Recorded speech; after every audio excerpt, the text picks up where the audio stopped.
Kuhmo in the Winter War 1939–40. War threatens our borders. The geographical location. Kuhmo's beautiful border parish is located on the level of Kajaani city, with Suomussalmi as the nearest neighbor to the north. The nature here is characterized by high forested hill ridges and by the wide waters of the Sotkamoe, which divide the parish into two.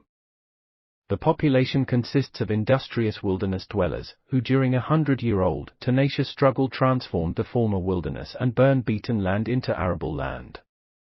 The vast, lush beach meadows created conditions for a flourishing animal husbandry. Breathtaking forests along the waterways provided the population with work and income.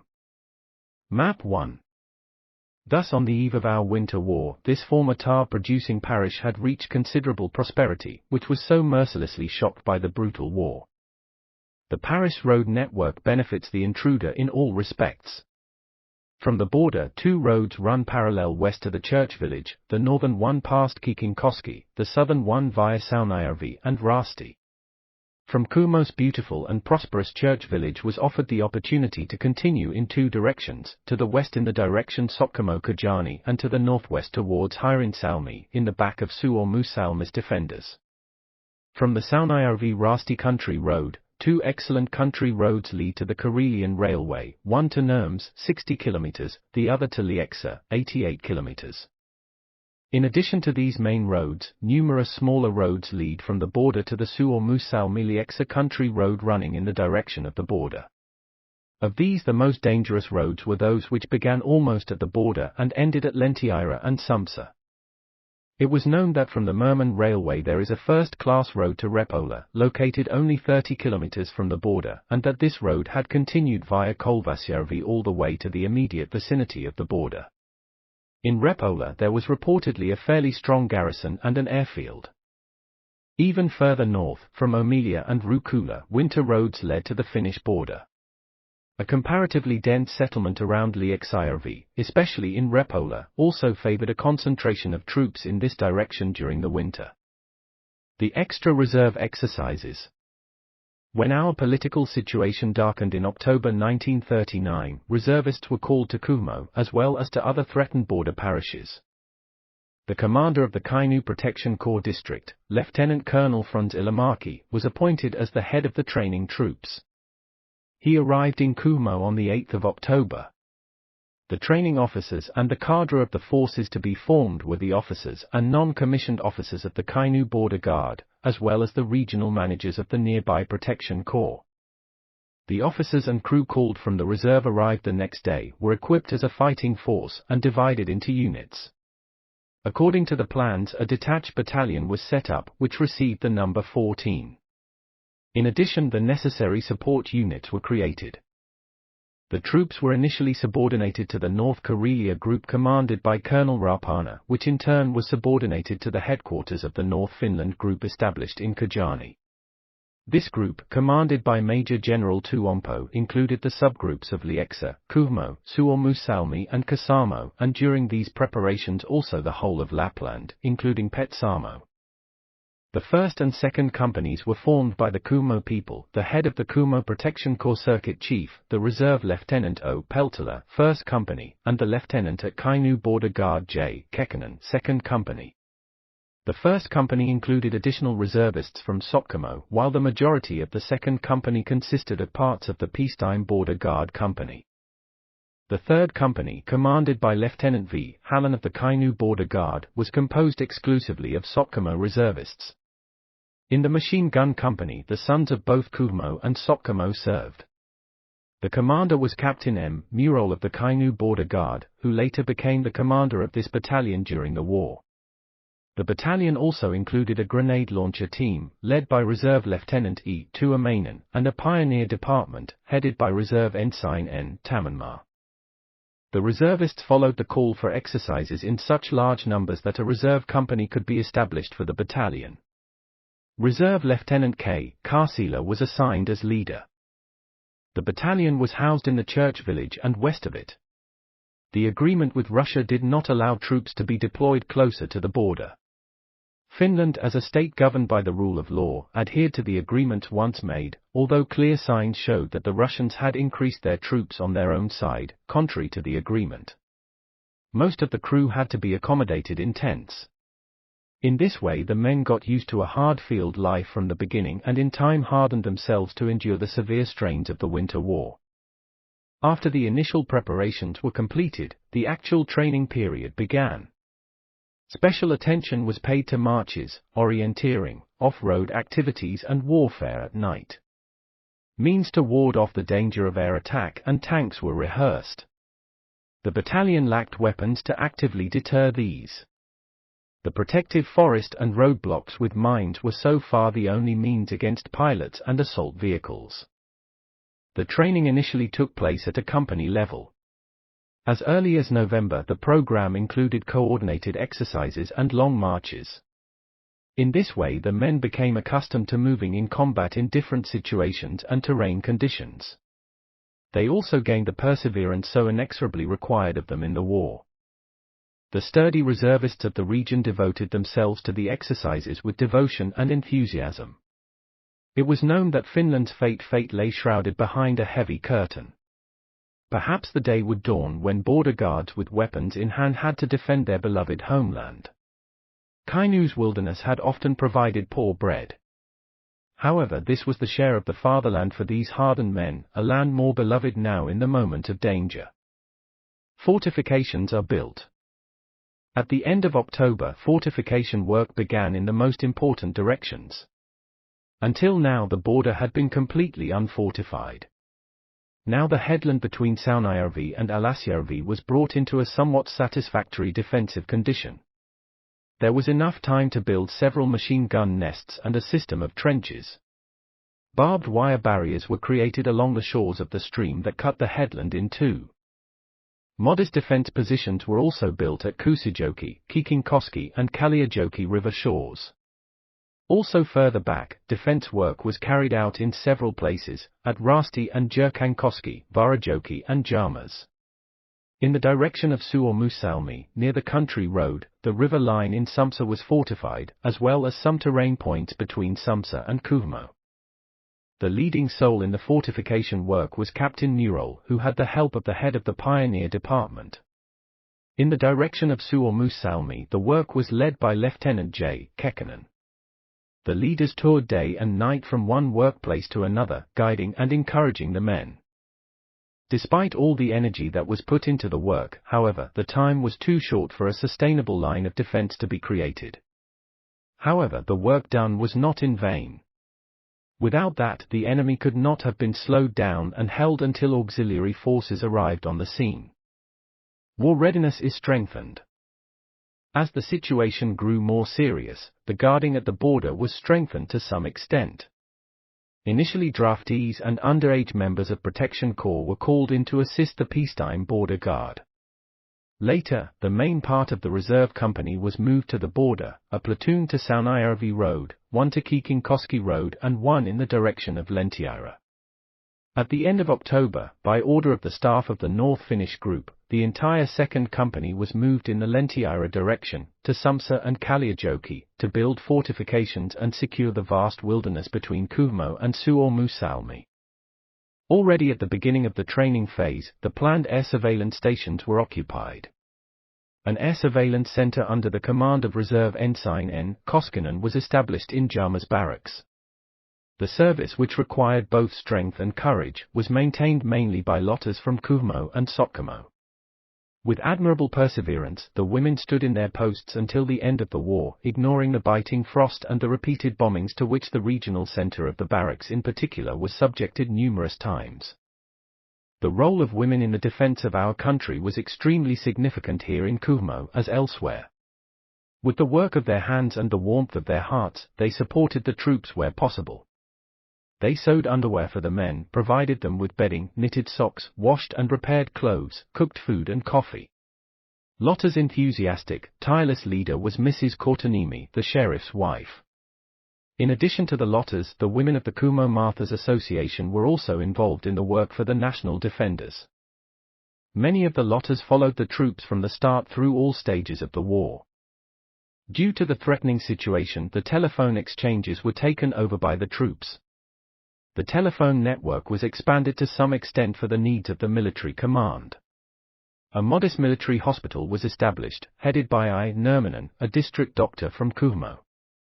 At the request of the local military authorities, a voluntary evacuation of the border villages in Kuhmo was launched at the end of November. Special efforts were made to get grain and fodder out of reach of the enemy. It was a great fortune to dare to start the evacuation before the official order. This spared from greater difficulty and damage as hostilities began. However, most of the residents of the border area were still in their homes. The autumn rehearsal held under the serious harbingers of war was an excellent preparation for the struggle that was approaching. Many shortcomings were remedied. But many shortcomings remained. They were due to peacetime neglect, which could not be rectified in the blink of an eye.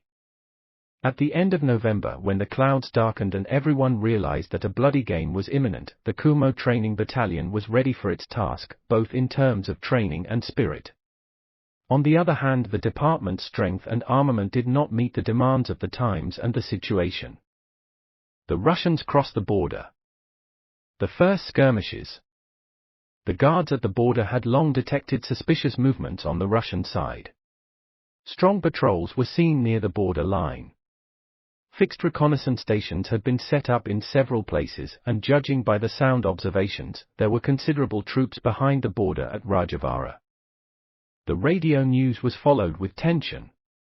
Russia began the hostilities on November 27, 1939 by abducting the Petsamo Guard, and the infamous shots of Mainila already showed clearly what Russia was aiming at. In the evening of late November 29, the radio reported in an extra broadcast that Molotov had severed diplomatic relations and terminated the sacred treaty of non-aggression. The war was thus at the door. The reserve exercises were transformed into real war about Finland's life or death. That same evening, Lieutenant Colonel Ilamaki ordered the companies to prepare to move to the defensive positions. First of all, the base of Saunajärvi-Alasjärvi had to be occupied. The 3rd Company led by Lieutenant Hallan and 1 machine gun platoon would be taken there by trucks right in the morning. The 1st Company plus 1 machine gun platoon, which had been transferred to Rasti for fortification work a little earlier, received orders to march to Saunajärvi. The 2nd Company was still in Sumpsa, subordinate to the Northern Finnish group, part of which was in the process of building fortifications at Kaliajoki east of Sumpsa. The night was spent in urgent preparations. The leave permits were recalled. The skis were refurbished. Cartridges, first aid kits and iron rations were distributed. Extra equipment was collected for the men. The tents were dismantled. In the morning everything was ready. Unfortunately, there were so few cars available that only a platoon could be transported at a time. At 9 o'clock the 3rd Company's 1st platoon set off under the command of the great skier, Reserve Ensign Franz Heikkinen. His task was to occupy the lake pass between Saunajärvi and Alasjärvi and to make contact with the existing guard unit Kuusijärvi Guard. Due to the lack of cars, the company's support platoon departed on foot, while the rest waited for promised new cars and the return of the previous ones. Only later in the day did the transport of the company to Saunajärvi begin, and at dusk they arrived under a full snowstorm. 1 machine gun platoon had been sent with them as reinforcements. The hostilities were already in full swing. They began as elsewhere as soon as the morning dawned. Kuhmo was attacked at the beginning of the war by the 54th Russian Division, commanded by Major General Gusevsky. It had been housed in Repola, from where it marched to the border via Kolvasjärvi. The first confrontation took place in the Lamasenvaara farm in the wilderness, about 4 kilometers away from the road. A 2-man Finnish patrol had arrived here early in the morning to bring an evacuation order to the residents. The patrol sat in peace and quiet with the people of the farm and drank farewell coffee, when Russian soldiers began to push through the door. One of the patrolmen, the reservist Torianen, hit the first intruder with the rifle but in the head. The Russians then retreated to the vestibule, from where they began firing and throwing hand grenades into the room. However, our clever men had time to return the hand grenades to the hallway before they exploded. They couldn't resist the overwhelming attackers for long. Report on the incident must be sent to the Kuhmo guard. By mutual agreement, one of the scouts, Borderman Kimpemaki, broke the window and broke through the chain of blockade.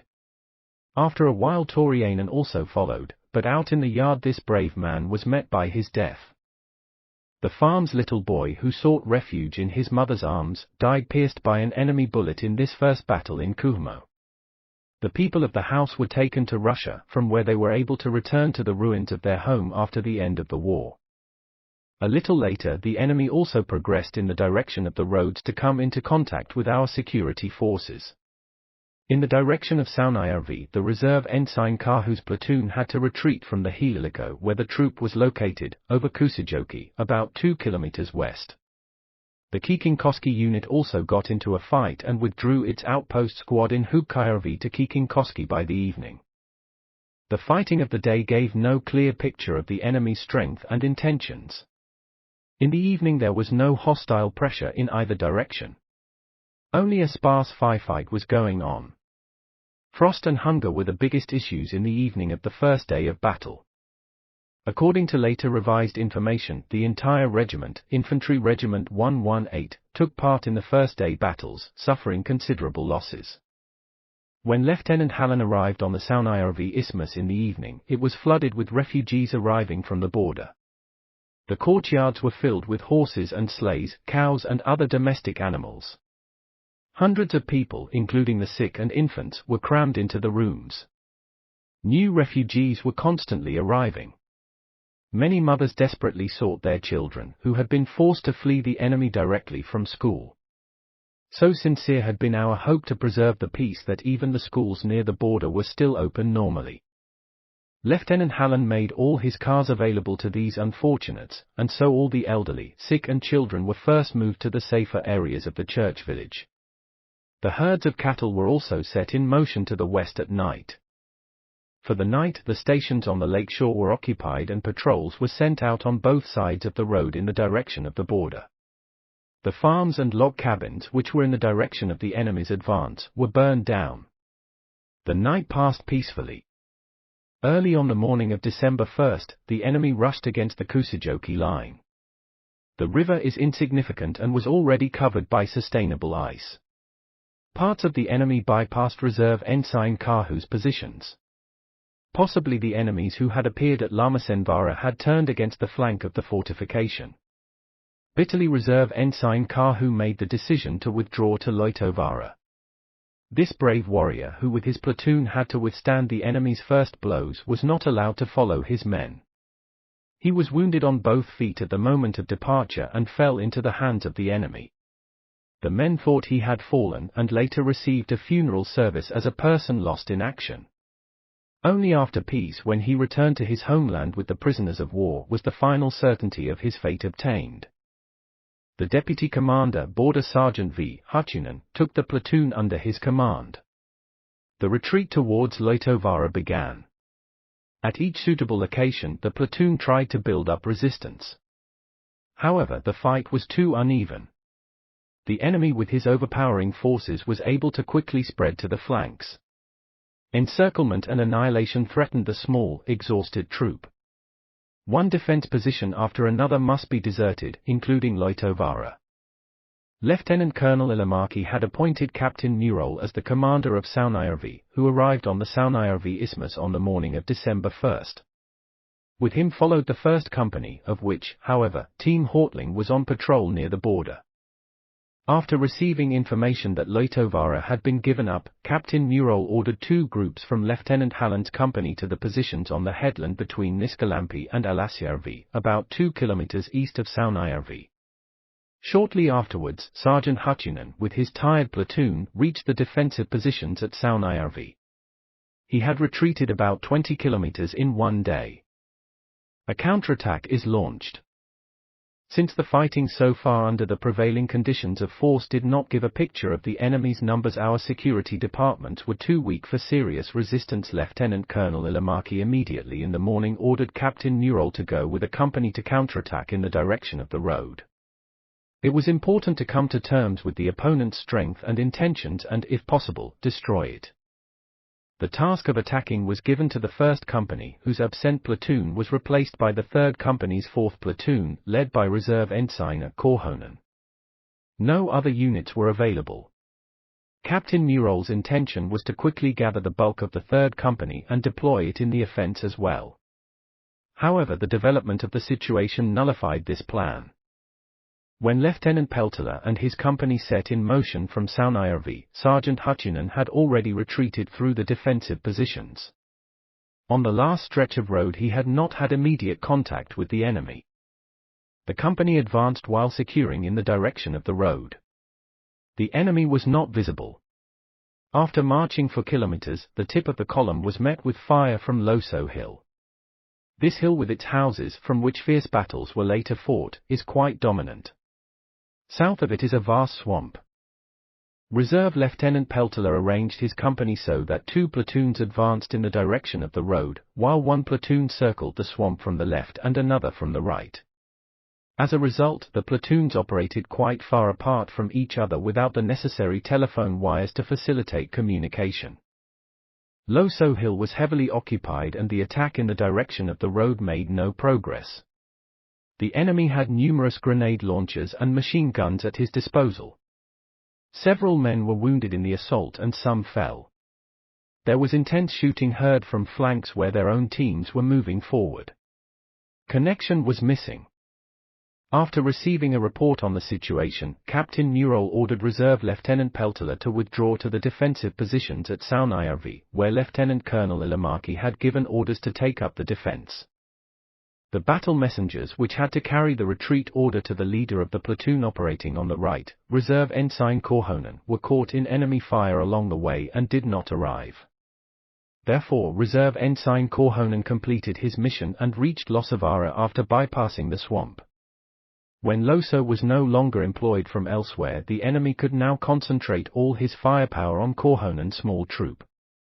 Attempts to contact Lieutenant Peltola could not, of course, succeed, as he was already retreating to Saunajärvi with his main force. Enemies began to appear from all directions. The small platoon was in a dangerous situation, isolated from its company. The cold-blooded Ensign Kuhmo held his platoon firmly in his hands and, after engaging the enemy multiple times, he managed to return to Saunajärvi unscathed, 2 to 3 hours after the company's main force. The activities of this platoon show how a determined and calm leader can cope with even the worst situations, protected only by the Nordic wild forest. The day had given the impression that there was about 1 battalion in the direction of Saunajärvi Road, while a smaller force operated in the direction of Kiikinkoski. Our sentries had once again been pushed to Lake Heikkinen, only enemy patrols had been spotted on the east side. The first real battle was over. It did not produce the desired result. The troops deployed in battle were not enough to defeat the enemy. Also, there had not been enough time for preparations. However, the fighting spirit was not defeated by this. The troops had received their baptism of fire. Their nerves had held.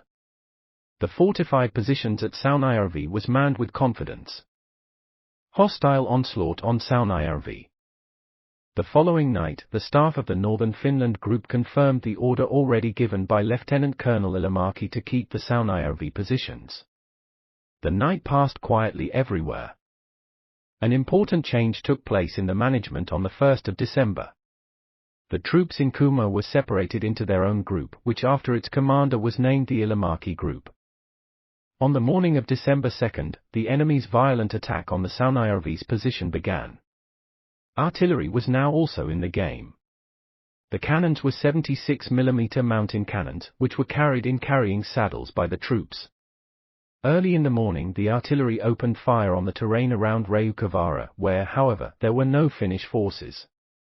After this innocent hill had been fired for a couple of hours, the infantry began to advance. According to information confirmed later, the enemy already deployed its 2nd Regiment, the Infantry Regiment 81, in the battle. A third, the Infantry Regiment 337, carried out road work behind the lines. The 2 units in the defense positions withdrew, fighting constantly after burning the farms east of the watercourse. Niska Bridge was blown up and the dam above it was destroyed. The rumbling water rose, crushing the ice sheet. As fires flared in the east, the defender waited for the attack to build up. They did not have to wait long. At 11 o'clock the first enemies appeared on the other side of the stream. During this day the infantry did not make any storming attempts.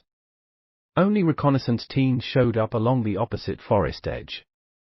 They moved so carelessly that numerous remained dead on the field. Many scouts who had climbed into a tree were dropped with accurate fire. In the afternoon, grenade launchers were aimed at our positions. It was still sketchy and did no harm. The enemy artillery, which had already been in operation in the morning, was apparently busy moving its firing positions closer and therefore could not fire. In the afternoon, Lieutenant Colonel Ilomäki had himself arrived on the isthmus of Lake Saunajärvi, staying there until the end of this battle phase. The night against the 3rd of December passed peacefully. In the morning it was discovered that the enemy, under cover of darkness, had sent groups including machine guns to the clearings by the stream, especially on the Saunajärvi side and by the ruins of Niska Farm. Our fire drove the enemy to the forest. Many remained on the snow blanket. Soon the grenade launchers began to fire again, and they were joined by a lone tank, which fired our positions with its cannon. Numerous machine guns accompanied. This shelling lasted for an hour, after which it suddenly ceased. Commands and shouts were now heard from the forest. A couple of platoons moved from there towards our barbed wire barrier. Our rifle fire easily expelled them. At Suomussalmi the Russians used almost the same tactics. The purpose of such a sham attack was to make our machine guns expose their positions, so that the artillery and grenade launchers could take them under fire. These mock attacks along with the accompanying fire preparation were repeated several times until the evening. The purpose was not achieved. In fact, our machine guns never had to operate in Saunajärvi positions. Only after the Russians undertook an extensive encircling movement were Saunajärvi's defenders forced to retreat. Initial battles in the Kiikinkoski section. The direction of Kiikinkoski road had from the beginning been given a minor importance. The road was protected, as already mentioned, by only a platoon under Reserve Lieutenant Rainio. The platoon was in poorly equipped defensive positions at Kiikinkoski. One group had been pushed forward to Lake Heikkinen. On December 2, the parts of the reserve company that were in the church village, 2 rifle platoons and 2 machine guns were transferred here as reinforcements. The leader was Reserve Lieutenant Karsila. On the morning of December 3, the enemy forced the outpost at Heikkinen to retreat to Kiikinkoski. At about 1 p.m. an attack against Kiikinkoski positions began with the force of about a company, where Reserve Lieutenant Karsila had only a 40-man unit. Eventually, in the face of the threat of being encircled, the defenders were forced to retreat. Ensign Hotia's platoon from the Lieutenant Kekkonen unit at Sumpsa was thrown in the following day for help. Nevertheless, the Russians continued their advance, supported by cavalry units and light tanks. On December 5, Polvela had already been captured, and on the same day our troops withdrew to Varajoki. The river is narrow and shallow, much less favorable for the defense than Kiikinkoski Rapids. However, the positions were somewhat fortified. The rapid advancement of the enemy in the direction of Kiikinkoski seriously threatened the connections of the main forces operating in Lake Saunajärvi and the church village of Kuhmo, as well as the ongoing evacuation in the direction of Lentijärvi. Faced with this threat, the Northern Finnish group decided on the 5th of December, at the request of Lieutenant Colonel Ilomäki, to direct the main part of the company Kekkonen, 2 platoons, near Sumpsa to Varajoki. 1 platoon was left in Sumpsa to secure and protect the evacuation. The other platoons were moved by truck and arrived late in the evening. All forces in the direction of Kiikinkoski were placed under the command of Lieutenant Kekkonen. When Lieutenant Kekkonen arrived in Varajoki, the situation there was extremely grim. The road was filled with refugees and cattle who, due to Reserve Lieutenant Karsila's quick retreat, barely escaped the enemy. There were exhausted and killed cows by the roadside. The eastern skyline was lit by fires. Reserve Lieutenant Karsila's unit, made up of several small teams, had already begun to retreat west of Varajoki River. Enemy units had broken into our positions. Lieutenant Heikkinen proved to be the right man to master the situation. He immediately ordered Lieutenant Karsila to gather the retreating units and throw the enemy back to the east bank of Varajoki. The counterattack was successful. The already abandoned positions were manned again. The men gained new zeal and faith when the retreat stopped and orders for attacks were given. To stabilize the situation, Lieutenant Heikkinen took the following measures. Karsila unit remained in the Varajoki position. Heikkinen's own company, 2nd Company, with the exception of one platoon, was grouped under the command of Reserve Lieutenant Paulapati north of the country road. As the enemy attacked in the direction of the road, as always before, Lieutenant Apati was to attack the flank of the already battle-bound enemy. Troops' morale for the offense was high. It was hoped that the following day, the Finnish Independence Day, they would be able to inflict a brutal blow on the enemy. Whether it was due to fatigue or caution, the enemy did not attack on the 6th of December. Possibly it had spotted Lieutenant Apati's strike group on the flank. On that day, Lieutenant Heikkinen sent patrols all the way to Kiikinkoski to reconnoiter and mine the country road. On the night of the 7th, the enemy launched a weak attack. Under cover of this, it retreated back about 10 kilometers all the way to Polvela. One unit was sent to pursue them. After receiving reinforcements on the 8th, the enemy again turned to attack, forcing our pursuit unit to retreat to its starting positions at Varajoki on the next day. These days off were used to organize the defense. The river line, which was an unfavorable defensive position, remained as an outpost. The actual defense was transferred to Tiravara, which was fortified in a hurry. The fighting in Saunajärvi continues. Since a frontal attack, despite the balance of power, would be costly for the enemy, it was likely that it would seek to circumvent the flanks of the defensive position. This was possible either around Saunajärvi or around Alasjärvi lakes. The ice began to bear even these days, though unlikely heavy loads. The first route was longer, but leads through multiple settlements that would make it easier for troops to advance. The latter is considerably shorter, but the road would need to cross the Louhenjoki River, which was still open. Either movement would cut off the connections of our main forces in Luulahti. The enemy with its massive forces could also carry out both encirclement movements and sack the whole Murol unit. In any case, both directions had to be secured. The Kuhmo Guard unit, which was withdrawn from the border, was sent to Saunajärvi. Its task was to obstruct traffic on Saunajärvi's ice and patrol the lake's southern and western shores. The securing of the area between the lakes Alasjärvi and Kaukainen was entrusted to the Reserve Lieutenant Peltolä's company. Its main force was located west of Konna's farm. Parts were moved to the Louhenjoki River. In the line of defense between Saunajärvi and Alasjärvi were 2 platoons from Company Hallan, reinforced with 2 machine guns. On the morning of December 4, it was observed that the enemy, in protection of the darkness of the night, had made some openings in the barbed wire barriers that ran east of the stream between the 2 lakes. In addition, pontoon sacks had been transported to the beach bed. The intention was to build a bridge over the stream under the protection of fire. However, the attempt was unsuccessful. As soon as the morning dawned, the hated rumble of tanks on the move was heard again. The previous day's play started again, but louder. Artillery, grenade launchers and even field cannons began their drum fire. A large number of tanks appeared. Ceaseless rain of steel was falling in front of and behind the fortifications and on the lake's ice. The mighty trees broke like matches. The white snow turned black or yellow from the mud and sand that rose into the air as grenades penetrated the ground. Countless machine guns and rapid-fire rifles complemented this diabolical music.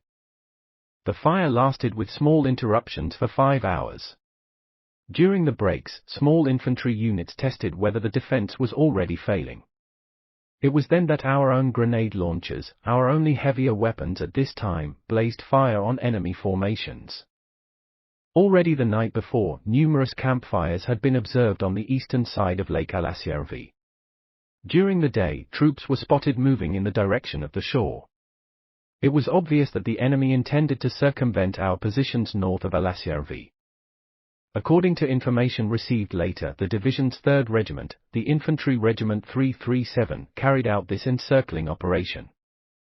At noon there was a report that an enemy unit had already gone around the lake, threatening Lieutenant Peltola's small security unit on the shores of Luhenjoki.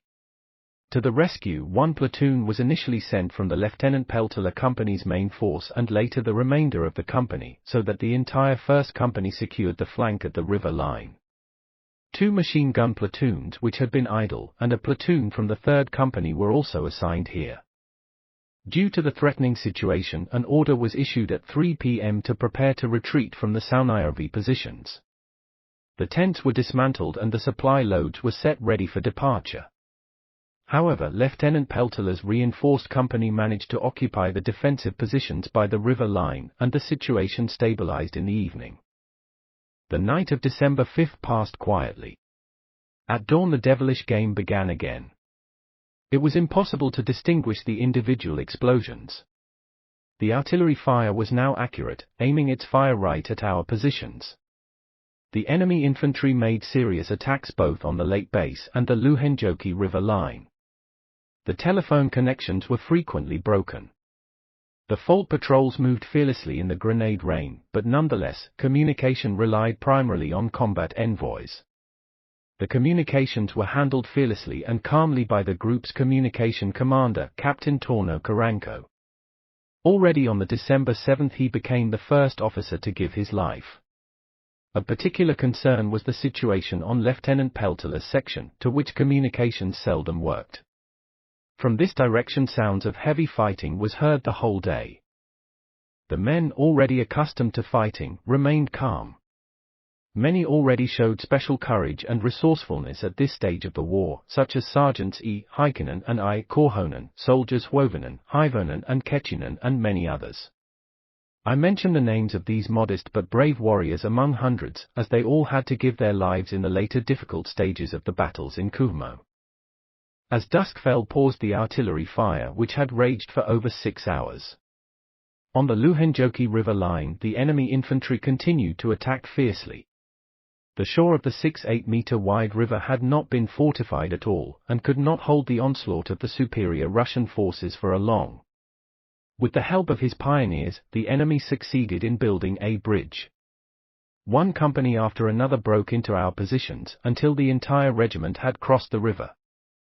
The absence of reserves meant that no real counterattack could be carried out. Under prevailing power relations, it would not have led to results either. The men were also hungry and exhausted up to the breaking point. The lack of roads made supply provisioning difficult. After a breakthrough in the left flank, Lieutenant Colonel Ilamaki saw the retreat to Rasti as the only option, where some fortification work had been carried out. The unfavorable development in Kiikinkoski also called for this. The retreat to Rasti. The actual retreat began on the 5th of December at 10 p.m. Even before that, the grenade launchers had left their firing positions and began moving to Rasti. Likewise, all unnecessary supply convoys had been sent back in advance. A thin veil of troops was left in the defensive positions for another hour after the main group left. Disengagement from the Saunajärvi Isthmus was easy. The enemy could not follow until the destroyed bridge was restored. The situation in Luhenjoki was different. Enemy units were already in our positions. Platoon Hortling, which had stayed behind to delay the attackers, had to fight hard with the Russians following on their heels. There was a risk that the enemy would reach Luulahti before the retreat from Saunajärvi had completed. In fact, the first enemy units were only 250 to 300 meters from Luulahti when the last defender of the Lake Isthmus passed the location. 2 platoons, led by Reserve Ensigns K. Hortling and K. Korhonen, were ordered to delay the enemy from Luulahti to Klemeti, where Reserve Ensign E. Perssonen's platoon would take over this task. Some of the troops, 1st Company, moved to the positions prepared in Rasti, the 3rd Company to the rear positions all the way to Jyrkankoski. On December 6 at 3 a.m. the retreat to the fortifications at Rasti had been completed. During the day the sentries withdrew due to the enemy pressure behind the defensive positions. Enemy units that had penetrated through the forests had already passed Klemeti by then. At about 3 p.m. the first enemy units appeared in front of Rasti defenses. They consisted of units from the Infantry Regiment 337, which had carried out the encircling movement. This rapid advance in difficult terrain was an achievement worthy of all respect. Independence Day felt heavy in Kuhmo in the same way as in Suomussalmi, after having had to give up so much precious fatherland to the enemy. The Kuhmo front is strengthened. Establishment and deployment of Brigade W to Kuhmo. Due to the rapid and threatening advance of the Russians in the direction of Kuhmo, the Commander-in-Chief gave orders on December 3 to form a detached brigade. It was to be formed from the Infantry Regiment 25 of 9th Division as its backbone. The 9th Division under my command was still in founding stages as the headquarters reserves in city of Oulu. Lieutenant Colonel Vuokko, who had been appointed commander of the regiment, was on other assignments at this time. As his deputy was the commander of the 1st Battalion Infantry Regiment 25, Major V. Vehola. The brigade was subordinated to the Northern Finnish Group on December 4 and the deployment transport started the following night. The brigade was adequately equipped. The remaining forces in my division, which still remained at the founding site, provided it equipment, especially tents and skis. The brigade included, in addition to the Infantry Regiment 25, the Light Company von Essen, a pioneer company, a communications company, and the necessary support formations. The 25th Infantry Regiment was composed of reservists from the Oulu and Ilivieska military districts. The 1st Battalion had men from Pudasjärvi, Taivalkoski, and Yiili, and the 2nd Battalion consisted of reservists from Haapaviisi, Kaasamaki, Pulkkila, Pahanta, Kestila and Piipala. The 3rd Battalion, established in Lake Harapajärvi, was supplemented by the parishes of Pitipudas, Raisjärvi, Kinjala and Nivala. The Light Company had Ternava, Temis and Harapajärvi reservists who had served in the cavalry and bicycle forces, and the Pioneer Company had men from Muhos and Utajärvi. According to the Northern Finnish Group's concentration order, the main part of the brigade was to be transported by train to Nurmes, only one battalion, 3rd Battalion, Infantry Regiment 25, to Sotkamo, Vuokatti. The transports to Nurmes arrived during the course of the December 5. The 3rd Battalion Infantry Regiment 25 could not start from Oulu before the morning of December 6 and arrived to the unloading station by evening. After the brigade arrived at Nurmes, it received a cipher telegram which ordered it to immediately move by car to an area 8 km southwest of the Rasti crossroads and there group to attack formation. From here the brigade would attack to flank of the enemy advancing towards Kuhmo. Immediately after 7 p.m. the 2nd Battalion Infantry Regiment 25 under Captain Taub's command set in motion as the first unit. The unit had first arrived in Nurmes at around 3 p.m. Its combat units were transported in cars to the level of Lake Tervajärvi, about 8 kilometers southwest of the Rasti crossroads.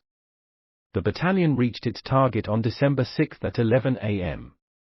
The distance is about 60 kilometers.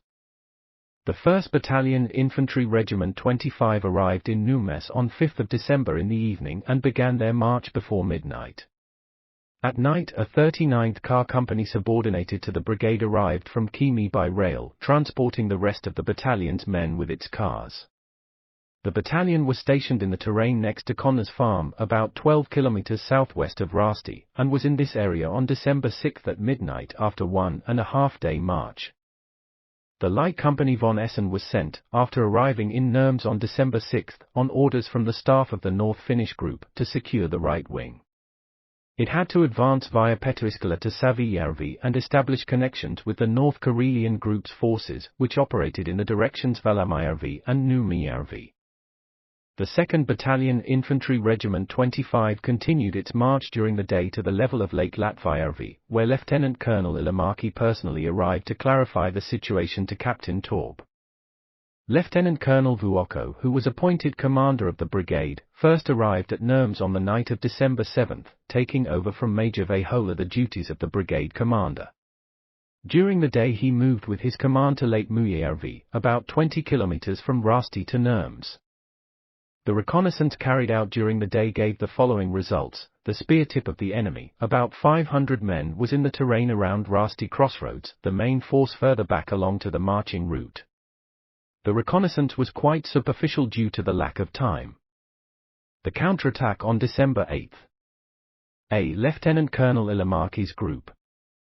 According to the order given on December 7 by the North Finnish group, all available forces would attack on December 8 at dawn to defeat the enemy, who had already reached Rasti Crossroads. From south, Lieutenant Colonel Vuokko's 2 battalions between Rasti and Savakka Crossroads, from north 3rd Battalion Infantry Regiment 25, under Captain Salonmi's command against Clemeti, and from the west the detached Battalion 14 against Mamala.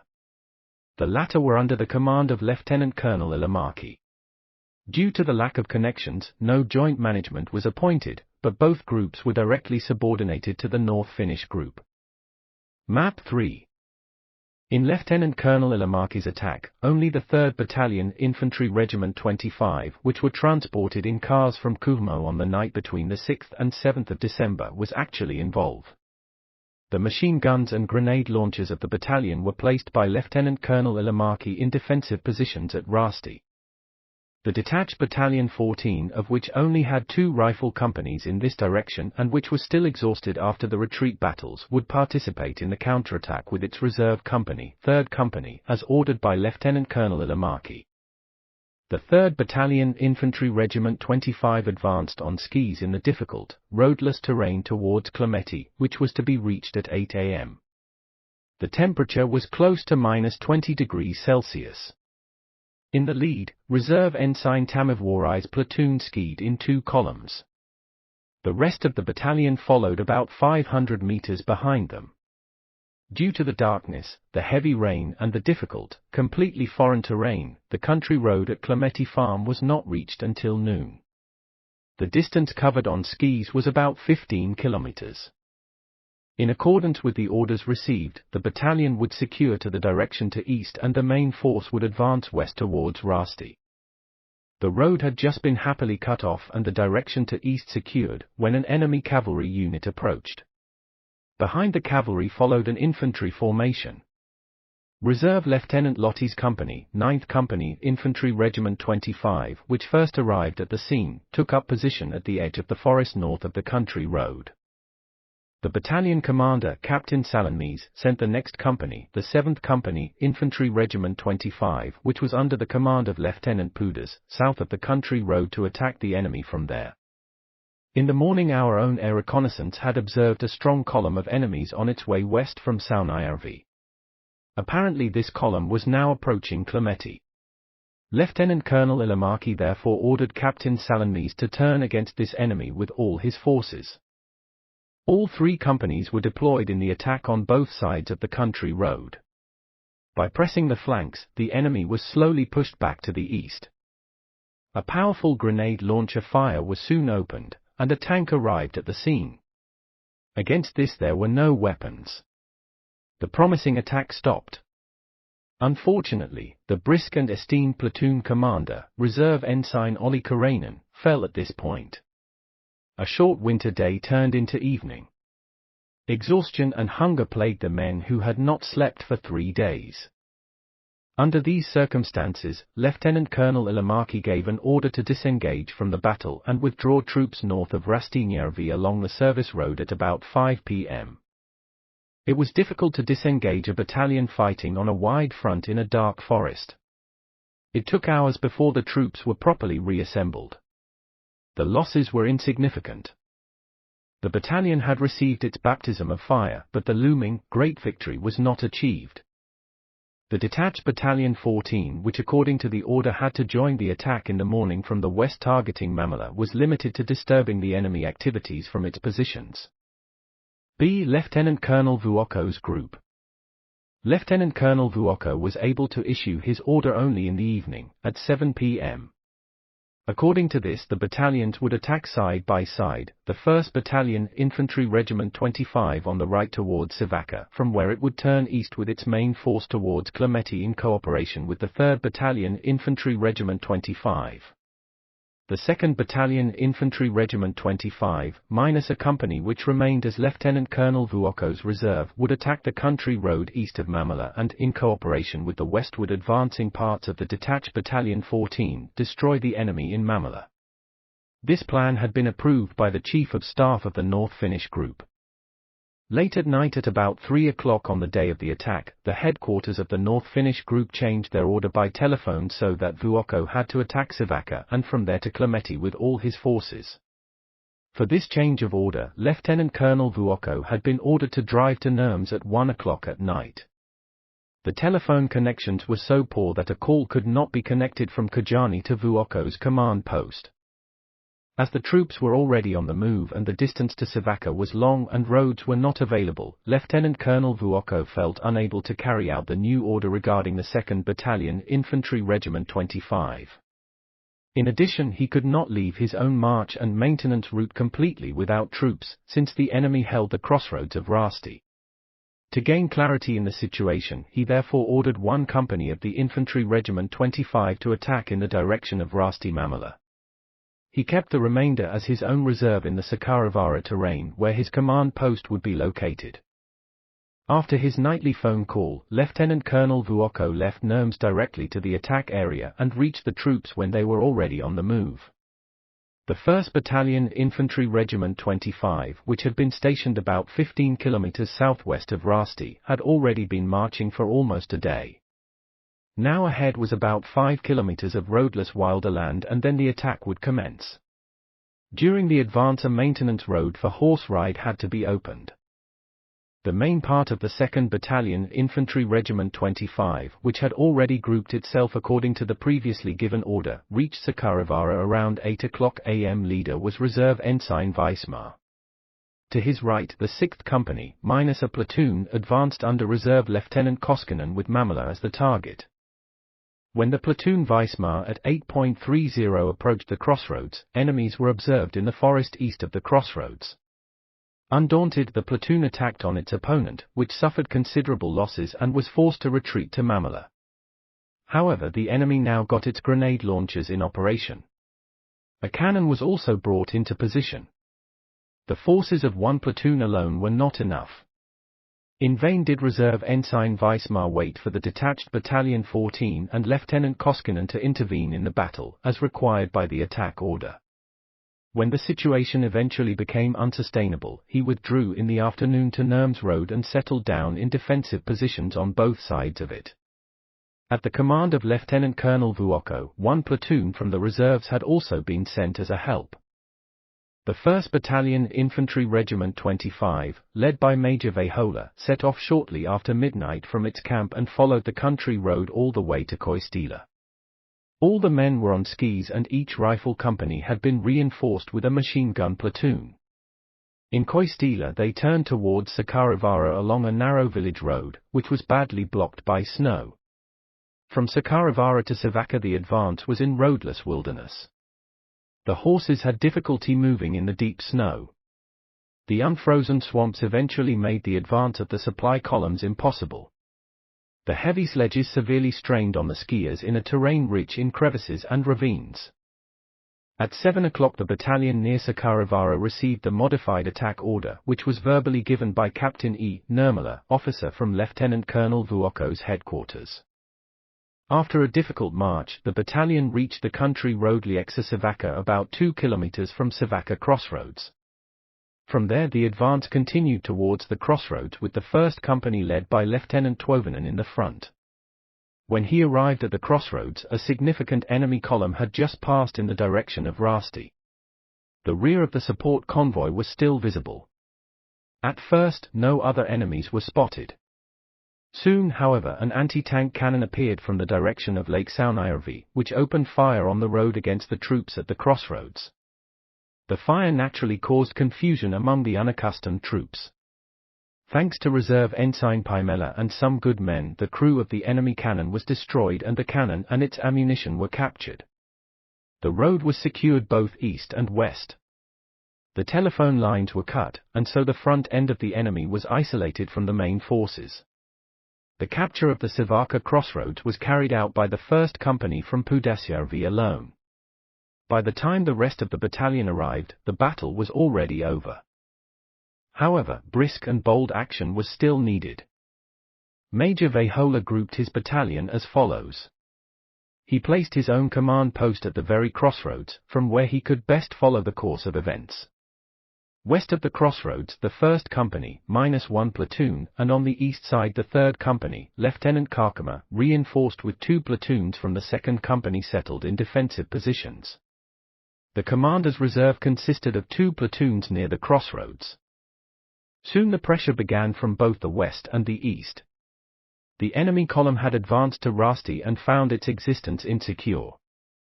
The connection backwards to their own main forces had been interrupted by surprise, and in Rasti, determined Finnish groups went on the offensive against the vanguard. Some of the troops turned back to the east to clear the road open, and at the same time, from the east, a new enemy, supported by tanks, sought to break through Lieutenant Karkama's stations. The battle was fought on 2 fronts in a very narrow area. In addition to the infantry, Lieutenant Karkama had 6 heavy machine guns in the shooting positions. It was mainly thanks to these that the tanks' breakthrough attempts were repulsed. The first tank derailed into the ditch and caught fire. The next was immobilized by fire, and the enemies who rushed to its aid were destroyed by fire from all our weapons. A 3rd tank also met the same fate. The road was now completely blocked so that new tanks could no longer be deployed. The enemy infantry, with the support of heavy weapons, also made fierce attacks on Karkama's positions and tried to encircle them. Our men, who now received their baptism of fire, calmly repelled all attacks. Lieutenant Tuovinen's positions were about 300 meters west of the Savaka crossroads. All 3 platoons and the machine gun platoon were in the front line. The company had just arrived in their positions as the enemy column approached from the west. Our fierce fire repelled the opponent, who hastily withdrew. During the course of the day, the enemy renewed his attempts a few times, but with the same result. It was not until 6 p.m. that the attack became more serious. One strong unit after another approached our positions in the dark. They were allowed to approach. It was only a short distance when a powerful fire was opened with all the weapons. Piles of fallen enemies and horses flooded the country road.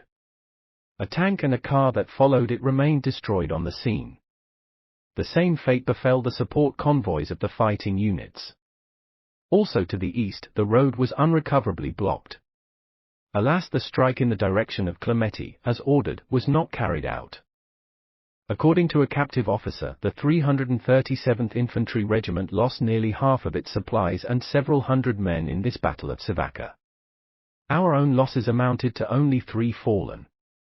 Lieutenant Colonel Vuoko thought that a conclusion must be reached before dark. At 13 o'clock he therefore gave orders to his reserve commander, Captain Torb, to destroy the enemy in Mamala together with the 6th Company, which was fighting in the front line. The unit set off quickly and advanced at breakneck speed. To the right, 2 platoons from the 4th Company, led by Reserve Lieutenant Kujala, skied with the task of cutting off the country road east of Mamala, encircling the enemy from the north, and attacking its flank. The rest, Lieutenant Taskila's company and 2 platoons from the 4th Company and a machine gun platoon, advanced from the south right towards Mamala.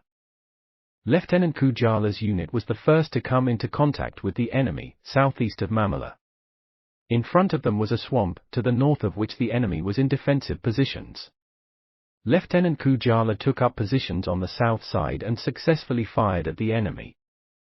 The battalion's main force, which Captain Torb followed in the front line, also encountered the enemy behind an open swamp. Only the left wing was protected by the terrain. Captain Torb now ordered Lieutenant Taskila to pull the troops further to the left and to attack under the cover of the forest. While awaiting this attack, Captain Torb saw one of his own men wounded on the open. Their leader volunteer set out to scout the enemy from a barn. As a sensitive man, Captain Torb, followed by a few men, rushed to the open to help the soldier, but he was almost immediately killed by an enemy bullet. Aware of his strength, the enemy made simultaneous counterattacks on several points. The battalion, which had lost its commander on the first day of battle, had been considerably dispersed because of the darkness, and partly as a result of the enemy's pressure. Under these circumstances, Lieutenant Colonel Vuocco decided to withdraw the battalion so that the following day it would be able to fight again. The necessary guards were set for the night. Although Lieutenant Colonel Vuocco was not aware of the situation in Clemeti, from which Captain Salonmi's battalion had already been withdrawn, he considered himself unable to leave Major Vehola's battalion in Sivaka overnight. The maintenance route to this place was very poor and prone to enemy surprises. The enemy, who was not oppressed elsewhere, could now have concentrated all his forces against Vehola. With a heavy heart, Lieutenant Colonel Vuocco gave orders to pull back the battalion along its own ski trail to the starting point in Connors. Thus the battle ended without reaching a great decisive result, for which both the enemy's and our own grouping offered a rare opportunity. The lack of unified management and insufficient time for the preparations led to this result. The attack did not lead to the destruction of the enemy, but nevertheless it inflicted such a tangible blow on the Russians that the advance stopped and the church village of Kuhmo was not reached. In the evening, the headquarters of the North Finnish group ordered to move on defense. The outposts were placed about 3 kilometers south of the Rasti crossroads in Mornavaara. Construction of a main line of defense was begun at the level of Latva. On the front line was 2nd Company of Infantry Regiment 25, which was now commanded by Captain E. Nurmala as Captain Torb had fallen. On December 14, Captain E. Hallan was appointed as the leader. The 1st Company of Infantry Regiment 25 remained as a reserve at the level of Connors. The defense phase. The battle for Rasti. Both the northern and southern groups were now doing their utmost to strengthen the defensive position. But contact with the enemy had to be maintained. Over the next few nights, the detached Battalion 14 therefore carried out aggressive reconnaissance against Rasti crossroads. The Battalion Salonmis waged a patrol war in the direction of Mamala and Sivaka. Lieutenant Colonel Vuocco's troops also disturbed the enemy at night, encamped by open fires inflicting losses. The Russians, however, soon became more cautious. There was no playing around with them. Map 2. On the morning of December 11, the enemy began heavy artillery preparations against the defensive positions in Rasti. After about half an hour of firestorm, the infantry went on the offensive at 10.35. Artillery fire continued fiercely behind the positions. Soon 2 tanks appeared, which broke through. We had no weapons against them, not even any mines, only modest roadblocks. The enemy infantry, however, was unable to follow the tanks, which had to return after having rampaged in our positions for over an hour. After 6 p.m. the infantry stormed more violently than before, again supported by tanks, and after an hour and a half of fighting, managed to break into our positions in 2 places. Captain Murol now ordered his troops to retreat to the Jurkankoski stream, which had been fortified to some extent. A battle outpost was to set on the high hill of Hataka. Later this hill changed ownership between us and the enemy multiple times. The troops disengaged orderly at 9 p.m. As the situation escalated in the direction of Lieutenant Colonel Ilamaki, the staff of the North Finnish group ordered Lieutenant Colonel Vuocco to attack the enemy's flank. Due to the poor connection, this attack was not carried out until December 12. The 6th Company, reinforced with 6 machine guns, under the command of Reserve Lieutenant Tonkaira, conquered Pertimaki after a short battle. Before dark the company took the ridge between Rasti Crossroads and Pertimaki, which had been occupied by the enemy. By order of Lieutenant Colonel Vuocco, the company made a stop there. That same morning, Lieutenant Colonel Ilamaki had tried to push the enemy back in the direction of Rasti with 1 company, 3rd Company, the detached Battalion 14, but the attack with such small force did not lead to results. The company got close to Salmavaara, from where it returned to Jurkankoski after facing superior forces. On the morning of December 13 the enemy attacked Pertimaki with the help of both tanks and artillery. The hill was now defended by the 5th Company under Reserve Lieutenant Taskala and parts of the 6th Company. At the same time the Battalion Salonmis made an attack to recapture the positions in Rasti. The enemy had expelled our outpost and dug into the hill dominating Hotaka. In the fortifications there were both machine guns and direct firing cannons. The attack was unsuccessful. The enemy was already so strong that it could fight on 2 fronts. The battle for ownership of Pirtinmäki continued fiercely on December 14. From early in the morning, the enemy attacked supported by tanks. We were in the process of changing crews. The 1st Battalion Infantry Regiment 25 was moving to the front line. Despite the difficulties caused by this, the first attack was repulsed. During the day, however, the enemy managed to encircle the defensive positions under the protection of a young spruce forest east of Pirtinmäki. After a tough resistance, Pirtinmäki had to be given up step by step. The defense moved to Koistila. On December 15, the enemy attacked the position in Koistila after artillery and grenade launcher preparation. After keeping their position all day, our own troops retreated to Monavara on the level of Lake Latvajara in the evening, where the positions remained unchanged until the end of the war. In the following days and as late as January, the enemy tried to soften Monavara's defenders with a strong artillery and grenade launcher fire, but in vain. Eventually, though reluctantly, our troops learned to dig down. The Kuhmo front received its first artillery battery on December 19. It was a battery of field cannons under Lieutenant Siilasvuo. The battery had barely completed its firing position about 2 kilometers behind the Jyrkänkoski defenses when a unit of about 200 enemies attacked it at dusk. This unit had circled the west side of Kuhmo Road on foot. The gunners, the sons of Ulu, calmly turned their barrels towards the enemy and gave them a barrage of shelling. Only a few of our men were equipped with rifles, so great was the shortage of weapons. They had to fight with shovels and knives man against a man. After an hour of melee, the Russians withdrew after losing about 60 men. The fleeing unit was pursued and several more enemies were killed. This expedition was part of a larger plan.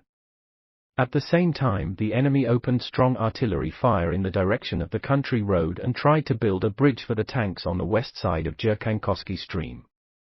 The attempt was repulsed with heavy losses for the attacker. The enemy had shown that they could also move in the terrain, nor did we have reason to underestimate our opponent in any other respects. After this attack, patrol activities on both sides continued until Christmas. The enemy attack in the direction of Kiekinkoski Road. In the direction of Kiekinkoski, the enemy attacked the positions at Varajoki River in the morning of December 12. After about a day of fighting, Lieutenant Heikkinen was forced to retreat to new positions in the area at the larger crossroads.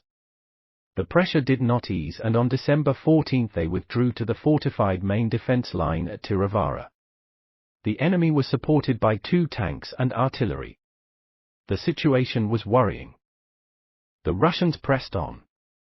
It was tempting to be the first to reach the church village of Kuhmo and possibly cut off connections to Jyrkänkoski's defenders. On the same day, and also the day after, the enemy attacked again under the protection of the tanks and artillery and succeeded in driving out the defenders from the houses in Tiravara. The following night, the lost position was taken back by a storm. These days, Lieutenant Heikkinen received some reinforcement for his small unit, a small reconnaissance unit under Reserve Ensign Rasilo and 2 machine guns under Reserve Ensign Turvo. The most important addition of power, however, was the first cannon of this section, which arrived on December 16. It was certainly not a matter of large forces in Kuhmo in the Winter War. Until Christmas, there was exclusively patrol activity in this direction. The enemy was not given night peace.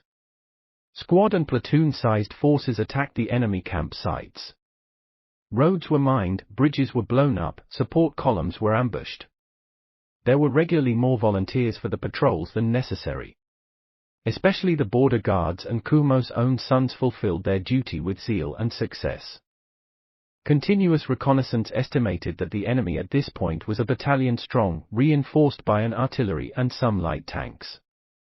After futile attack attempts, the enemy remained somewhat quiet, focusing their attention on securing accommodations on the south shore of Lake Kupsusenjärvi. Counterattack on Christmas Eve. The thorough reconnaissance had reliably ascertained both the strength and the exact whereabouts of the enemy. The attacking battalion was in a narrow area on a low hill. It had dug itself down and secured itself in all directions like a hedgehog.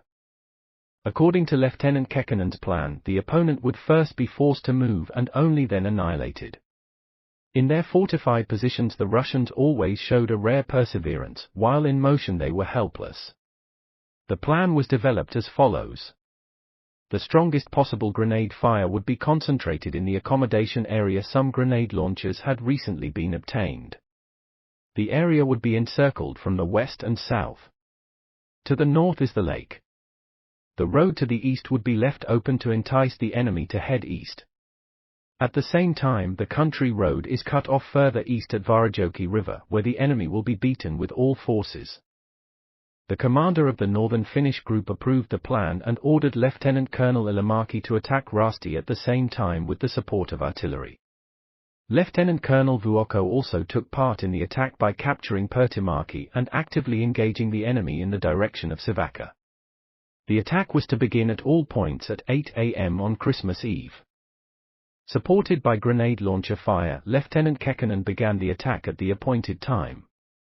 From the west, Lieutenant Karsila's company advanced and happily reached the enemy lines.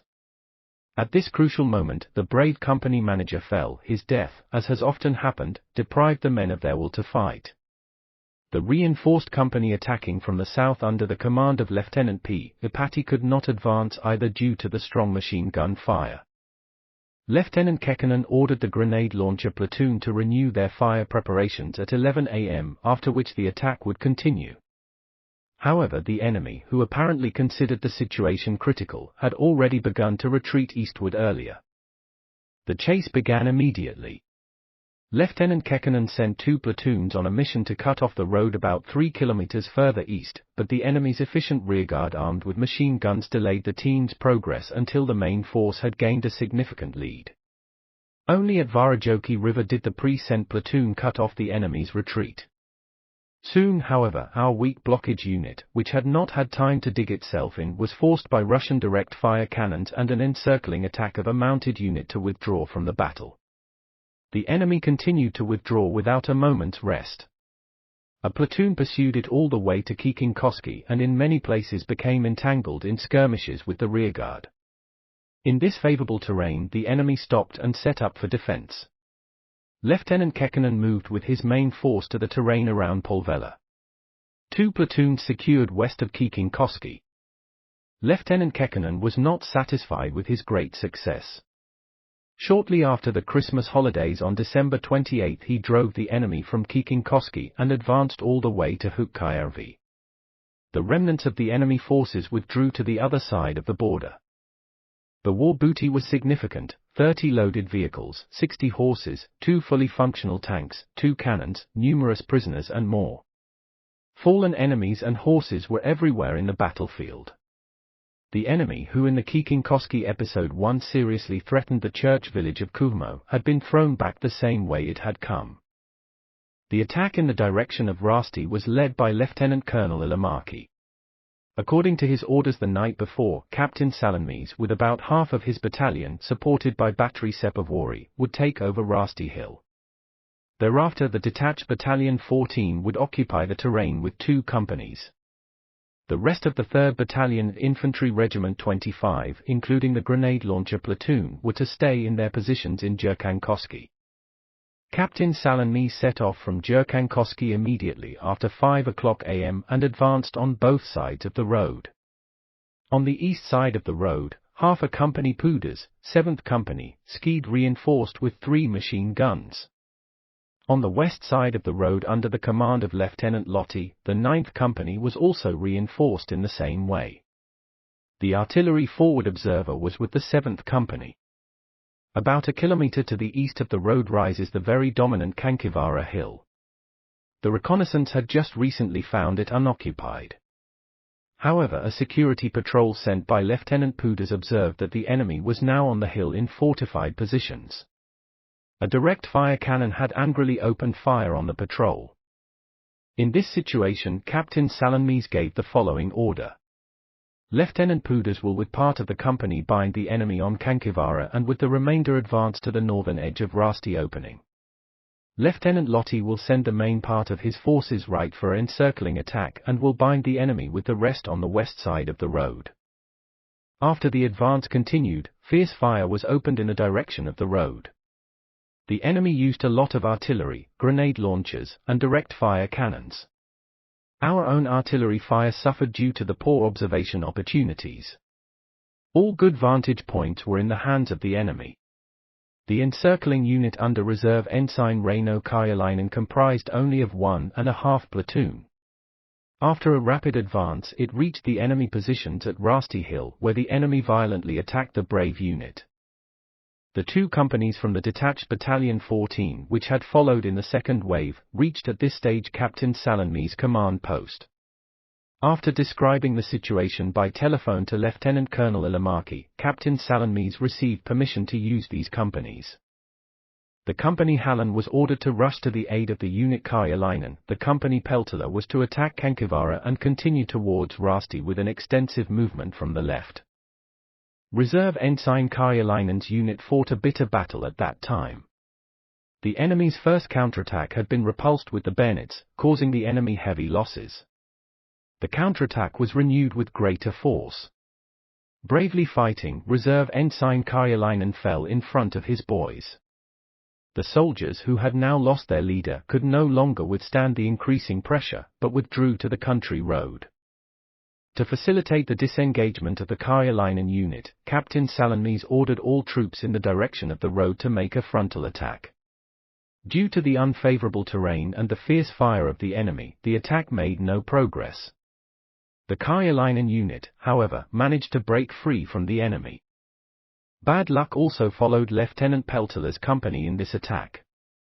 When the platoon leaders were on receiving their orders, a grenade fell in the middle of the officers and combat envoys. The brave platoon leader, a Reserve Ensign Mäkinen, and some envoys were killed, while the company leader and Reserve Ensign Seinio were severely wounded. Deprived of its leaders, the company was unable to complete the task. The leader of the 7th Company, Lieutenant Pudas, had also been wounded in this battle. When dusk fell, the boys were exhausted. Lieutenant Colonel Ilomäki therefore ordered at 3:00 p.m. to withdraw the troops back to the starting positions. The day had been difficult, especially for the 3rd Battalion Infantry Regiment 25. Although the men showed great courage, the desired success was not achieved.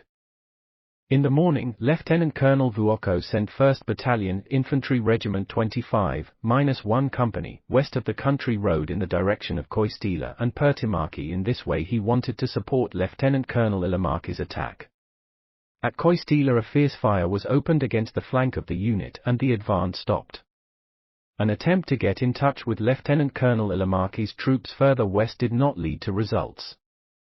At the same time, Lieutenant Kujala's company tried to draw the enemy's attention to Savakka with concentrated fire. This was indeed successful to the extent that additional forces were brought to the scene, including 2 tanks. As in the December 8 attack, the lack of coordinated leadership and preparation was the decisive factor in the Battle of Rasti. Ilomäki's and Vuokko's troops hardly knew anything about each other's plans and activities. In any case, the attack made the enemy insecure and gave an exaggerated picture of our forces. The Russians themselves no longer went to offensive. Lieutenant Kekkonen's great success in the Kiikinkoski section, however, was a valuable Christmas present, which opened up completely new possibilities for action in the future.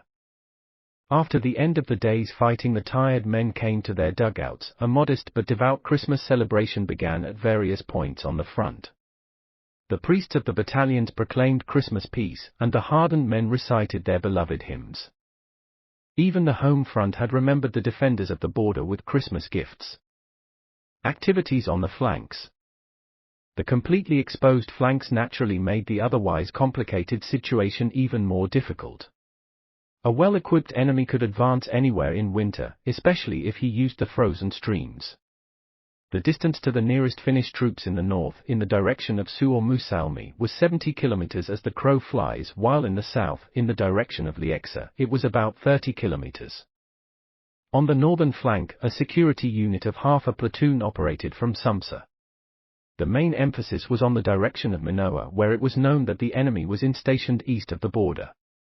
The enemy patrolled on the Finnish side and showed up already on December 3 in Korkana and on 4 in the villages of Varsius, Konnas and Viksimo, 25 kilometers east of Sumsa. A fierce battle ensued in Korkana, in which Border Sergeant Hanola in particular excelled in a close combat with hand grenades. The brisk and honest non-commissioned officer later fell in February during a patrol battle in the Kiikinkoski section. Our own patrols extended their expeditions to the other side of the border as well. The entire security department moved closer to the border in mid-December, but was pulled back to Sumter before Christmas. During December, nothing of importance happened in this direction. Map 1. As already mentioned, the Light Company von Essen, which belonged to the Vuokko Brigade, was ordered in the morning of December 5 to secure in the direction of Toki after arriving at Nurmes. The company advanced to Jonganjoki River, 5 kilometers from the border, and patrolled from there both north, towards Kuhmo, and south, maintaining contact with Colonel Rapana's troops. At first, everything was calm. On December 17, the long-range reconnaissance patrol Pulkinen observed that almost a battalion was advancing from the north along the Savakka-Lieksa country road, apparently aiming at Numijärvi on the back of Colonel Rapana's troops. One platoon under reserve Ensign Helajoki delayed the battalion. The situation was threatening. Lieutenant Colonel Vuokko considered it likely that the enemy from Toki would turn west towards his maintenance route, so he moved the 2nd Battalion Infantry Regiment 25 to Mujärvi village, about 20 kilometers southwest of Rasti Crossroads, and a reinforced company, Reserve Lieutenant Taskala, to Mantujärvi. To facilitate cooperation, the companies of von Essen and Taskala were temporarily subordinated to Colonel Rapana. Lieutenant von Essen, commanding temporarily also Company Taskala, was ordered to let the enemy pass the Toki crossroads and then strike the opponent in the back. At the same time, Colonel Rapana's troops would attack from the south. On the evening of December 19, the entire enemy unit was south of Toki, the main force at Kailavara, about 10 kilometers south of Toki. Lieutenant von Essen left Company Taskala to secure the Toki crossroads and sent the light company under reserve Lieutenant Pitila to pursue the enemy. Already at 4:00 at night they caught up with the enemy. Before the Russians had time to recover from their surprise, part of the support convoy and the rearguard were annihilated. After a brief reconnaissance, Lieutenant Pitila attacked again on December 20 at 6 a.m. and advanced about 2 kilometers fighting with the enemy's rearguard. Only then did the enemy interrupt its advance south and turn the front to the north. Due to broken telephone connections, the attack of Colonel Rapana's troops from the south, led by Major K. Hivrin, did not begin in the morning, but only after noon. The Russians realized their hopeless position between the two fires. They had already lost almost half of their men. All their firepower, especially numerous grenade launchers, was aimed at the platoon that was blocking the country road. The pressure became overwhelming. From the resulting opening, the Russians fled as a herd to the north. Lieutenant Pitila hurried to block the road further north at Kailavara Hill. Part of the company, under Lieutenant Nisila, stroked the fugitives in the flanks. Hardly any enemy made it back from the battle. Many died of starvation and cold, which these days dropped to -40°C. Occasionally some frozen and starving enemies were still found in the next few days in the forests. The main force of the light company, 3 bicycle platoons, was left under Lieutenant Pitila's command at the Toki crossroads to secure the flank. The remainder, a mounted platoon and half a machine gun platoon, was moved to Latva and placed at the disposal of Lieutenant Colonel Vuokko. When the situation finally stabilized, the 2nd Battalion Infantry Regiment 25 returned immediately after Christmas to terrain around Konnas to serve as Lieutenant Colonel Vuokko's reserve. The time after Christmas. A. Lieutenant Colonel Vuokko's section. The grouping of Brigade Vuokko had crystallized in the following way. In the Latvijärvi's position was a battalion, of which one company was in outposts north of the lake on Mornavara. As a reserve in the terrain of Konnas there was another battalion, which at the same time took care of securing the southern flank and kept one company in the terrain of Koravara, 7 kilometers east of Latvijärvi. The enemy, who with his main force tried to advance in the direction of Kuhmo and from there to Sotkamo, did its best to push Lieutenant Colonel Vuokko's troops further towards Nurmes. With his current grouping, Vuokko seriously threatened the enemy's flank. Severe artillery, grenade launcher and machine gun fire were continuously fired at the outpost at Mornavara. This could already be responded to some extent. At the end of December 29, Lieutenant Colonel Vuokko received a cannon battery, Captain Laulajainen, at his disposal, as well as an shortened field cannon as an anti-tank gun. From its position on the ridge of Mornavara, the cannon completely controlled the country road. The fire was particularly fierce on January 3, when the defenders were forced to leave Mornavara for a while, as was on the 4th, when about 300 grenades fell on a small area. Our own grenade launchers, along with Captain Laulajainen's cannons, assisted the infantry in a decisive way in these battles. After unsuccessful daytime attacks, the enemy tried to capture Mornavara on the night of January 7. Several tanks supported the attack. The attack was repulsed with heavy, bloody losses on the attacker. Still in January 12 the enemy renewed its attack supported by tanks. 2 tanks were rendered inoperable and the infantry advance was repulsed. After this battle, everything it was relatively calm. Our own patrolling was very active. Scouting units of different sizes harassed the enemy, bridges were blown up and the opponent's maintenance roads were mined. Sometimes it was enemy tanks burning, sometimes fodder stores, trucks or cars. Enemy patrols were often destroyed to the last man. The long-range patrols of Sergeant Kausinen and Pulkkinen, who often caused havoc far east from the border, excelled in particular. Patrol Pulkkinen did not lose a single man during these expeditions. B. Lieutenant Colonel Ilamarki's section. The battles on Lieutenant Colonel Ilamarki's section, north of the country road, took on a quiet character after Christmas. At the Rasti-Kuhmo road, the actual battle lines were about 6 kilometers apart. The enemy and our own patrols in turn penetrated into the Hataka terrain without occupying it permanently. The artillery was at times in lively activity. The enemy long-range artillery shelled the church village for several days, but to no avail. At the beginning of the war the Russians moved on foot without exceptions even on the sides of the roads. Eventually they started using skis. Our patrols often saw how skiing was taught on the ice of Lake Saunajärvi. Soon the first ski units appeared, which from Alasjärvi Lake sought their way along Luhenjoki River to Kiikinkoski Road. Lieutenant Kekkonen had placed teams to secure Lucia and Nivala. Usually it ended up very badly for the unaccustomed hostile skiers. Once a unit of over 100 men was surrounded, which then, after a 3-day blockade, was destroyed almost to the last man. In these skirmishes Rasila's reconnaissance unit stood out in particular. Our guerrilla activities were successful. On January 17 a guerrilla platoon led by Sergeant Major Vanikainen destroyed 2 enemy planes landed on a lake and captured the crew. The same patrol has also numerous trips to the enemy supply routes on its account. The Moylan ski unit made several daring journeys behind the border, destroying cars and bridges. Energetic Sergeant V. Moylan was killed at the very end of the war on a patrolling expedition. On January 26, Reserve Ensign Hottia destroyed 40 enemies with his platoon in the Lami terrain. During the patrol trips, Lieutenant Kekkonen's proven border guards and Kuhmo reservists stood out in particular.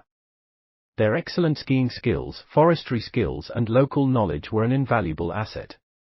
In addition came the men's love for the homeland. Enemy air activity.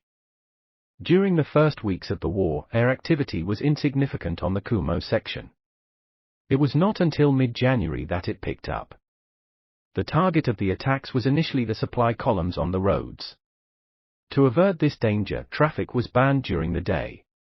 Air shelters were built near the settlements and trenches were dug. The campsites were camouflaged and unnecessary paths and roads were covered with clean snow. On January 19, enemy fighters attacked a company camped in Koiravara with their machine guns, causing losses. The next day, enemy pilots attacked Nurmes, where Brigade WS main support units were located.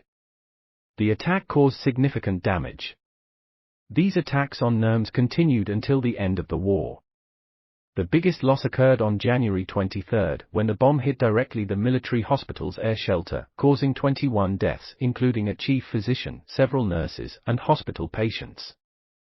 Hardening of Kuhmo front. The situation in Suomussalmi after the end of the Rate battle. After the battles at Rate, which on January 7 ended with the complete annihilation of the 44th Russian Division, my much experienced division advanced towards the national border. The remnants of enemy forces fled east. I had been ordered to prepare for an attack on Vasovara, which was the enemy's main service center immediately behind the border. On January 12 my troops were grouped as follows.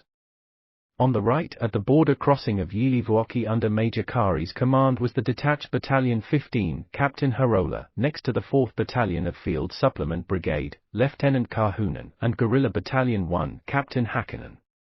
My intention was to advance to the rear of Vasovara with these forces. The shape of the border provided an excellent opportunity for that. On the country road to Rate, the Infantry Regiment 65 under Lieutenant Colonel Mandolin was in the immediate vicinity of the border. One battalion was missing from the regiment, 1st Battalion Infantry Regiment 65, which was added to Lieutenant Colonel Suusataval's group north of Suomussalmi. Behind Infantry Regiment 65, Lieutenant Colonel Markinimi's regiment from Parapoja, Infantry Regiment 27, fortified defensive positions on the west bank of the Purisjoki River. On the left wing, the Light Company Volonen had advanced to the village of Puras. Of my brave troops, who won the great victories at Suomussalmi, Lieutenant Colonel Fajerna's regiment, the Infantry Regiment 64, had been sent elsewhere. This regiment was called directly from the battlefields at Rate to new tasks on the Ladoga front, where Major General Haglund's great annihilation operation was at its decisive stage. It was promised that the regiment would be returned to my division when it had performed its duties. However, it did not return until after peace, after fulfilling its mission with outstanding glory. At the border there was a little contact with the enemy. Fortification work was carried out in various places. Sometimes there was an artillery shot from the direction of Vasovara. Air activity was almost completely down. We made daily patrol trips to the Russian side. It was important to reconnoiter the possibilities for advancing on the flanks and in the rear of the heavily fortified Vasovara. The enemy was on his guard. Weak forces had no business in its domain. Dugouts and mobile security units were protecting Vasovara in every direction. However, larger forces were not observed. The Russians seldom tried to patrol our side. My staff studied the maps of Russian Karelia captured from the Russians and considered the possibilities for action. The maintenance difficulties scared me. The available support and transport formations did not allow longer connections than those we had at present. During these days after the battles, the troops were allowed as much rest as possible. Wherever a sauna was found, it was heated day and night despite the danger of bombing. Earth saunas were also hastily built, for the men were tormented by month-old dirt. The parasites, loyal companions of war, were also a serious torment. The sauna was the best weapon against them. Idle moments were diligently used for training the troops. The battle guides shared by the management and our own rich experiences were carefully reviewed. Captured new weapons, the Russian light machine guns, automatic rifles, grenade launchers and hand grenades were carefully studied. Everyone wanted to learn. Until now we had been at the mercy of pilots and armored vehicles. From the abundant war booty at Suomussalmi, I received 10 anti-tank guns and 8 anti-aircraft machine guns for my division's own use. The rest of the cannons and anti-aircraft guns went to other fronts. I ordered Captain Mottonen to set up a heavy weapons section from these. With enthusiasm and energy, Captain Mottonen took up his duties. His brisk boys then fought until the end of the war wherever the battle raged the hottest. Calm and steady, they stood behind their cannons in numerous battles. Never again could the enemy tanks terrorize my troops. It was the responsibility of Captain Mottonen and his artillery men, many of whom gave their lives before the battles fell silent. Deployment of the 9th Division to Kuhmo. When I visited Kajani in mid-January, the North Finnish Group's headquarters considered the option of abandoning the ongoing offensive on the Suomussalmi front and instead transferring the main parts of my division to Kuhmo. Together with the forces already in place, we would defeat the invading enemy. After learning about the situation, I came to the conclusion that the available forces were too weak for this endeavor. The enemy had been allowed to dig in unhindered for another month. I knew from experience that the Russians were excellent in field fortification work. In a much shorter time they had created dugouts in Suomussalmi that the projectiles of light field artillery and grenade launchers could not penetrate. There were no howitzers or heavy artillery available, and furthermore there were limited ammunition available for the field cannons. In my opinion, the infantry was also insufficient. Only if the missing infantry regiment 64 was relieved of its duties north of Ladoga would the prerequisites be fulfilled for this demanding attack. However, the enemy had penetrated so deep into Kuhmo that the senior commanders, despite the uncertain outcome, planned an attack on this section. On the evening of January 18, I received an order to prepare for the transfer of my division's main force to Kuhmo. The transport of the Infantry Regiment 27 was to begin as early as the next day. According to the actual transition order, this arrived for me on January 19 of my combat troops. Only Infantry Regiment 27, the Light Company Volanen and one cannon battery had to be transported to Kuhmo in the first phase. The defense of Suomussalmi would be taken care of by 3 battalions and 1 cannon battery under the command of Major Kari. The Infantry Regiment 65 was for the time being stationed in Suomussalmi as the group's reserve, but it was transferred in the course of the next few days closer to my other troops. Fighting units were transferred by trucks and buses during the dark. The distance was about 200 kilometers and the frost was severe. Supply convoys marched. The support units were transported by train from Hiirinsalmi to Sotkamo, from where they marched to Kuhmo, 60 kilometers. The Infantry Regiment 27 arrived late in the evening of January 21 in Kuhmo and camped next to the road to Kikinkoski, 10–15 kilometers southeast of the church village. The other troops arrived the next day, the Infantry Regiment 65 only on between January 24 and 26. I myself moved with my staff on January 22 after dusk, and I arrived in Kuhmo right after midnight. We moved in the barracks area of Jamaki, about 6 kilometers southwest of the church village. My headquarters remained until the end of the war despite the air bombings. My staff was roughly the same as in Suomussalmi. It was extremely small, but each of its members was a man in the right place. We worked and lived in 7 standard living rooms.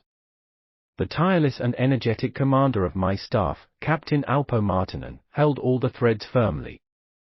When I arrived in Kuhmo, Lieutenant Colonel Ilamaki's troops were immediately subjugated to me on January 23. Brigade Vuokko was placed under my command as late as on January 28. The telephone connection to Lieutenant Colonel Vuokko was still completely missing. Large counter-attack. Preparations for the attack.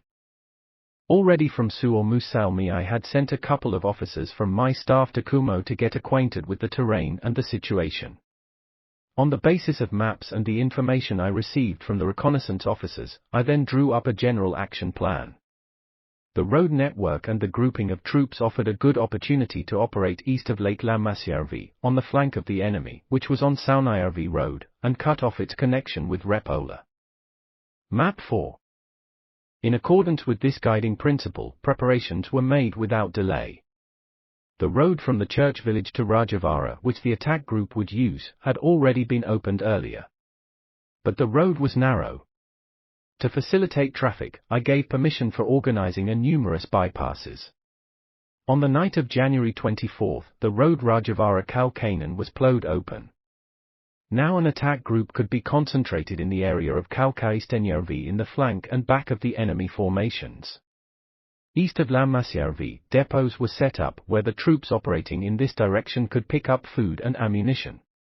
A new field hospital was set up in the only remaining primary school north of Lammasjärvi. Messaging connections were improved. Even to the Brigade Vuokko the construction of a telephone line was begun deep in the forests west of the Rasti crossroads. This connection was completed by the end of the month.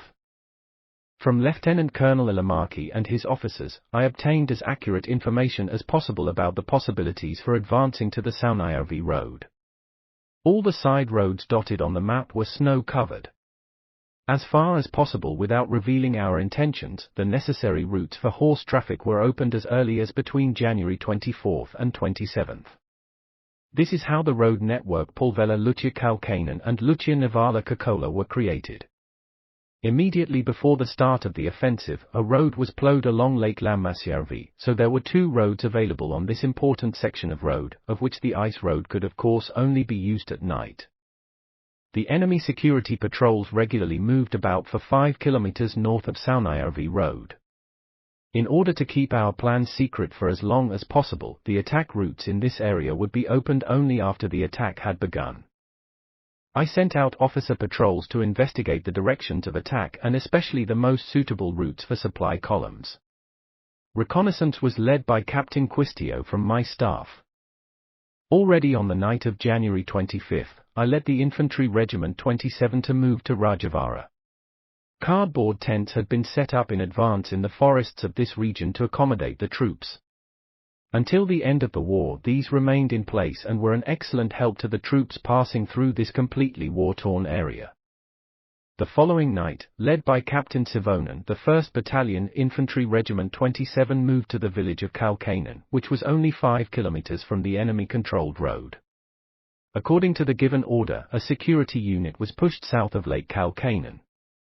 The reconnaissance would extend to only 1 kilometer from the lake shore. The security unit comprised of 2 rifle platoons from the 1st Company Infantry Regiment 27 and 1 machine gun. The unit crossed the lake without any incidents. When the head of the department, Reserve Lieutenant Oman at 10 a.m. was on a reconnaissance mission with his 4 subordinates, he came into contact with an enemy ski patrol about 200 meters from the beach. The enemy was in snow suits.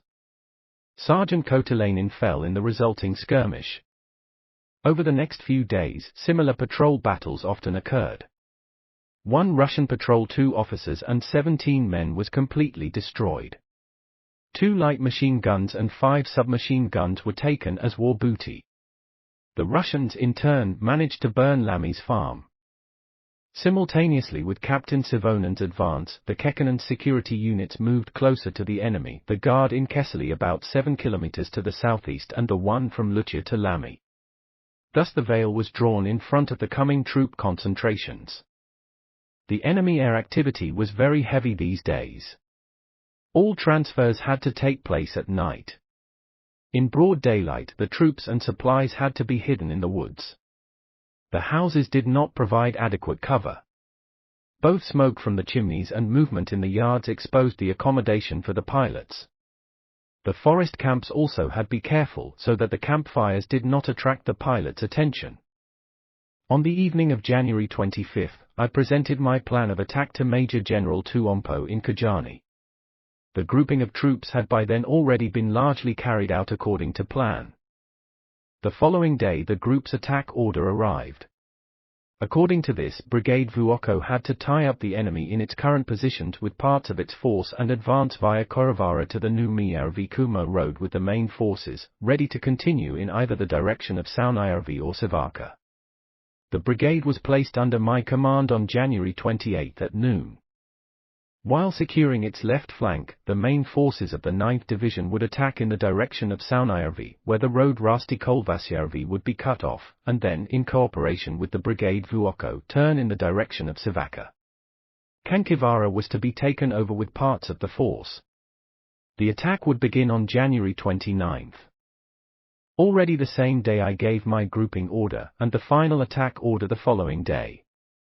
Since the detached Battalion 14 knew the terrain best, it was important to get the battalion involved in the attack. The 2 rifle companies and the grenade launcher platoon at Jyrkankoski were released from their positions, as was 1 company assigned to the Kekkonen unit. In addition, the battalion was reinforced with a reconnaissance unit number 4, a pioneer platoon and an anti-tank squad. The battalion commanded by Captain Murol moved on the evening of January 27 to Nivala. The 3rd Battalion Infantry Regiment 65 under Captain Flink took over the positions at Jyrkankoski. The 2nd Battalion Infantry Regiment 65 under Major Hiverin was initially moved to Rajavaara. From my artillery, which initially had 3.5 batteries, I gave 1 battery to Lieutenant Colonel Markinimi to support the progress of the Infantry Regiment 27. The rest was reserved for the activity in the direction of Rasti. The initial attack on January 28. To divert the enemy's attention from the main direction of the forthcoming attack, I gave Lieutenant Colonel Ilamaki an order to infiltrate with 1 battalion Yili Hataka Kuivala, which reportedly was a no-man's land. This advance would provide immediate combat contact with the enemy in Kankivara and Salmivara, as well as a starting position for the conquest of Kankivara as ordered by the North Finnish Group. Positions at Jyrkänkoski were kept occupied for safety's sake. The task of advancing was given to the 3rd Battalion Infantry Regiment 25 under Captain Salonmies. This battalion had already been considerably weakened in its many heavy battles. About a third of the force had been lost. The advance was supported by the 3rd, 8th and 9th batteries under Captain Lever, a total of 10 field cannons. Around 5 o'clock am the troops set in motion from Jyrkänkoski, where the 3rd Battalion Infantry Regiment 65 had just before settled in positions. Mainly in the direction of the country road, the 7th Company skied under the command of Lieutenant Suronen. This company was selected as the vanguard, as it had previously set numerous traps between Jyrkänkoski and Hataka. These could easily have been fatal for troops who did not know the terrain. The road could not be used because it was heavily blocked and mined. The advance took place in the forest, mainly on the eastern side of the road. On a stretch of about 4 kilometers, all the way to the Hataka crossroads, the troops met no resistance. Out in the field, Captain Salonmies supplemented his already issued order. The 9th Company, under the command of Lieutenant E. Lotti, reinforced with 2 machine guns, was ordered to continue in the direction of Rasti for about 500 meters.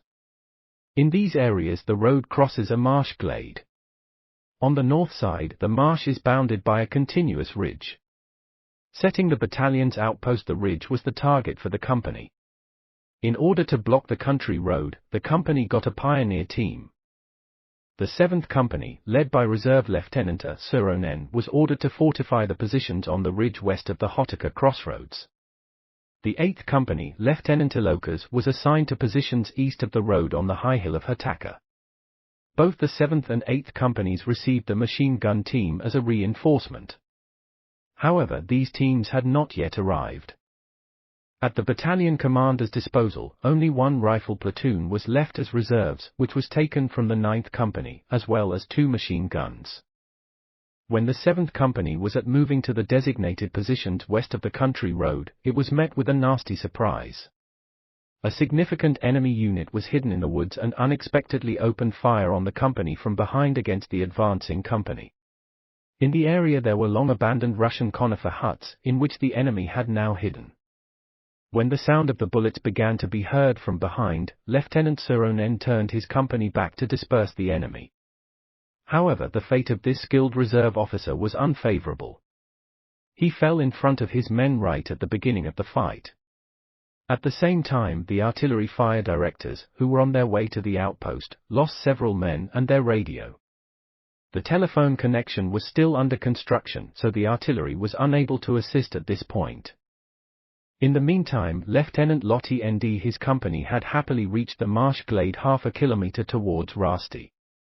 Hearing a fierce shooting from behind, he hurried with the small department himself to find out what had happened. Once at the battlefield, he went loose on the enemy without delay. Again the day was unfortunate for Captain Salonmies' battalion, also Lieutenant Lotti fell in the fierce melee. In him the battalion lost a bold, respected company leader. Fortunately, at this critical stage, the machine guns arrived to the scene. Reserve Ensign Soronen's platoon, which was assigned to Lieutenant Suronen's company, took up position right next to the country road. To the west, the ridge was full of enemies. The machine guns started playing their tune. The enemy now considered it best to retreat to their own side under the protection of the forest. At the same time, a pair of enemy tanks appeared at Hataka crossroads. The 9th Company, which had lost its commander, had not had time to build any roadblocks before the tanks arrived. Captain Salamis, who was himself on the east side of the road, thus lost contact with the company on the west side. The battalion's anti-tank guns had unfortunately been left at the rear of the column and were thus not on sight. The 8th Company also got into a fight as they ascended the slope of Hataka Hill. There were enemies hidden there too. When the company could not contact the battalion commander via combat messengers, the company leader decided to disengage. According to his understanding, the noise of fighting from the west side of the road moved backwards in the direction of Jyrkankoski. Thus the company, without Captain Salamis' knowledge of it, returned to its former positions in Jyrkankoski. On the west side of the road, the always resourceful reserve ensign Tamavori took command of the scattered troops and placed them in defense positions assigned to the 7th Company. Enemy tanks were still patrolling the country road, blocking all contact with the battalion commander. On the eastern side of the road, Captain Salamis organized defense with his reserve platoon Vorinen. The rest of the machine gun company, Captain Kokila, 6 machine guns, were included in this task. The ruling hills at Hataka had been in Russian hands since the 8th Company had disengaged. The day turned into evening. The Russians did not attack. Only the tanks harassed in the direction of the road. It was not until dark that Captain Salamis had telephone contact with Lieutenant Colonel Ilamaki. He only now received information about the withdrawal of the 8th Company to Jyrkankoski. Scattered parts from other companies had also arrived there. In the evening, all those who strayed were sent back to the front line. At night, the enemy was finally driven out of Hataka Hill, which was now taken over by the 8th Company. Entanglements and defensive positions were urgently built. The road was cut with 2 roadblocks. The day had been difficult for the battalion, which lost 2 company leaders, both skilled reserve officers. Reserve Ensign Tamavori became the leader of the 9th Company, while Reserve Lieutenant S. Nutila headed the 7th Company. The battalion's other losses were small, 2 fallen and 5 wounded. The artillery had 3 casualties. The Russian losses were about 30 fallen. Many warriors excelled in the battles of the day. Medical Corporal Mami deserves a special mention. He fetched his wounded comrade under heavy fire right in front of the enemy. Under the mobile and uncertain conditions in Kuhmo, the medics often had the opportunity to show their ability and courage. Encircling the enemy division, January 29-31. The major attack on January 29 was planned and ordered as follows. Group Ilamaki, the 3rd Battalion Infantry Regiment 25, the 3rd Battalion Infantry Regiment 65, 2.5 Battery from 3rd Battalion Field Artillery Regiment 9 and more directs heavy artillery and grenade launcher fire at Kankivara at 8 am and conquers the ridge after a separate order. The detached Battalion 14, reinforced with an anti-tank squad, a pioneer platoon and reconnaissance unit 4, advances to Lulati, cuts off the country road both east and west, destroys the enemy's depots in Lulati and prepares to continue the advance towards Savaka. The Infantry Regiment 27, reinforced with a battery and 2 anti-tank teams, advances via Litovara to Saunajärvi Road, clears with some of the forces the country road to Litovara and blocks the road to east with at least a battalion. The main force advances west to the eastern banks of Lakes Alasjärvi and Saunajärvi, ready to continue to Lulati. The Brigade Vuokko, reinforced with the detached Battalion 12 from Colonel Rapana's troops, maintains its current positions and advances with 2 battalions via Korivara to the country road Savaka-Lieksa. 1 battalion continues to Saunajärvi Lake's southern shore and connects to Infantry Regiment 27. The other battalion continues to Savaka, where the country road is cut off. The Infantry Regiment 65, minus 2 battalions, remained as my reserve at Rajavara.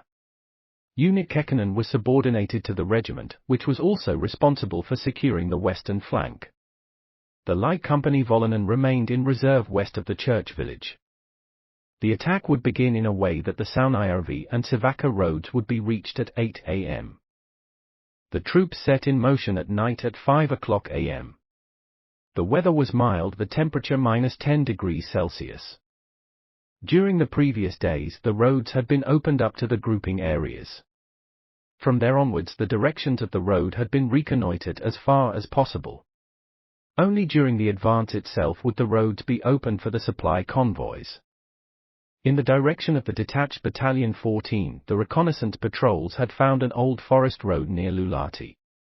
It ran through difficult terrain. Captain Murol's advance was heavy and slow under these conditions. Before noon, however, he was about 400 meters from the country road.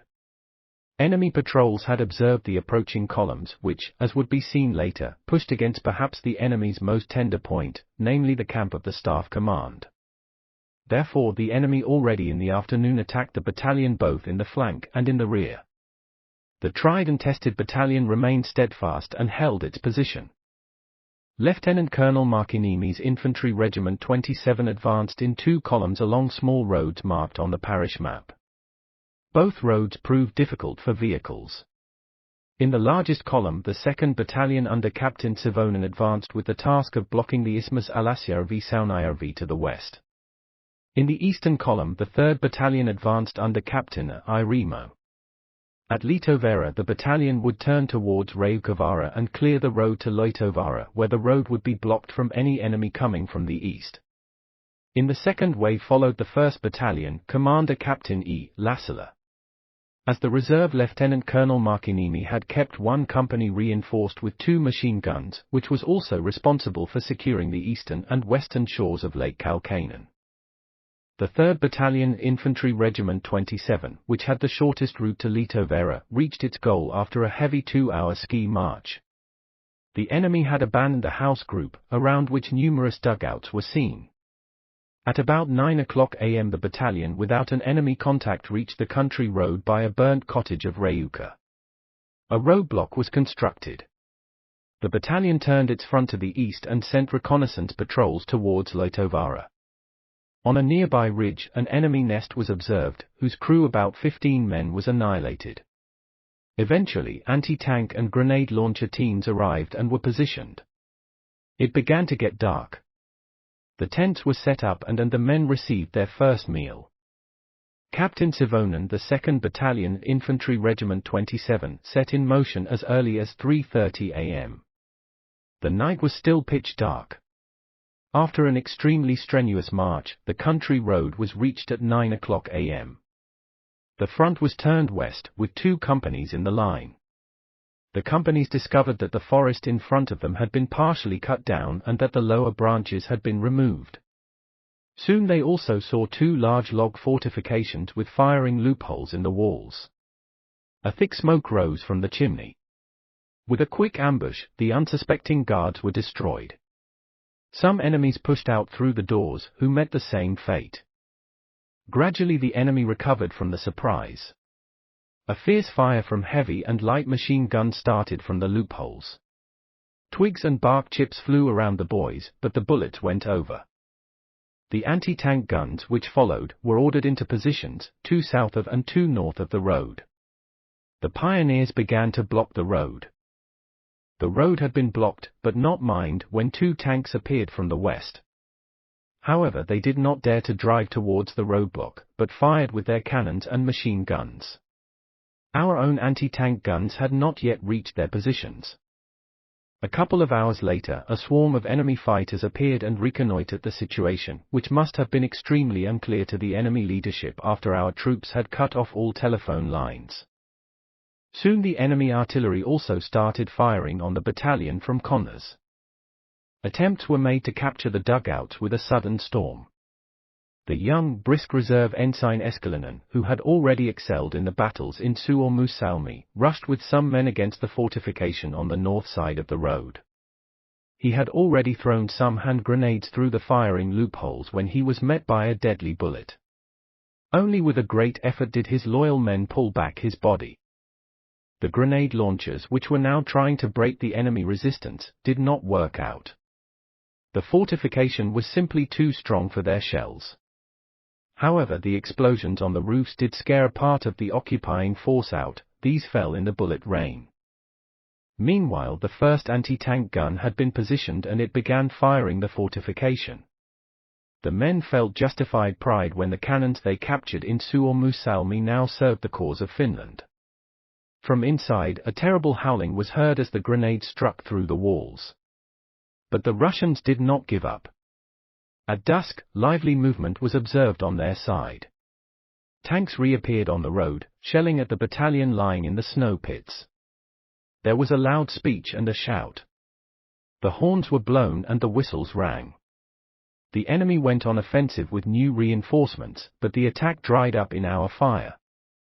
Our anti-tank guns soon hit a tank that burned with a huge flame. Another tank was also scrapped. After this, the hated iron beasts kept their distance. As the evening dimmed, the defense in the log fortifications was still holding.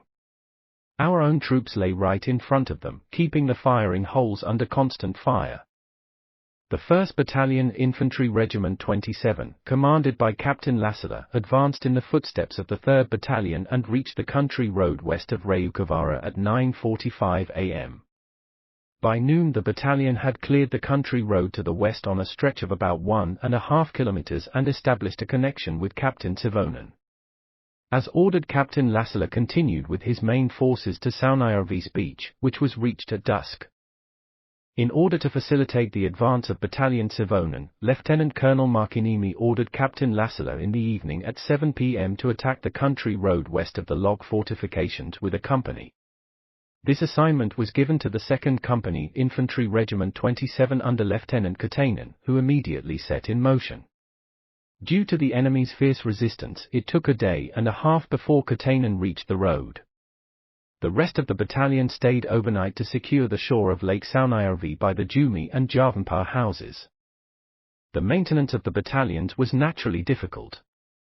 The newly opened forest roads in the hilly terrain were heavy for the horses. Enemy patrols also harassed the convoys. The road to enemy main forces had been cut off, although there were still troops east of Captain Irimo. The Loitovaara hill, where the arrival of new forces had to be prevented, had not been reached either. For that reason I gave a reinforced company, Company Harrow, the 2nd Battalion Infantry Regiment 65, from my reserves to Lieutenant Colonel Markiniemi with orders to march directly on Loitovaara. Lieutenant Colonel Ilamaki was ordered to relinquish another company from the 3rd Battalion Infantry Regiment 65, Company Piro, as a replacement.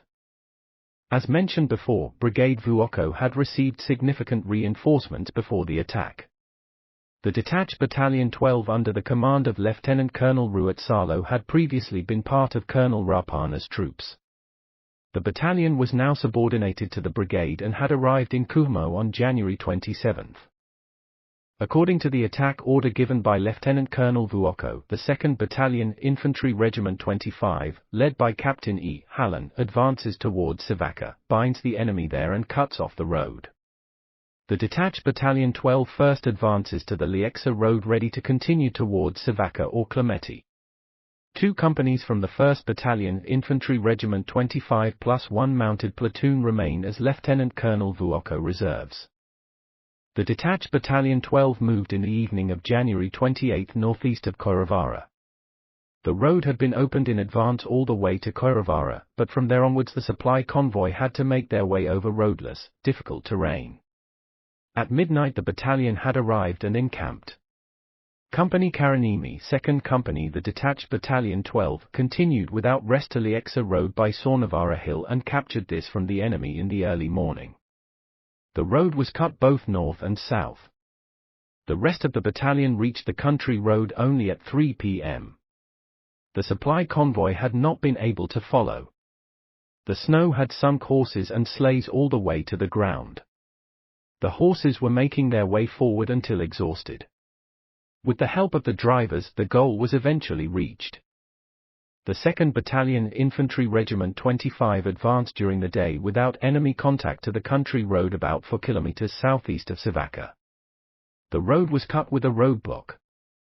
In the evening I ordered Lieutenant Colonel Vuokko to turn the detached Battalion 12 towards Lualahti and 1 company from the 2nd Battalion Infantry Regiment 25 towards Kokkola, mainly to secure Lake Saunajärvi. I also gave an order to move the light company Volonen closer to the front in Nivala, to protect the Kiikinkoski service road. The next day, Captain Murol could not advance. In the middle of the day, after artillery preparation, the enemy made a frontal attack and at the same time attacked Murol's left flank defenses from west. The attacks were repulsed after 3 hours of fierce fighting.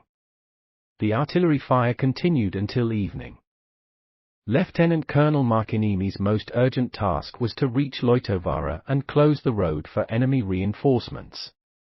Company Harrow from the 2nd Battalion Infantry Regiment 65 arrived at Kalkainen on the morning of January 30 and was ordered to advance east of Lake Kalkainen to Loitovaara Hill, where the company would cut the road and dig itself down.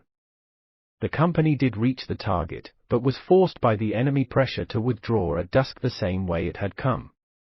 Since the road had to be blocked at any cost, Lieutenant Colonel Markinimi ordered the 1st Battalion Infantry Regiment 27 to detach one company and an anti-tank gun team, which would then advance to Loitovaara by circumventing the enemy nests from south.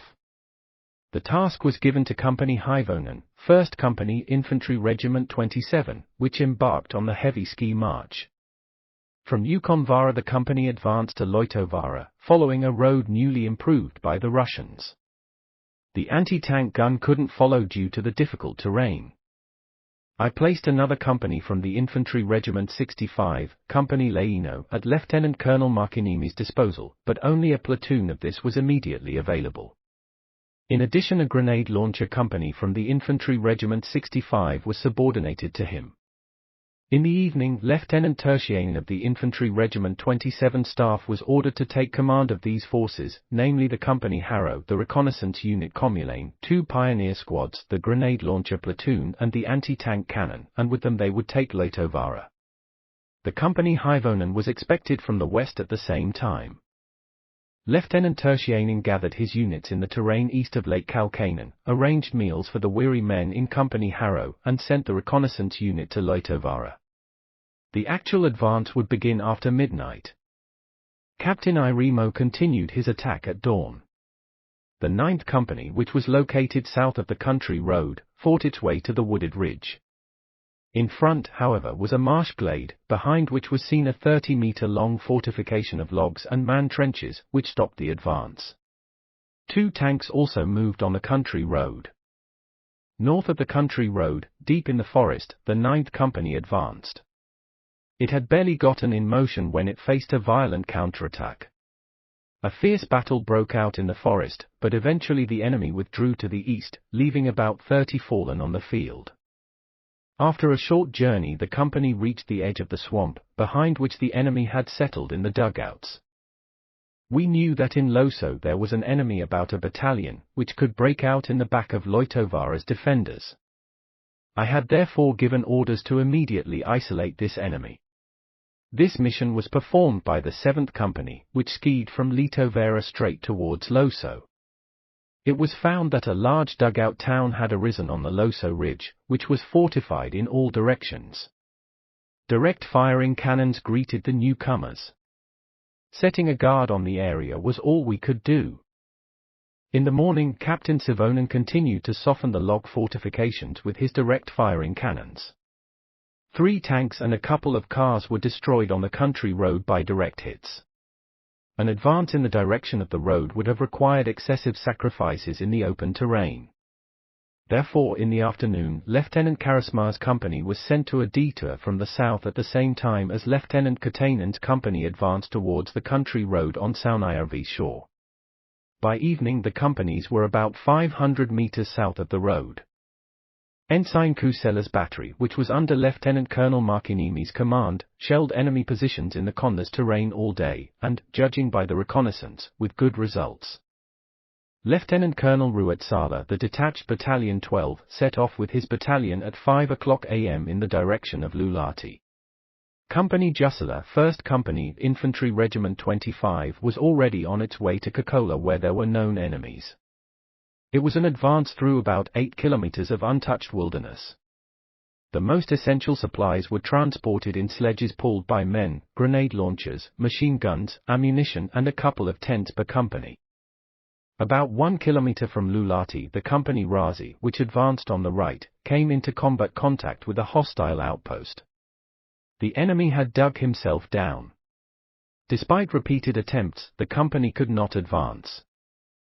The reconnaissance revealed that the enemy had secured the road about 1 kilometer west from Luulahti, so that the country road could be cut more easily further west.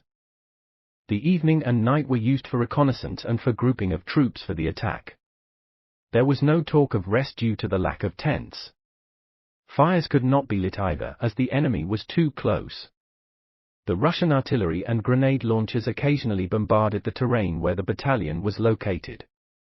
Lieutenant Jussila's company reached Kokkola headland on the southern shore of Saunajärvi at 11 o'clock am.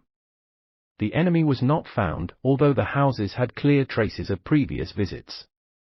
The village had been burnt down. At the far end of the Luulahti Sound a vast dugout town was observed. A large aircraft also landed there, taking off again. On the ice near the northern shore, cars, tanks and horse-drawn carriages moved. Captain Halland's battalion, the 2nd Battalion Infantry Regiment 25, drove out hostile outposts from the Savakka road, but encountered a field-fortified stronghold near Savakka crossroads, which stopped the advance. A pair of tanks supported Savakka's defenders.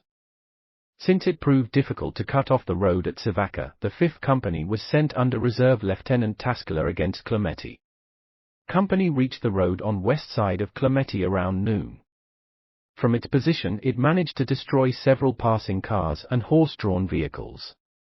Lieutenant Colonel Vuokko ordered the 2nd Battalion Infantry Regiment 25 to reinforce the unit in Clemeti with another company. The afternoon of the following day, the last of January, Captain Murol went on the offensive with the goal of reaching the road. I had ordered Lieutenant Colonel Vuokko to attack from the south at the same time, the detached Battalion 12. Despite the fierce resistance, Murol advanced about 200 meters, so the battalion now controlled fully the country road. Lieutenant Tertiainen, who had been assigned to retake the lost Loitovaara the previous evening, stated through his reconnaissance that a significant enemy unit was located by a lake, about 2 kilometers southwest of Loitovaara, Silmälampi.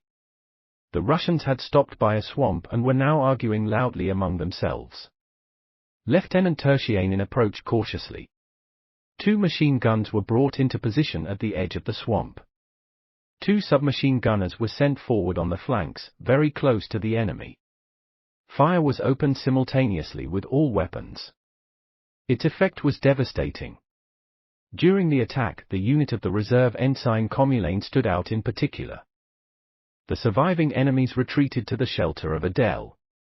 At this stage of the battle, the Russians, who originally numbered about 250 men, received help from Loitovaara. Thus reinforced, they went on offensive. Lieutenant Tertiainen now brought the grenade launchers into firing positions. Under their fire, heaps of enemies fell. Gradually the attacks subsided. The advance could continue. As so often in the Winter War, many of the seemingly dead then came back to life again. They had pretended to be dead in order to shoot our troops from behind. It even happened that the enemy raised his hand in a sign of surrender, but as he was approached, the man pulled out a submachine gun and opened fire. Such experiences teach caution about the fallen and those who seek to be imprisoned. When the battlefield was examined and the prisoners interrogated, it could be established that the attack had been carried out by the newly arrived 3rd Siberian Skier Battalion. All men wore white mountaineering suits and semi-automatic rifles. The equipment also included light machine guns, small grenade launchers and submachine guns. About 200 fallen remained on the field. Of the 2 companies in the battalion, only 21 men survived. Since Loitovaara seemed to be developing to a key position and Captain Irimo had not yet arrived, I had ordered Captain Mankinen from my staff to take over the command of Loitovaara. He arrived at the scene just at the end of the battle described before. After the men had eaten and rested a bit, Captain Mankinen continued in the evening of January 31 with his small unit in the direction of Loitovaara, where Company Haivonen was assumed to already be. A field guard of about 2 squads was left to secure the flank on the northern shore of Silmälampi. The terrain consisted of difficult uphill slopes. During the advance they had skirmishes with small enemy forces. Nevertheless, Loitovaara was reached at 11 p.m. Company Leino, the 5th Infantry Regiment 65, was now fully present. A heavy traffic was observed on the road. Cars traveled both east and west, protected by tanks. It turned out that the company Heikkinen had withdrawn from Loitovaara a few hours earlier due to the exhaustion of men and the depletion of ammunition. By hand, the unit's 2 anti-tank guns were dragged into firing positions on the eastern slope of Loitovaara. At night, roadblocks were built both east and westward directions, and behind them settled tired men in snow pits, where they then had to go through the fiercest battles. The road to the east had been cut and remained so until the end of the war. On the orders of Lieutenant Colonel Markiniemi, the 1st Company, Infantry Regiment 27, to which half the 3rd Company, Infantry Regiment 27 and an anti-tank cannon were attached, returned to Loitovaara the same night. Under the leadership of its new commander, Reserve Ensign Liusananti, the unit arrived a few hours after Captain Mankinen and occupied the positions between the country road and Loitojärvi.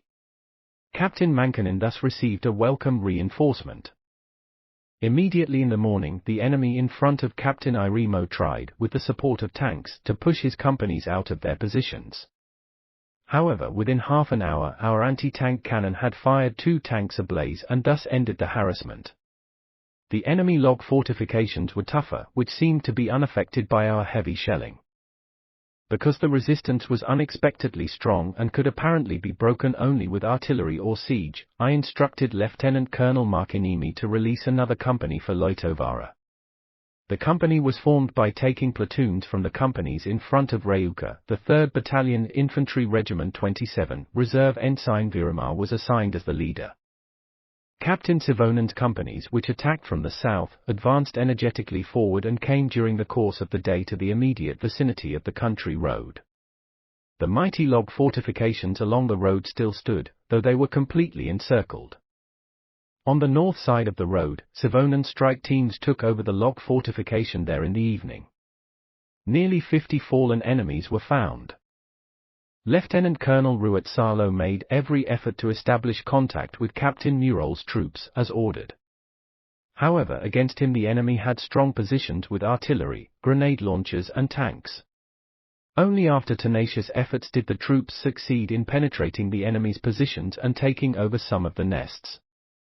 The company on the left, Karaniemi, reached the road opening in the morning of February 1. Enemy tanks were moving here. Sergeant Heikkinen crawled with his group into the road ditch and did not need to linger long before a tank buzzed to the scene. Heikkinen succeeded in throwing a satchel charge under the tank, which in the blink of an eye reached the end of its journey. At night, Heikkinen and his group mined the road. When 2 tanks arrived to tow away the damaged tank, they met the same fate. In the direction of Rasti, Latvijärvi and Kiikinkoski, the enemy had remained quiet. Since forces were sorely needed at the focal point of the battles, I allowed 2 rifle companies to be detached from the Rasti front from the 3rd Infantry Regiment 65. As replacement, Lieutenant Colonel Ilamaki received the men from an artillery battery, which lacked equipment, and the Division Transport Company. The enemy grows stronger. Own offensive continues, February 1. In February, Captain Murol's position was largely unchanged. The battalion had dug itself down about 200 meters from the country road and controlled it with its fire. The anti-tank guns were pulled into positions at the forest edge. During the day they managed to destroy 3 tanks and 2 cannons. Only the small field guard on the northern shore of Lake Kuhmo and the military police squad at the eastern end of Lake Heikkinen protected the Loitovaara service road. On the night of the February 1, an enemy company attacked the field guard and reached the road to Loitovaara. Lieutenant Colonel Markiniemi ordered Lieutenant Tertiainen to reopen the service route. There were no troops available other than Reserve Ensign Hanhirova's military police squad and a dozen of Captain Mankinen's support personnel, and men reported sick. Fortunately, the support personnel also held 2 machine guns. The enemy was in positions on Silmalampi's southern shore facing the road. Lieutenant Tertiainen positioned the machine guns so that they could shoot across the lake at the enemy's back. He directed his living force to the flank of the enemy. The first attack slowed down after the head of the strike group, Sergeant Major Heikkinen, fell. Reserve Ensign Hanhirova, who with some military police had secured the east, now became head of the strike group. Boldly and fearlessly, he commanded with fury to attack the overwhelming enemy. The enemy left about 80 men fallen on the field. The rest fled east. The road to Loitovara was clear again. The men had performed their duties brilliantly, although about half consisted of cooks, horse drivers and men sick with fever. After the battle, many of them asked to join the fighting units in the front line to fight there with weapons in hand. As soon as the morning dawned, the intense pressure against Loitovara began. A column comprising of 10 trucks and escorted by several tanks tried to penetrate the fortification from the east. Fortunately, the company Liusenantti had broken down the road. The tank stopped in front of the barricade and started a firefight, which lasted until the evening. The enemy infantry also attacked in the protection of the tanks. All attempts were repulsed. On this fierce day of the fight, Reserve Ensign Sanjo and his platoon excelled in particular, rescuing a seemingly threatening situation several times with his extraordinary courage. However, the day required the life of both him and his brave messenger, Soldier Kartunen. Gradually, some pressure also began from the west. The reconnaissance found that only 800 meters west of our position the enemy had a network of trenches. Further afield in Loso was an enemy force of about a battalion which was not yet completely isolated. It was thus important to form a sustainable front also to the west, until our forces were sufficient to destroy the enemy there as well. In Captain Irimo's direction, the situation did not change significantly during the day. The enemy standing in Loso made a strong attempt to break out and for a short time drove out Company Voristo, which guarded Loso. The company was attacked also from the west. In the evening the situation was restored. Due to these events, Company Virama could not, as had been expected, reach Loitovara during the day. Captain Sivonen's companies continued to take over the remaining log fortifications. Already in the morning the men had managed to get within the shelter of the walls of the fortification located on the south side of the road. A group of pioneers climbed onto the roof and threw hand grenades and explosives through the smoke vents. Despite the opportunities given, the enemy did not surrender, but was destroyed to the last man after a battle lasting nearly a day. The fallen enemies were about 100 in number. The fortification was armed with 4 heavy machine guns and numerous light machine guns and automatic rifles. In front of Lieutenant Colonel Ruotsalo, the resistance was particularly strong, so the battalion, in order to avoid unnecessary losses, was ordered to dig itself in. Luulahti was now in any case isolated to the west. Part of Company Karanimi moved to the north side of the country road under cover of darkness. An enemy fighter plane was destroyed on Saunajärvi's ice. West of Clemeti, the enemy, with the support of artillery, tried to drive out our troops, who from their positions south and north of the country road blocked all traffic on it. All attacks were repulsed bloodily. The enemy tries to break out of our siege ring, February 2nd. The following day, February 2nd, the enemy was even more active both inside and outside the encirclement. At night, the encircled enemy in Luulahti made a fierce attack on Captain Nurol's positions. The attack was repulsed. But in the afternoon it was renewed again. Numerous direct fire cannons supported the infantry assault on our positions. Even after dark, the enemy tried to attack, but also now without success. To make the situation easier for Sivonen and Nurol, I had ordered the light company Volonen to attack the road on the west side of Lake Alasjärvi. The company arrived without difficulty, but found that the whole road was fortified. After inflicting significant damage on the enemy, the company was ordered to return to its place of origin in Lucia. At Loitovara the violent fighting continued. Men had to be in defensive positions almost continuously. Exchanges could rarely be arranged, nor were there any dugouts to give a moment's rest to the exhausted men. Enemy reinforcements from the east increased constantly. They spread out on both sides of the country road. In the south they had occupied the entire eastern shore of Lake Loitojärvi, and in the north, in the morning, they cut off again the service road to Kalkainen. To get this reopened, Captain Mankanen sent a platoon from Loitovara and Lieutenant Colonel Markinimi Company Piro from the Infantry Regiment 65 from Kalkainen. In addition, Lieutenant Colonel Markkinimi had detached Company Katainen from Captain Savonen's battalion and directed it to Kalkainen, where the company was currently on the march. As it later emerged, the enemy now began to concentrate a new division, 23rd Division. It was ordered to rescue the circled 54th Division and to completely destroy my troops. In the morning, one of our reconnaissance planes detected an enemy force estimated as 7 companies in the area of Riahivara. Despite repeated attempts, the maintenance route was not cleared. New enemies also flocked from the west, probably from the base in Loso. During the day, the enemy could even make counterattacks in several directions against Ensign Piro's company. Lieutenant Tertiainen, to whom Lieutenant Colonel Markkinimi entrusted the command, therefore decided to wait for Company Katainen, which did not arrive until the early morning of February 3.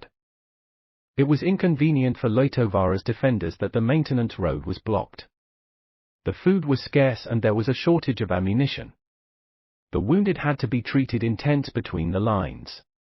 Only 2 days later could the actual dressing station be established. No complaint was heard. The front had to hold. The actions of physicians and other medical personnel deserved the highest recognition, especially those who calmly fulfilled their duties in the harsh conditions of Loitovara.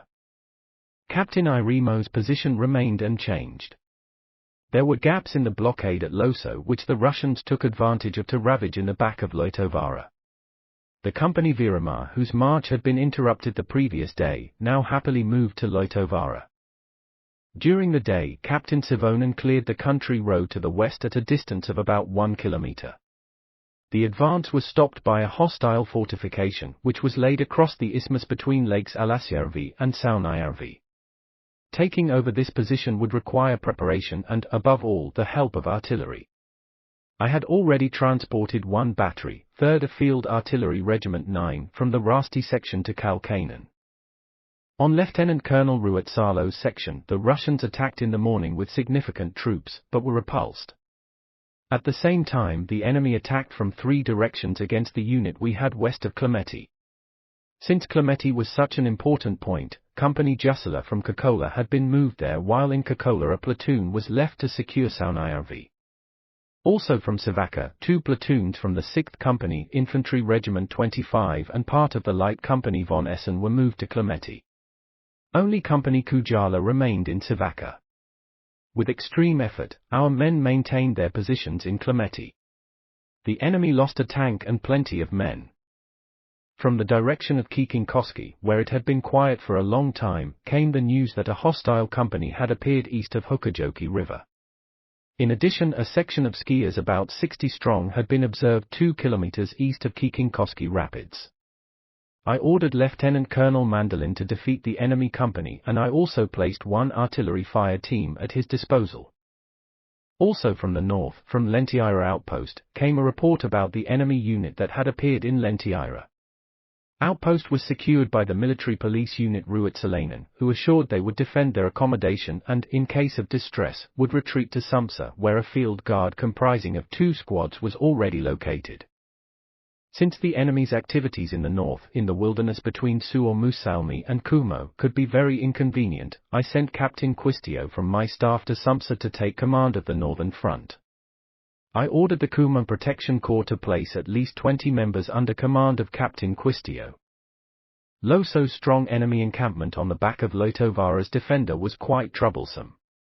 I therefore ordered Lieutenant Colonel Markkinimi to take Loso the following day and clear the area between Loso and Loitovara.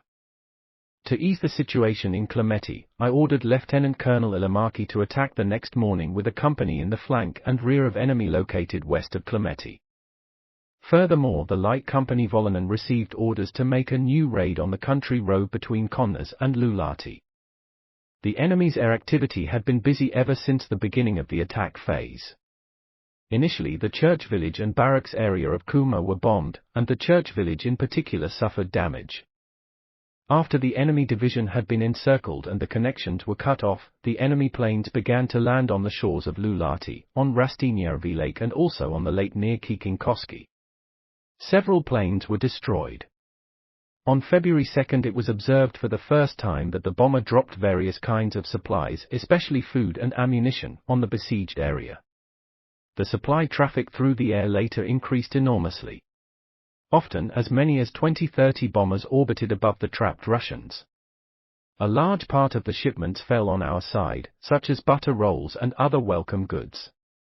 Once a sack filled with chocolate was found, which along with a letter of dedication sent by a women's communist association in St. Petersburg. The headquarters and troops were also bombed. The enemy harassed Lieutenant Colonel Markinimi's command post in Heikkinen quite severely, as well as the barracks in Jarmas, where my staff had to experience repeated airstrikes. There could be 50-60 planes in the air at a time. Violent fighting in Loitovara and Klemeti. Annihilation of encircled enemy continues. Between February 3rd and 5th. On February 3rd, Captain Mural's situation remained unchanged. A large tank and a direct fire cannon were destroyed. Throughout the day came a weak grenade launcher fire from the Russian side. In Loitovara the fierce battle continued. At night the enemy had tried to sneak into our positions and break down the barricade. The mining of the country road had to be renewed in most places, because the old mines had been snatched away. The pressure also increased from the west and a tank appeared. The position was reminiscent of a Wild West wagon camp that banged on all sides. The distance between the eastern and western lines of defense was only 300 to 400 meters.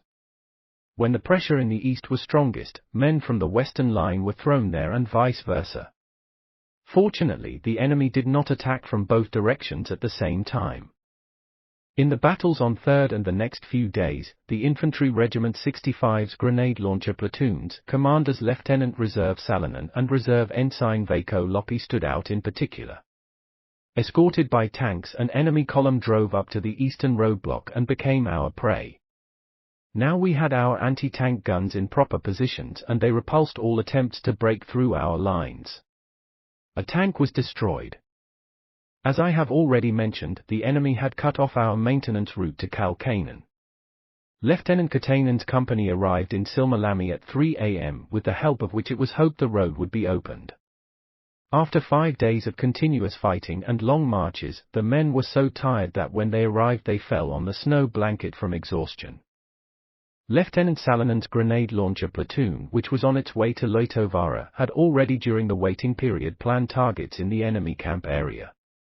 The concentration, 120 grenades, began after Katainen's men had rested for 2 hours, then Katainen's experienced company set in motion. The remaining resistance was only weak. At 9 o'clock am a connection was made to Lieutenant Komulain's platoon, which from Loitovara tried to drive the Russians from the maintenance road. In the battle the enemy lost about 80 fallen, among them 10 officers. On our side the losses were 1 fallen and 2 wounded. In the evening another company, Juno, from the Infantry Regiment 65 was placed at Captain Mankinen's disposal. During the day, Captain Irimo tightened the encirclement chain around Loso and captured several dugouts.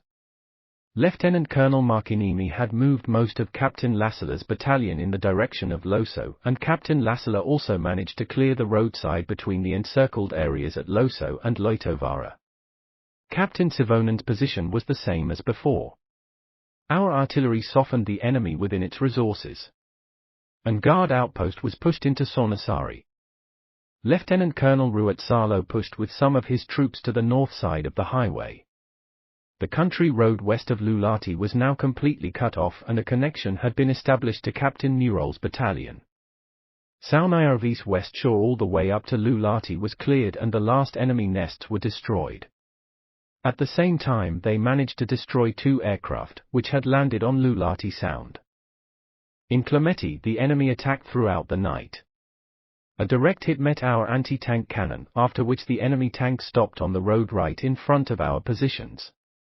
As a result, Lieutenant Colonel Vuokko in the evening cut off the road at a new point east of Klemeti.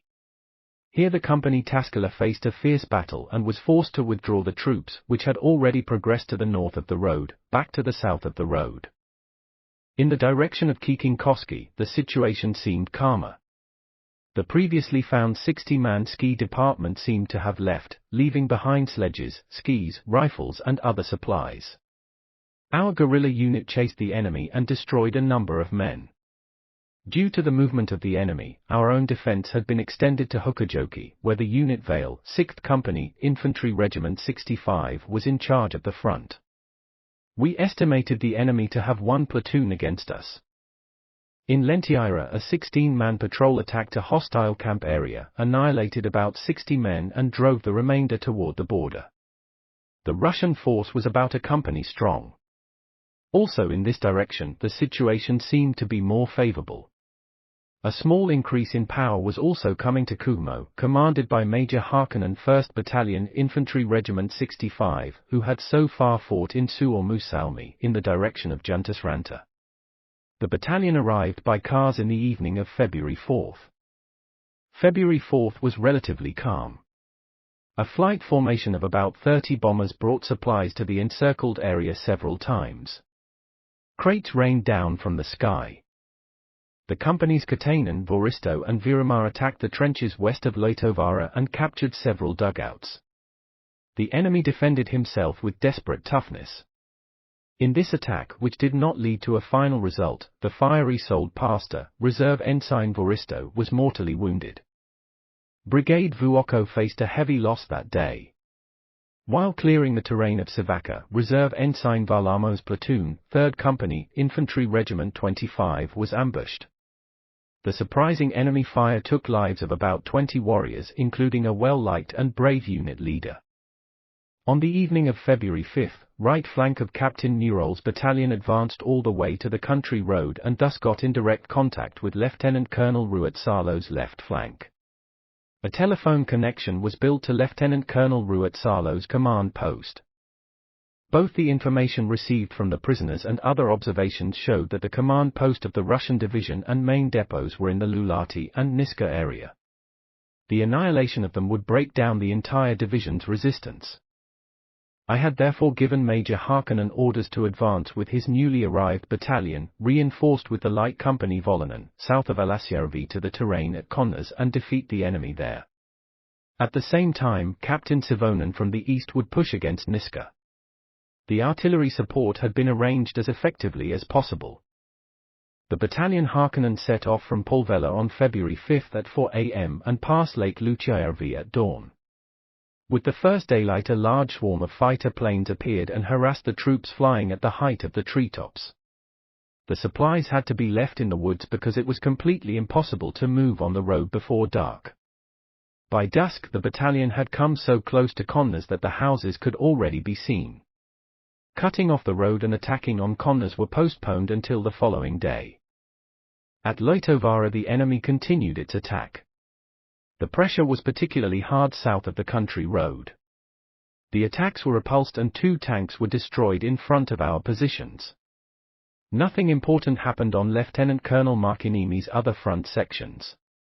Captain Lassila participated in Lausanne's takeover attempts from the south. However, Lausanne was heavily fortified in all directions. Many direct fire cannons greeted the attackers. Lieutenant Colonel Vuoko's situation remained unchanged.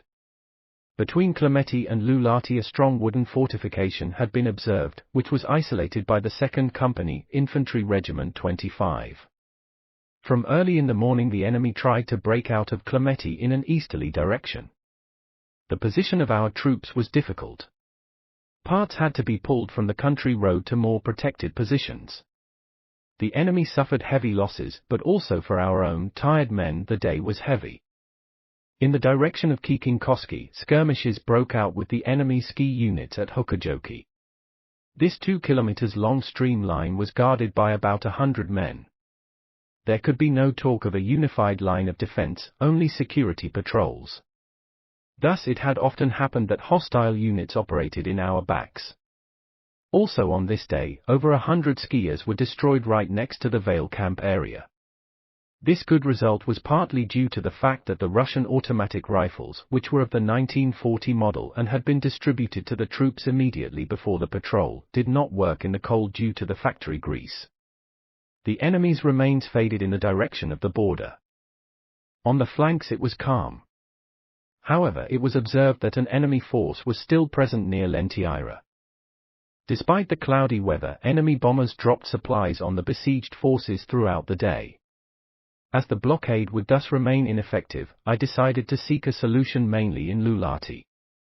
I ordered Lieutenant Colonel Markinimi to detach one battalion for this purpose and to confine himself to securing the enemy-occupied areas of Reuka and Loso. However, a stable situation at Loitovaara was a prerequisite for all other activities. Therefore, the enemy who now acted against the Loitovaara had to be defeated. The task didn't seem overwhelming at the moment, although new Russian forces were certainly approaching. I deployed my only reserve company for the task and ordered Lieutenant Colonel Markinimi to attack the right flank of the enemy standing in front of Loitovaara the following day. At the same time, Lieutenant Colonel Mandolin would attack Reuhivaara with a company from the north. Attacks would also be launched on all other fronts. The positions in Konnas are attacked. The counter-attack in Loitovaara, February 6. The next morning, after half an hour of artillery preparation, Major Heikkinen began his attack. The experienced and calm Jager Captain T. Cornisto served as commander in the front line. Lieutenant Volinen's light company was the first to advance, followed by Saiku, 1st Company, Infantry Regiment 65. At 10 a.m. Volinen reached the country road west of Konnas and then cut the road west with mines and roadblocks. The company Saiku turned east towards the house of Konnas and advanced about 300 meters to the edge of the open swamp. The enemy made a counterattack that was repulsed. However, the company could not get over the open marsh clearing but dug into the snow. Soon a tank approached from the Luulahti hold and drove up to Lieutenant Volinen's roadblock, firing heavily at our troops. Only after a great difficulty an anti-tank gun had been put in position did the awkward situation become easier. The tank was added to the long list of scrapped piers. Captain Murol's section was calm. As the chances of advancing in this front were limited, I ordered Captain Murol to relinquish his reserve company to Major Heikkinen. The company, led by Reserve Lieutenant Apati, marched late in the evening to Major Heikkinen's command post and continued at night to the front line. To clarify the situation at Loitovaara, a battalion of 2 fortified companies, led by Major K. Hivrin, attacked early in the morning via Kulmajärvi in the enemy's flank. The resistance was now weaker than expected, so Major Hivrin had the opportunity to clear the terrain in front of our positions all the way to Loitojärvi. The companies Hornborg and Piro progressed east with Kuusijoki as the target. Unit Leskinen, sent from the north by the Infantry Regiment 65 in the direction of Reuhivaara, reached Lammasenvaara and destroyed, among other things, a car with 7 officers. As the Kuusijoki River was too far ahead in the prevailing power conditions, building of an outpost defences was started by a narrow creek 1 kilometre east of Loitovaara. Loitovaara's hard-working defenders thus received a welcome respite. The 2nd Battalion Infantry Regiment 65, Hivrin, was grouped in the evening west of Loitovaara as the division's reserve. The defence was left to Unit Mankanen, which included 3 rifle companies and 2 machine gun platoons. The reinforced Company Piro was assigned to the Kuusijoki River front. Captain Sivonen began his offensive early at dawn, took over one enemy nest after another, and by the evening had advanced about 400 meters. Lieutenant Colonel Vuoko's troops were in active use throughout the day. In the west, in the direction of Lake Latvajärvi, a small unit under the command of Major Vehola, assisted by artillery, progressed all the way to the level of Koistila. In the evening, however, it returned to the starting positions on the order it had received. At the crossroads in Sivakka, Lieutenant Kujala's company clashed with some enemy nests. Lieutenant Colonel Ruotsalo's troops fought a firefight and improved their positions. One four-engine plane that landed in front of Luulahti Sound was destroyed with grenade launchers. Increasing hostile activity was observed on the flanks. In the areas of Lentiaira, an enemy unit together with a supply convoy on horseback was advancing under our harassment. Our reconnaissance had found a new enemy unit advancing from the border in the direction of Kiikinkoski. Luulahti is harassed. The attack on the Konnas continues. Eastern Defence moves to Kuusijoki, February 7. On February 6, Lieutenant Colonel Markinimi released Battalion Lassila, which was concentrated at Niskavaara. The battalion was missing the 1st Company, which was tied up in Loitovaara, so Captain Irimo relinquished a company under the command of Reserve Ensign Huhananti instead. On the night of February 7, the battalion moved around Lake Alasjärvi on the stretch of road west of Connors controlled by Major Heikkinen. Its mission was to attack in the direction of the road west towards Luulahti. The Company Volonen, which was already operating in this direction, was subordinated to the battalion. The attack began at 2 p.m. The enemy resistance was extremely fierce. When dusk fell, the battalion had advanced about 700 meters. At the same time, the battalions Murol and Ruotsalo were also aiming at Luulahti and managed to advance somewhat. The enemy offered tenacious resistance. Battalion Heikkinen was in operation from the small hours. A 40-strong enemy unit had remained in its flank, out on a headland in Lake Alasjärvi. At night it was destroyed. Only 5 Russians surrendered. After artillery preparation, the battalion's main attack on Niska began at 2:45 p.m. The attack was successful at first, until an open swamp was reached, behind which the enemy was in strong positions. On the section of Lieutenant Colonel Vuokko, no special changes occurred. The detached Battalion 12 conquered some nests. In Clemeti, the infantry shot down an aircraft, whose crew was captured. It was quiet in the Murol's front. Captain Sivonen continued his attack in the morning and at 10:30 a.m. reached the current, which flows from Saunajärvi to Alasjärvi. The remains of the enemy forces withdrew across the stream. The country road had thus been cleared for a distance of 4 kilometers. A significant enemy force had been squeezed into a narrow area between Major Heikkinen's and Captain Sivonen's battalions. In the direction of Loitovaara, the battle was still going on around the terrain around Kuusijoki. On the west bank of the river there were still enemy units. Company Piro alone was unable to resolve the situation. The task was assigned to General Staff Officer from Infantry Regiment 65, Captain Arpanen, under whose command the companies Piro and Nurminen were placed. As it was expected that the enemy would try to get around Loitovaara from the south, aggressive reconnaissance was directed at Lake Kuusijärvi. Nothing special yet emerged. During the day, my troops and especially the defenders of Loitovaara were hit hard. Captain Mankinen, who had already fought so bravely in Suomussalmi and had now successfully repulsed all enemy attempts in Loitovaara, died accidentally in his command tent. Captain Arpanen succeeded him at first. On February 10 he was succeeded by Major K. Hiverin. On other fronts, nothing remarkable happened during the day. Since the enemy remained passive in the Rasti section, I decided to release Battalion Salonmise, the 1st Battalion Infantry Regiment 25, from there as my reserve. Battalion Flink, the 3rd Battalion Infantry Regiment 65, had already been released. Only a thin veil of guards remained in the defensive positions, mainly consisting of men from the artillery and the support units and a couple of machine guns. The air reconnaissance had revealed that a new Russian unit had arrived in Riihivaara. Before the enemy could fortify itself, I ordered Lieutenant Colonel Markiniemi to attack Riihivaara with a battalion. Battalion Hiverin was put again at his disposal for this task. At the same time, Captain Arpanen's unit would have to attack the flank of the enemy in front of the outpost. Operations at Connors and Luulahti continue from February 8 till 10th. On February 8, preparations were made in the direction of Luulahti for a general attack. The artillery battalion Leva, which included 1 cannon and 1 howitzer battery, was moved from Jyrkankoski to Lucia to be able to fire Luulahti. All forces operating in the direction of Luulahti, detached battalions 12 and 14, the 1st Battalion Infantry Regiment 27 and others, were subordinated to Lieutenant Colonel Ruotsalo, who moved north of the roads. Major Heikkinen attacked in the morning and reached the stream with his left flank. Elsewhere, opposition was fierce. During the day, enemy fighters harassed the troops. At dusk, Captain Sivonen tried to cross the lake from Sornasaari to Connor's house with a company, Lieutenant Karisma. Without being observed, the company came about 150 meters from the shore, but was met here by fire from several machine guns, forcing the company to retreat. As it was very difficult to advance in Captain Savonen's section, the stream was not frozen. I ordered the transfer of one company to Major Heikkinen on the west side of the stream.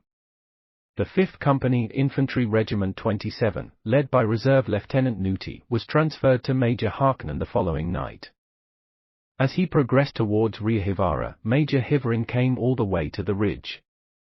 However, the village itself was so heavily fortified and manned that a takeover could not be imagined. Lieutenant Tertianin, who the previous day with about a company had tried to take Riahivara from the south, had also reached the same conclusion. Ensign Leskinen's unit, which was on the road between Riahivara and Lamasenvara, had reported that at least 2 battalions had withdrawn towards the border. Based on this, it was assumed that the enemy would empty Riahivara.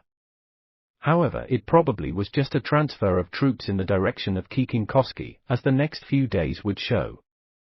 Captain Arpanen's unit, which consisted of the companies Piro and Numminen, reached Kuusijoki after a heavy march in the terrain.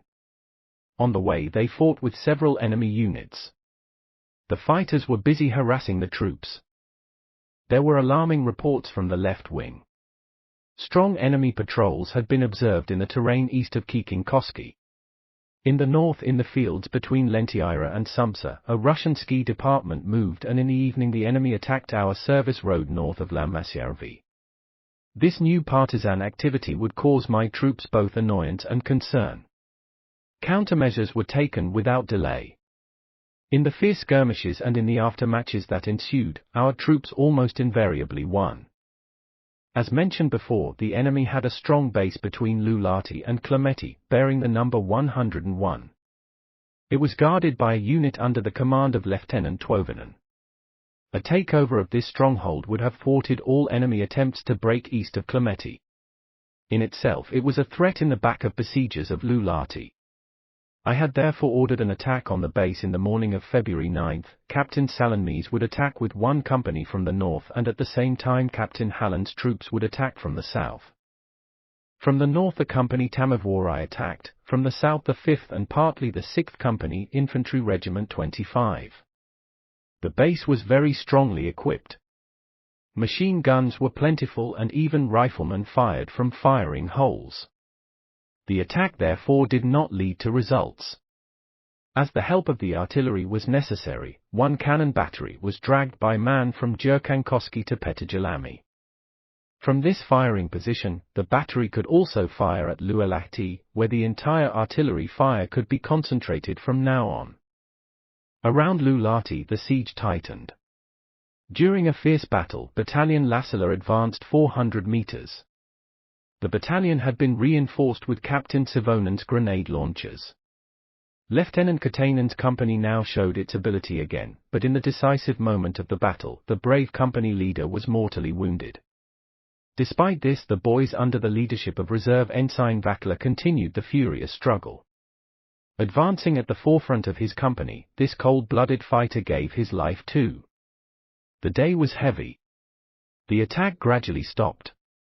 The companies dug themselves down in right front of the enemy's obstacles.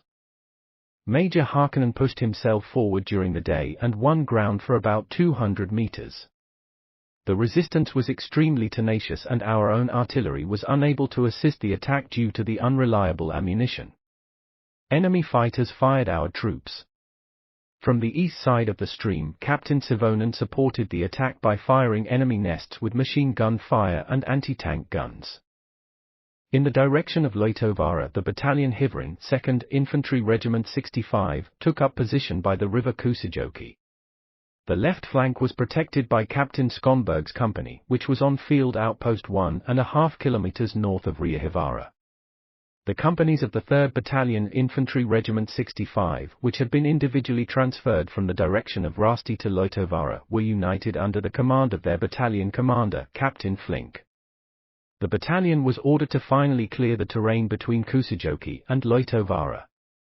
The Loitovara position itself was occupied by thin forces, led by Captain Arpanen. At Hukajoki the enemy moved in the morning, but left to the east. Nothing special occurred on the flanks. Lieutenant Vale's patrols pursued the opponent. They also succeeded in destroying numerous enemies. The enemy, who had visited the service road, was also pursued. However, the Russians quickly retreated along the same track as they had come without being caught. On February 10, preparations were made for a general attack on the enemy fortifications west of Luulahti, Konnas and Loitovaara.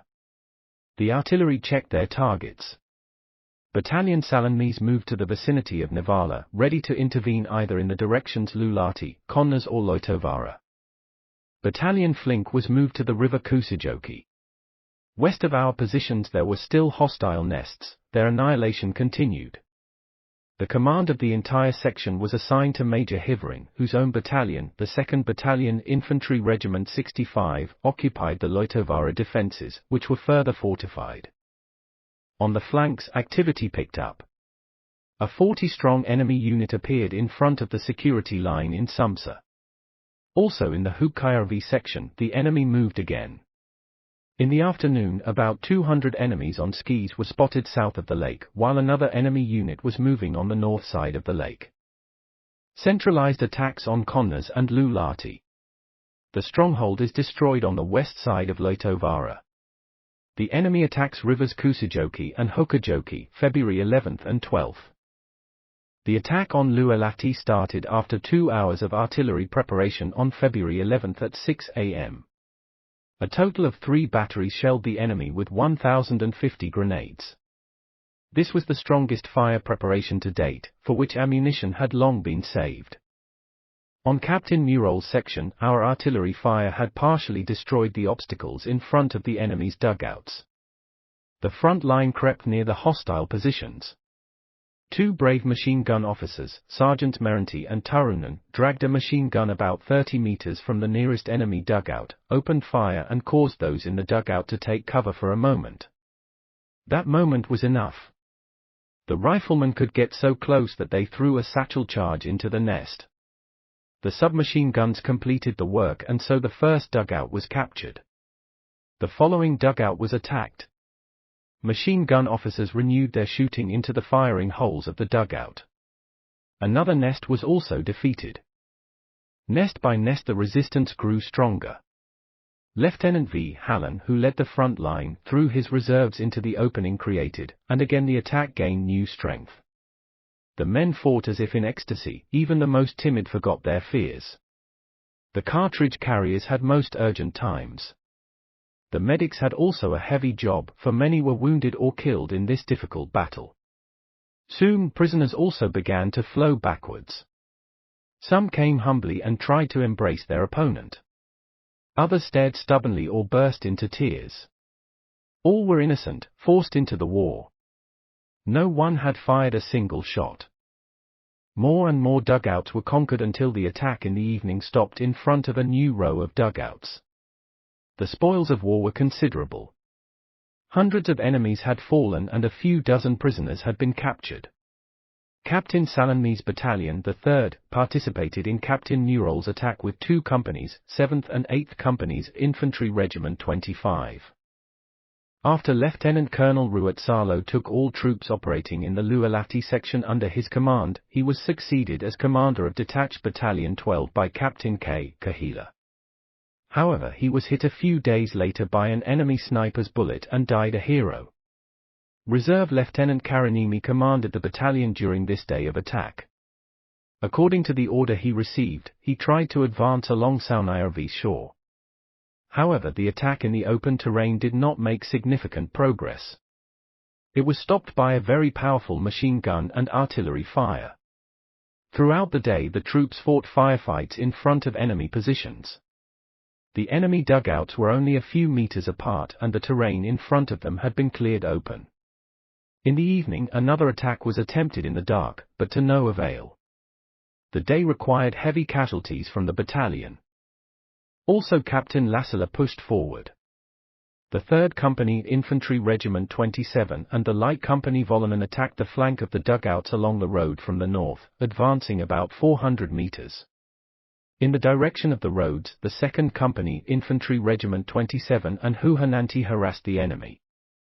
The resistance was incredibly tough and the enemy's fire accurate.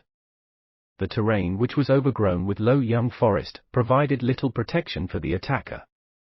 At dusk the attack halted. As Major Harkkonen's and Captain Savonen's activities now focused on the same goal, Connor's, Major Harkkonen was subordinated to the Lieutenant Colonel Markinimi's group in the evening of February 10. Due to the difficulties in the artillery operations, Major Harkkonen did not attack on 11th.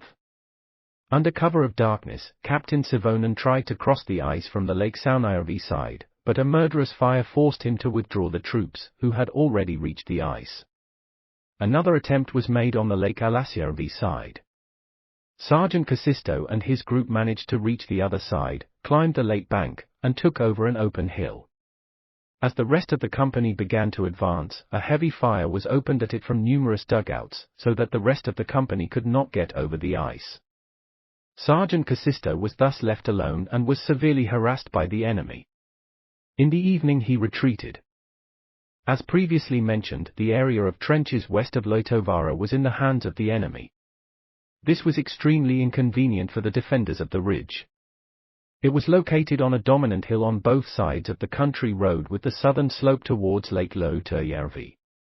In the other directions, a shooting range about 200 meters wide had been cleared. There were a total of 6 dugouts, pillbox bunkers built of logs and half buried in the ground. The walls were double and with earth or stone filling between them. There were embrasures firing holes in all directions and the armament was plentiful. A tank and numerous grenade launchers complemented the enemy's firepower. Already on February 4 and 5, an attempt had been made to take over the dugouts, but to no avail. After careful preparations, the trench area was now attacked again under the command of Captain Arpanen. Units taking part in the attack were Captain Skonberg's company, the small units of Lieutenant Virama and Alapiesa guarding the area, 2 squads of pioneers, 1 anti-tank cannon and Ensign Loppy's grenade launcher platoon. The attack was launched at 7:00 a.m. with a fierce concentration of fire from all sides. The enemy's attention was then drawn especially to the east. At the same time, a strike group, consisting of 2 pioneer and 2 rifle groups, crawled over the cleared area from the north. The advance was slow. They were forced to crawl in the deep snow between stumps and underfelled trees, but finally the department reached the nearest dugout. Hand grenades and satchel charges were carried in the backpacks. Soon the first charges were thrown into the dugout and complemented with more and more. The dugout was in our hands. The next 2 dugouts were silenced in the same way. Submachine guns were excellent weapons when the enemy tried to force his way out. A submachine gunner on the roof of the dugout prevented all movement in the trenches, which the enemy tried to man in his distress. The enemy in a pillbox was tenacious here too. Only the smoke boxes made the last ones leave their hiding place. By evening the entire area was in our hands. Because troops were sorely needed elsewhere, only a weak guard unit was left for the night. The enemy took the opportunity. During the night it managed to push new troops into the area, who get there by bypassing Loitovaara. The area had to be cleared once again.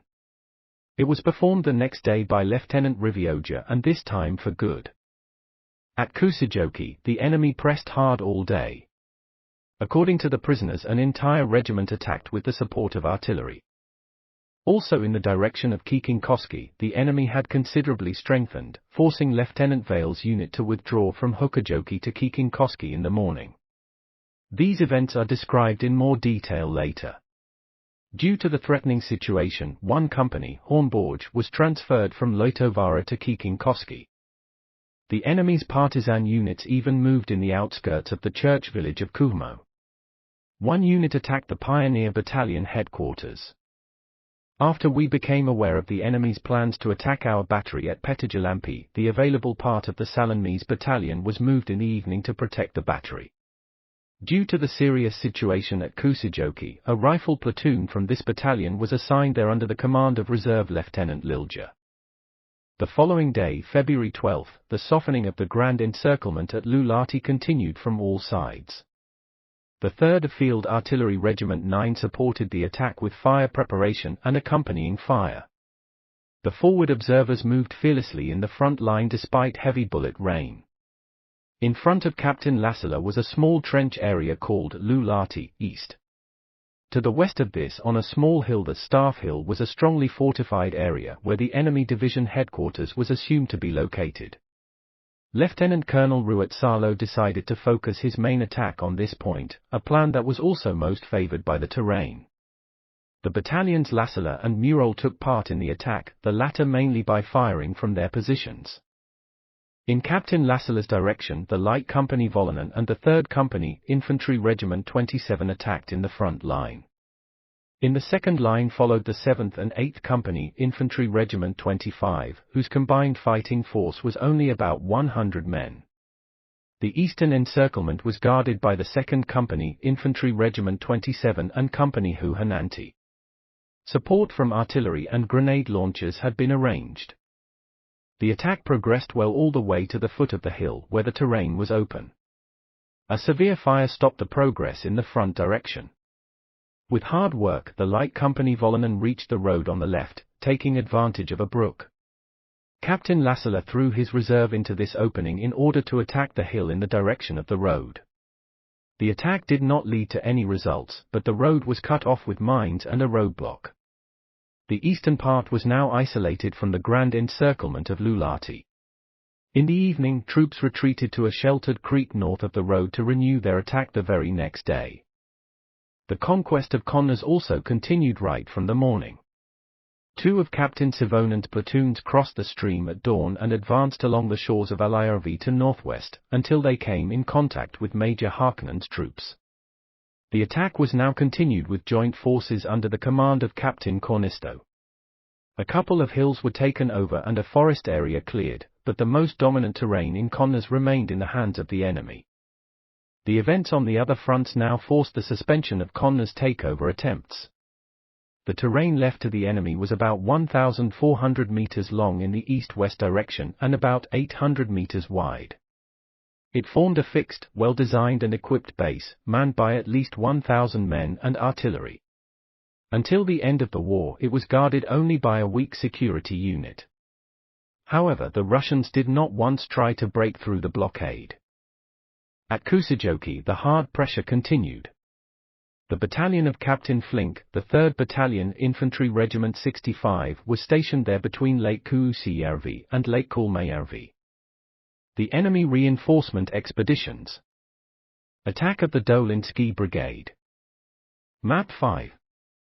The direction of Kiikinkoski had already felt suspicious for a week. As mentioned, our outposts were located about 6 kilometers east of stream Kiikinkoski at River Hukajoki. A small sub-unit secured from the outpost in the direction of the road about 2 kilometers to the east. Patrol operations extended all the way to the border.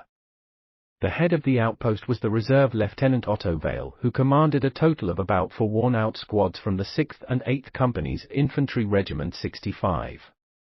The terrain was unfavorable. Only on the right wing did the outpost have natural protection in the form of the lake, at the shore of which the line ended.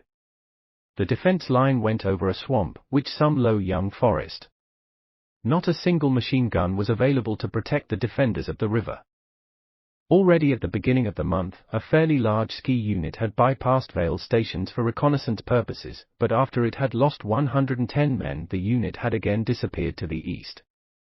Smaller units were later observed on both the north and south sides of the road.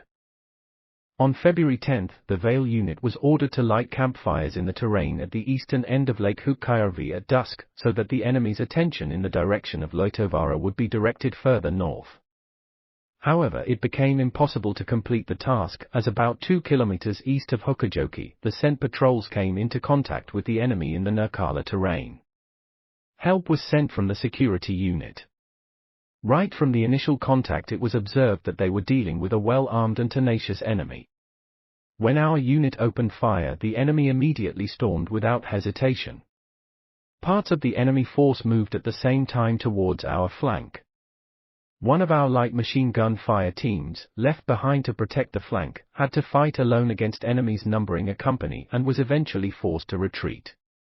When the darkness fell, the thinned group had no choice but to try to get back to Hukajoki, which also succeeded in the darkness of the night. A definite idea of the strength of the enemy could not be obtained in the dark forest, but it was estimated that the unit comprised from 200 to 300 men. Reserve Lieutenant Vale had just under 20 men on the Hookajoki line. The rest were on reconnaissance and security missions. When the Russians reached the creek line, they immediately went on the offensive while some made a circumferential movement on the north side. After a fierce firefight when the ammunition depot had been emptied, Lieutenant Vale decided to retreat towards Kiikinniemi. Even at Hamavara they put up a resistance. The retreat was executed on wee hours of February 11.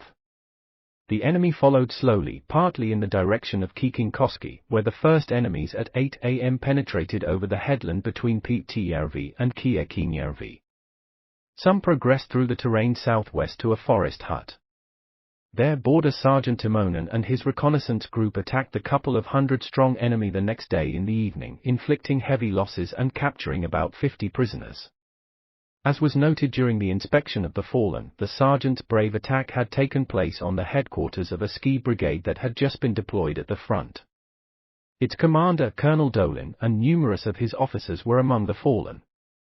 February 12 at 11 a.m. the enemy appeared in front of Kiikinkoski positions. From there about 300 men continued west along Pihtijärvi in the direction of the northwestern shore of the lake, where in the previous evening the Vale unit had been concentrated for a counterattack. In the resulting battle Jager Sergeant Major Kanerva fell among others. On the southern flank, on the east side of Kiikinkoski, was the Kempainen unit, forming a bridge position, while Unit Hornborg was further north, west of Pihtijärvi. Behind both flanks was a small reserve unit. Several field guards units were already keeping an eye on the wilderness between Kiikinkoski and Loitovaara. The enemy had now changed his tactics. It avoided a firefight and instead tried to move forward quickly through circumventing movements. The Russians' local knowledge was extraordinary. After all, the roadside had been in their possession in December. After reaching the Kiikinkoski River line, the main part of the enemy, there were already 3 battalions involved, went over Pihtijärvi. A small section dug itself down on the north shore. The rest disappeared into the forest. Only the next day did we find out where it had gone. After receiving the first information about the arrival of about 300 enemies in front of Kiikinkoski positions on February 12 at 11 a.m., I had all the men gathered, who could be released near my command post. Thus we got together 2 platoons, over which my adjutant, Lieutenant Temies, took command. The next announcement came 20 minutes later from the Infantry Regiment 65 staff. According to it, there were still 2 ski battalions coming up in the second wave. At 11:50 I gave the order to Lieutenant Colonel Markiniemi to release a fully manned battalion without delay, which could most conveniently be formed from the Irimo and Savonen battalions. The battalion was to be deployed to Kalkainen, in which direction the enemy was moving. In addition, the following day I gave the order to move the last battery in Rasti, 1st Field Artillery Regiment 9 to Lucia. Fortunately, I was expecting Guerrilla Battalion 5, which was mainly composed of Vienna and Ornus refugees who had moved to Finland, as a reinforcement. The commander was Jager Major V. Hamalainen.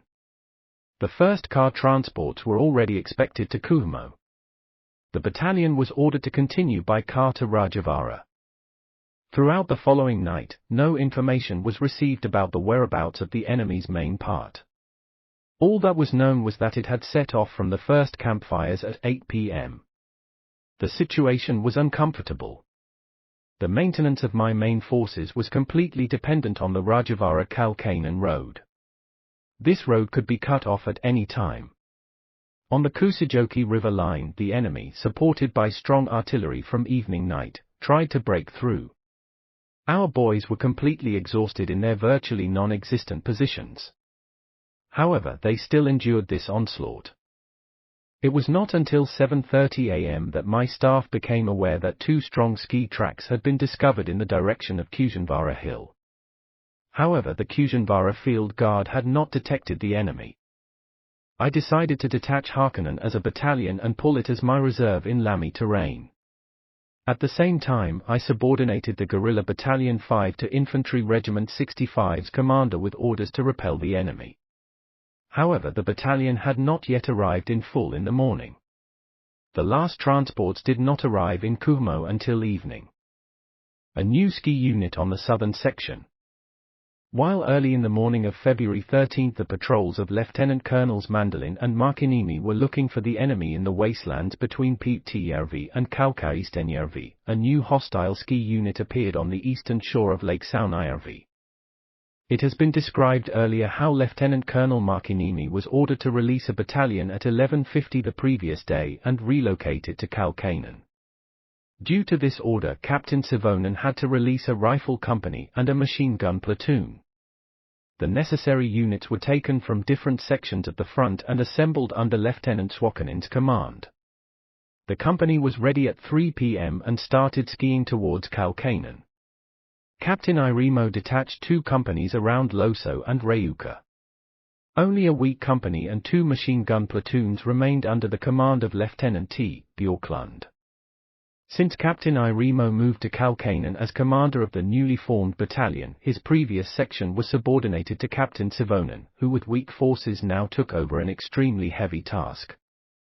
The difficulties began with Lieutenant Bjorklund's field guard east of Loso being pushed off the road on February 13 early in the morning. The enemy of Loso thus had a clear road on the rear of the defenders of Leutovara. Soon, however, we managed to block the road again. Fortunately, the enemy at Loso, which was extremely poorly guarded, did not show any particular activity either. At 5 a.m, Captain Savonen received a report from the field guard in Jumi, on Saunajärvi's southern shore, that it was under an attack from the east. The strength of the enemy was not yet known. The field guard was ordered to stand their ground. Captain Savonen sent 1 squad to help, which immediately set off. At 6 a.m. the head of the field guard, Reserve Lieutenant Christo, reported that the enemy was still attacking. About 50 men had already been killed, but at least as many remained. Captain Savonen now released a platoon from the positions in Niska as a help for Christo and informed Lieutenant Bjorklund in Reuka about the enemy's movements. At 9 a.m. Lieutenant Christo was able to inform Captain Savonen that the enemy had retreated east, leaving behind about 100 fallen.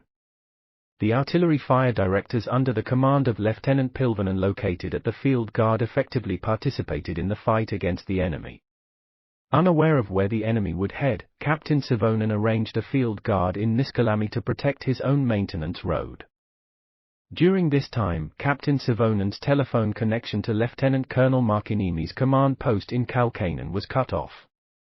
My staff received the first information about these events as late as at 11 a.m. Soon messengers began to arrive at Captain Savonen's command post, announcing the enemy units that had arrived by the roadside. These were destroyed one after another, one strong patrol in front of Captain Savonen's command post. The platoon Halavo sent from Jumi to the rescue, took up the pursuit and captured the enemy unit 2 kilometers east of Jumi. In the battle that ensued, 50 enemies fell, while the rest withdrew to the northeast in the direction of Niskavara. Ensign Halavo followed the Russians on their heels. Near Niskavara a new battle broke out. Lieutenant Colonel Markiniemi, who was without connection to Captain Savonen, had, on the basis of Lieutenant Bjorklund's reports, sent Captain Irimo with 2 companies back to Reuka. Of these, the 1st Company Infantry Regiment 27 under Lieutenant Haivonen participated in the annihilation of the enemy at Niskavara. The battle was fought at dusk. About 50 fallen remained on the battlefield. Thus at least 200 men had been killed from this ski unit, which, according to a captured paramedic major, had been sent to the rescue of Konna's defenders. Small groups were left wandering in the woods, later destroyed. According to another prisoner, 3 men had reached their destination. Dolin Ski Brigade shows up again and is annihilated. While the events before above were still going on, the missing skier Brigade Dolin reappeared on the scene. In the morning the patrols had found campfire sites near Kujanvara and it looked as if a strong force had spent the night there. The tracks led west in the compass direction 3300 towards the Rajavara Kaukainen road. At 2 p.m. my staff received a report that a hostile unit about 1 company had come to Kesseli, where the support and transport men there were in battle with it. Later it was found out that the fight had already begun at noon. Lieutenant Colonel Markinimi had only the company Swakkanen in his hands after the main forces of Captain Irimo had left to assist Captain Sivonen. One platoon from the company was sent to Kesseli to assist the service center there. Center was led by Reserve Lieutenant Alamornu. The rest of the company initially remained on the north side of Lake Pikku-Kalkainen to protect the command post. In the evening it was ordered to pursue the enemy. After receiving these reports, at 2:40 p.m. I gave the Infantry Regiment 65 orders to send the Guerrilla Battalion 5 along the Rajavaara-Kalkainen road to defeat the enemy in Kesseli. Battalion was missing one company which had already been ordered to Kiikinkoski for Lieutenant Kekkonen. On Infantry Regiment 65's own initiative, 2 platoons from the 3rd Company, Guerrilla Battalion 5 had already been sent to Kesseli at 2 p.m. However, these returned in the evening after fighting with the enemy on the west side of Kesseli. By then Lieutenant Kekkonen, who had received the 2nd Guerrilla Battalion 5 as help, had restored the previous positions on the River Kiikinkoski line. On Ptjärvi's ice they had destroyed an aircraft and killed about 10 enemies in the vicinity of the plane. From early in the morning there were planes of different colors in the air leading and orienting the ski brigade, which occasionally landed on different lakes for communication. In addition to some minor support units, the Infantry Regiment 27 supply depots were housed in Kesseli. Part of the Infantry Regiment 65's depots lay on the southern shore of the lake, while a pioneer platoon, the 2nd Company, Pioneer Battalion 9, had camped on the west. A short distance in the direction of Kalkainen was also the 1st Field Artillery Regiment 9's command post and the firing positions of the 1st Battery. Around 11:20 a.m. a horseman thought he had spotted an enemy patrol near the Kessel Road Bridge, where one of our guards was posted. As a result of this announcement, a patrol led by Lieutenant Rautala left the Infantry Regiment 27 depots to investigate the matter. The guard had not observed anything, but after the patrol crossed the bridge to continue north, it soon encountered the enemy. An unbroken line of skiers in snow suits crossed the country road in a westerly direction. The patrol then withdrew to Kesseli's farm. Now the enemies began to approach the farm from the west across the fields. At the same moment, to their great horror, the patrol noticed that there were Russians in the house itself. Determined, the patrol took up the firefight with the approaching enemies and sent a report of the incident to the head of the depot. Only after the cartridges ran out did the patrol retreat to its starting point, circling the lake from the east side. During these events, a strong enemy unit had continued to advance towards the depot camp area. The Pioneer Company's platoon, located right next to the road used by the enemy, became the first target of the Russian attack. The platoon was completely unaware of the impending danger. There were about 20 men in the tents, only one outside on guard. Above the village, about 10 aircraft circled in the clear sunshine. It was a little surprising that the planes neither shelled nor bombed them, but when the tents were in a thick forest and no fire was kept, even though the frost was -30°C, there was nothing to fear. Flocks of aircraft 50-60 planes could sometimes be seen at a time were part of the usual daily program. It was approaching 12 o'clock. Suddenly shooting began. The sentry alerted those in the tents, announcing that bullets were coming from every direction. The company commander, Reserve Lieutenant Kusmanin, who by chance had appeared from the front line, gathered the men next to a croft, where were a telephone exchange and some patients from the front. In a hurry, some of the horses were released. Believing that it was only a stronger patrol, Lieutenant Kusmanin decided to attack. He himself led the front line from the left flank with the Sergeant Major Kulmala leading on the right. The fight was too uneven. There were enemies everywhere, even in the rear. The company's brave Sergeant Major and 8 pioneers gave their lives in this fierce skirmish. The losses of the Russians were many times greater. Lieutenant Kusmanin now decided to retreat with his unit, which now consisted of only about 10 men, to the Infantry Regiment 27 depots.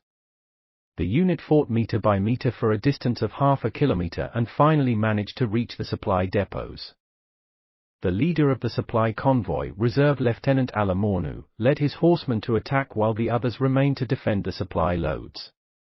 While preparations for the attack were still in progress, a strong enemy unit approached over a swamp in the front. On his own initiative, Pioneer Morty gathered a small group of cooks and horse drivers and threw the enemy back with a furious attack. Lieutenant Alamornu then attacked in the direction of the country road, but was repulsed time after time. The enemy was too overwhelming. Lieutenant Alamornu himself fell in the afternoon at the head of his troops. The Pioneer Company lost most of its vehicles, which the enemy took with them.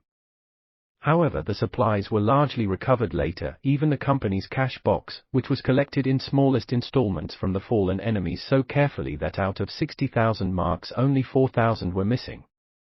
A beautiful demonstration of the honesty of a Finnish soldier. The enemy hurried to advance in a southwesterly direction. At 5 p.m. a significant unit came to Martila, where 60 enemies remained on the snow blanket. From there the Russians continued towards Vetko. They warmed themselves for a couple of hours by campfires in the forest, and after noticing that they were being chased, the whole of Lieutenant Suokanin's company was now on their heels, hurried towards Vetko, where the first parts arrived immediately after midnight on February 14. It has previously been told that on the morning of February 13, as a result of the threatening situation, I gave the order to release the Heikkinen battalion from terrain of Konnas and move it to Lami. When the situation became clearer, the order was changed at 8 p.m. so that the battalion would urgently move to Vetko. Since the detachment of the entire battalion in these conditions could not happen in a moment, the front could not be left unmanned. I ordered one company to march to Vetko immediately. In Lucia, Major Heikkinen had the reinforced company Saiku ready to march at 10 p.m. The force amounted to 70 men. But already at the first leg of the march, there was a Russian conversation heard from the forest. Disregarding the enemy, it was bypassed, and the company hurried to the headland at Vetko, which was reached on 14th of February around 1 a.m. Once there, the company came into contact with the enemy, who guarded the headland and the surroundings of Vetko farm. In accordance with his orders, Lieutenant Saiku immediately went on the offensive, although the opponent was, by all accounts, superior. The enemy was in positions next to Vetko farm across the entire isthmus. All the buildings, 5 in all, were occupied. When Company Saiku attacked the courtyard, it was met by fire and grenades.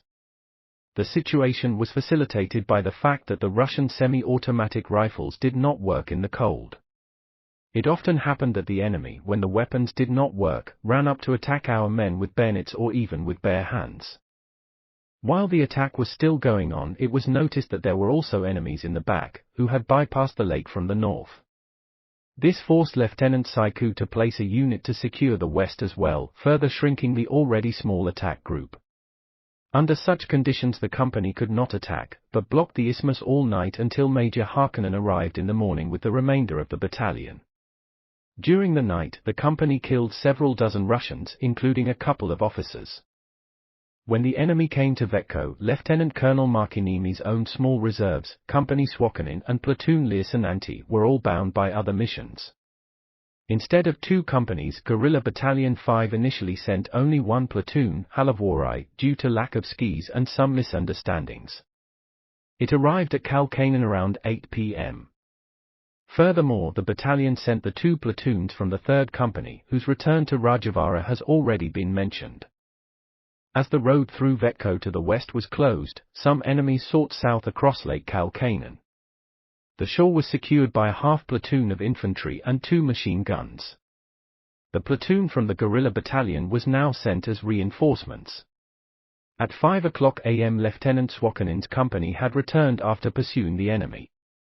Lieutenant Colonel Markkinini, who considered it necessary to quickly resolve the situation at Vetko, ordered Lieutenant Suokanin to attack with 2 platoons north of Vetko around the lake and 1 platoon from the east to the Vetko isthmus. From the west, Major Heikkinen would join the attack.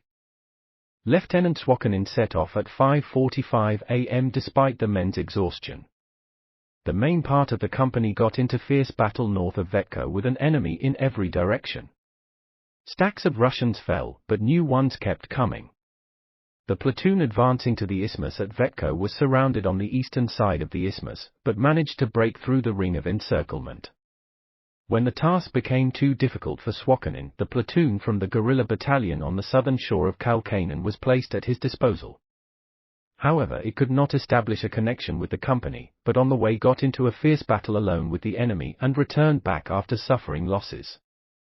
At midnight, the head of the 2nd Machine Gun Company of Infantry Regiment 65 was ordered by regiment commander to take over the 1st and the 3rd companies of the Guerrilla Battalion 5 and clear the road all the way to Kalkainen. Instead of 2 companies, Kuronen initially received only one, the 1st Guerrilla Battalion 5. The 3rd Company, Kilpi, who had already visited Kesseli during the day, had returned to Rajavaara to eat. The company had rushed off without bringing any food with them. Lieutenant Kuronen arrived at 1:00 a.m. with his only company to Kesseli Farm, which is located on the north shore of the lake. From the scouts he had sent in advance, he learned that there were no Finnish troops on the north side of the lake and that enemies had been observed on the hills west of the farm. From Kesseli Farm the road runs west of the lake, while the winter road runs straight over the lake. These merged about 700 meters south of the lake. Near the actual road, on its west side, there were the supply depots in the woods, and the road there was cut off by the enemy. Lieutenant Kuronen left a light machine gun fire team at the Kesseli Farm to observe the road and the lake and to act as a guide for the troops arriving later. He himself set off with his company along the summer road with the men advancing in a double column in the ditches. The company comprised about 80 young men, most of them schoolboys aged 17-18. The head was Reserve Ensign Saastamoinen. After a short advance, the company was met by fire from the left, that is, from the east. There were no enemies visible. Rising uphill to the level of Martila's house, the house is about 300 meters from the road, the company was hit by a fierce fire from Martila's house and from the forest between the house and the road. Since the road was at a somewhat blind angle, Lieutenant Kuronen decided to continue in the direction of the road so as to join the men at the supply depots which were on the other side of the hill. This attempt also succeeded. The northern edge of the hill was an open field, while up on the crest dense forest grew that continued to the west. One platoon, Nicola, was left to shell the opening and Martila farm. Another platoon, reinforced by the support personnel under the command of leader of the supply convoy, Alamornu, launched an attack in a westerly direction. The time was 1:30 a.m. It was observed that enemies were only 50 meters away. Crawling in the snow, the men pushed forward. Soon the hand grenades exploded, which had been reserved in abundance. At 4:00 a.m. the distance to the enemy was only 10-20 meters. Under the pressure of our fire, the opponent now withdrew about 70 meters. At this point, 40 enemies fell, but our own troops also suffered losses. In addition, the cold and the hunger plagued the youngsters, who were under the fire for the first time. At dawn, the enemy wanted to negotiate. Lieutenant Kuronen promised life and good treatment to all who surrendered. The front line and the officer in the lead were ready to surrender. But when the men got up from the snow on both sides, the Russians from behind opened fire again. There seemed to be a fierce Politruk, political commissar, among them, who incited those behind to shoot despite the officer's ban. Negotiations thus broke down, and the fierce battle resumed. Between 9 and 10 o'clock, the enemy, which had hitherto numbered 200 to 300 men, received significant reinforcements. These came from the direction of Vetko, where no progress could be made, and comprised an estimated 300 to 400 men. Lieutenant Kuronen wanted to protect the supplies at all costs, as Lieutenant Colonel Markinimi had ordered him in the morning, and at the same time hold his position. Therefore he drew Ensign Nicola's platoon, which was slightly separated on the right, closer to the main force. This in turn was connected to the defensive positions of the supply convoy. After the reinforcements arrived, the enemy calmly cooked his morning tea from the snow while maintaining a fierce fire. After that the Politruk gave a fierce speech and the attack began. During the morning the enemy attacked 3 times. Every time it was repulsed with ease. The boys no longer complained about the cold. Since the men had to be given the opportunity to eat and warm up a bit, Lieutenant Kuronen later pulled his right flank back. The new front no longer blocked the road, but protected the supply depots well. While the men were drinking their tea, the enemy attacked again, but was beaten bloodily back. In the afternoon, Lieutenant Kuronen received 2 machine guns to help. Lieutenant Kuronen personally fired several belts at enemies dug into the snow from a distance of 30-60 meters, aiming the hail of bullets inside the snow. After the battle, about 40 fallen enemies were found in a very narrow area, mowed down by the machine gun fire. In the evening, Lieutenant Kuronen was reinforced by Ensign Salmonen's understaffed and exhausted platoon, which arrived from Heikkinen. Reserve Ensign Kokkonen's platoon, 6th Company Infantry Regiment 65, and the already known guerrilla unit Moilen encountered the enemy on the way and did not arrive. Platoon Kokkonen stayed overnight as a security north of the lake. The Moilen unit closed the road to Rajavara. During the evening, the enemy received more and more reinforcements from Vetko. However, they did not attack, but quarreled, judging by the sound loudly with each other about their unfortunate fate. At 7 p.m. Lieutenant Kuronen was informed that the company Vale from the Infantry Regiment 65 was expected in Kesseli during the night and that Captain Arpanen would take all troops in the direction of Kesseli under his command. The Dolin Ski Brigade had already suffered considerable losses on arrival in the areas around Hukajoki and Kiikinkoski, losing its commander. As it strived further in a southwesterly direction to the aid of the encircled 54th Division, it encountered in Kesseli our supply depots. Despite the support personnel's small numbers and thanks to their fighting spirit, the convoy seriously disrupted the brigade's advance and especially its connections backward. In Vetko, the road was firmly blocked. The attacks came from right and left, causing insecurity and disorder among the troops. Smaller enemy units began to head in different directions, looking for a way out, with most using the old tracks back to Kesseli, where now the road was also blocked and a warm reception prepared. Of these wandering enemy units, a unit of about 100 men attacked Lieutenant Colonel Markinimi's command post north of Lake Heikkinen on the 14th of February. In the fierce melee battle, in which the commander and his officers as well as the scribes, messengers and horse drivers took part, about 60 Russians fell while the rest fled in different directions. Small groups managed to get all the way to Alasjärvi and Liitovere, where our security units had to fight on 2 fronts. Early in the morning of the 14th of February, Major Heikkinen arrived with the rest of his battalion at the isthmus at Vetko, where Company Saiku had blocked the road from the ski brigade the previous evening.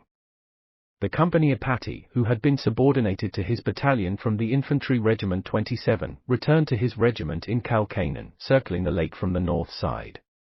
After a short preparation, Major Heikkinen went on a frontal attack against Vetko. The attack stopped with murderous enemy fire. The main armament of the ski brigade was submachine guns and automatic rifles. These now worked well since the enemy had learned their lesson the hard way and had cleaned the weapons in the heated houses of Vetko. Some machine guns and small grenade launchers were also included in the armament. Since Major Heikkinen could not advance without help, I gave him one Swedish 75mm field cannon from a nearby battery as a direct fire cannon.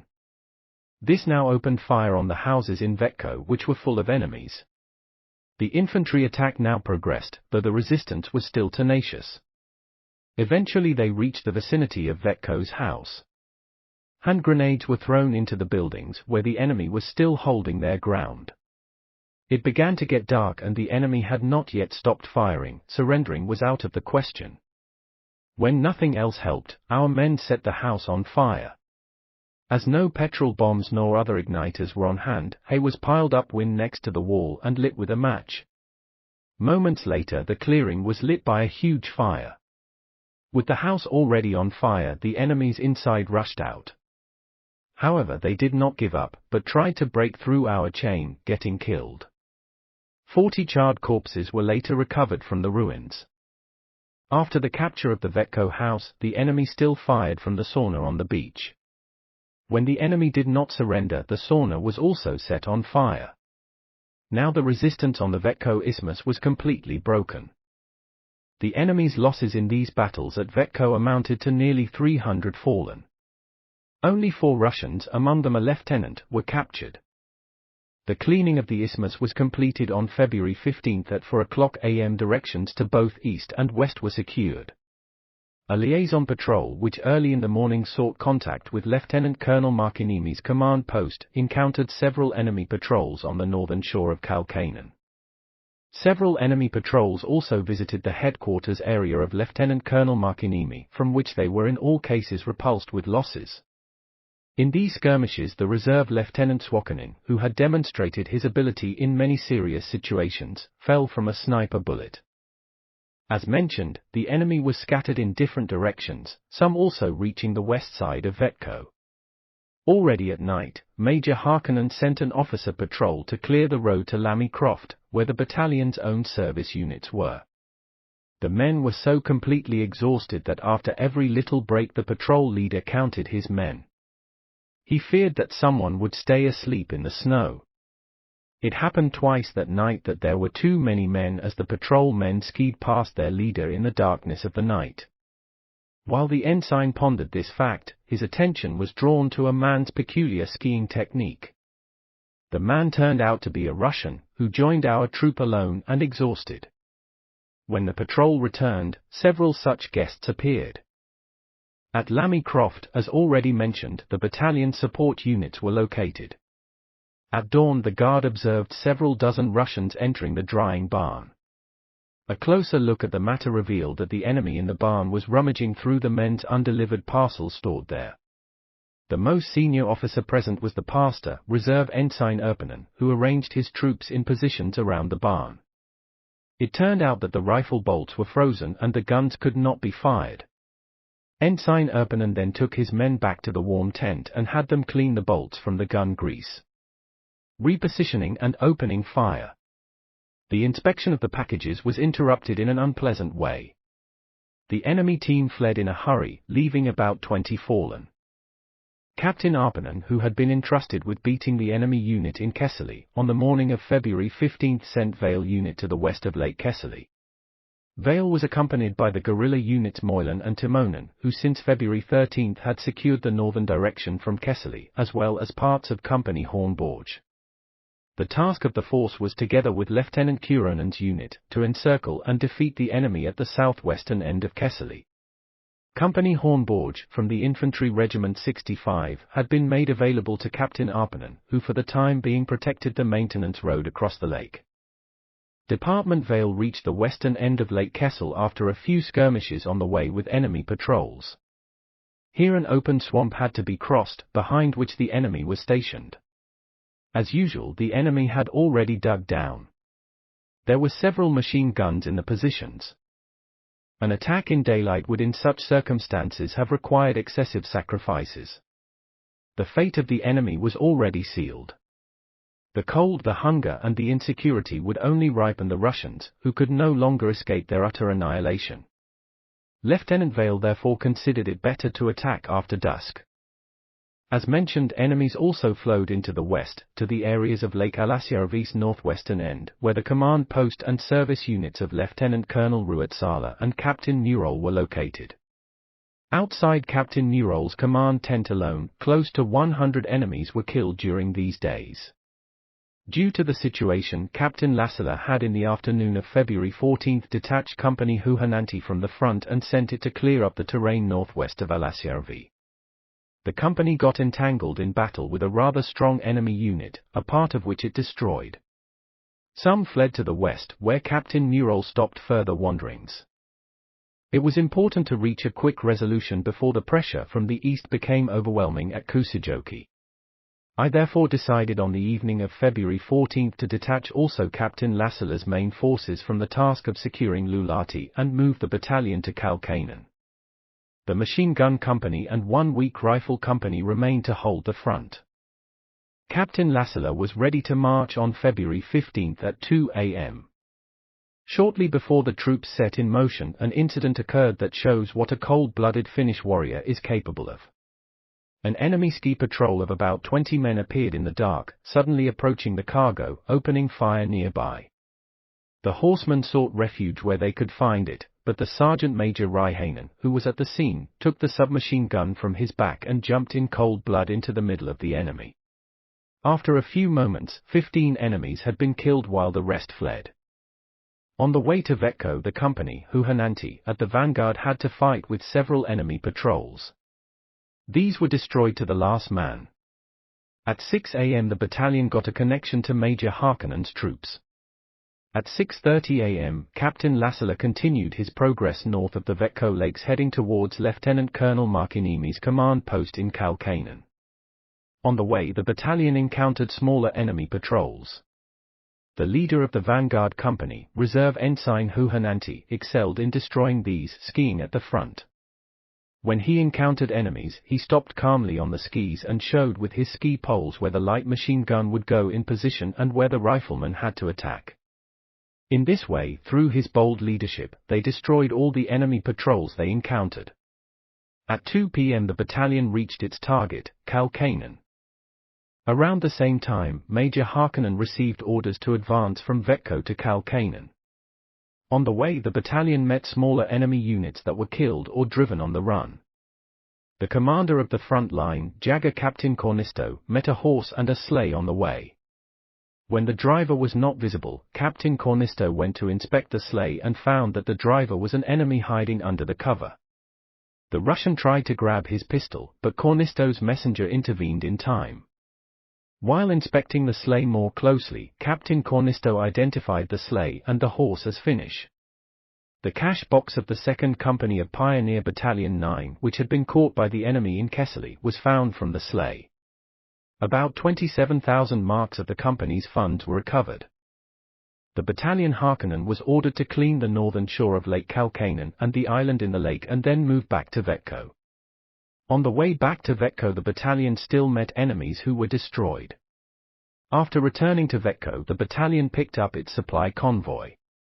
The weary men could, for the first time in a long time, warm themselves in the tents and stretch out their stiffened limbs. Around 4:30 p.m., Major Hämäläinen in Rajavaara was ready to move the rest of his battalion to Kesseli. At the same time, Captain Lassila went with about 250 men from Kalkainen in the direction of Kesseli. The ring closed more and more firmly around the enemy packed west of Kesseli. As dusk fell, the attacking forces set off, Vale and Hornborg from the north, part circling from the west, Lassila's troops including the men of Kuronen joining the attack from the south. Lassila's troops first cleared the terrain between the country road and the lake. Then they turned west along the Lieutenant Kuronen's old tracks. Thanks to the covered terrain, the enemy was surprised. After an hour of fighting, the first Russian positions were in our hands. The onslaught continued west. Lieutenant Vale joined the attack from the north, reaching an enemy-occupied ridge by crossing a swamp with parts of his force. The opponent was now hard-pressed. Some Russians broke out, heading west, where they were destroyed by our patrols. By morning the great battle for annihilation was over. The enemy was no longer himself, but had stiffened by hunger and cold.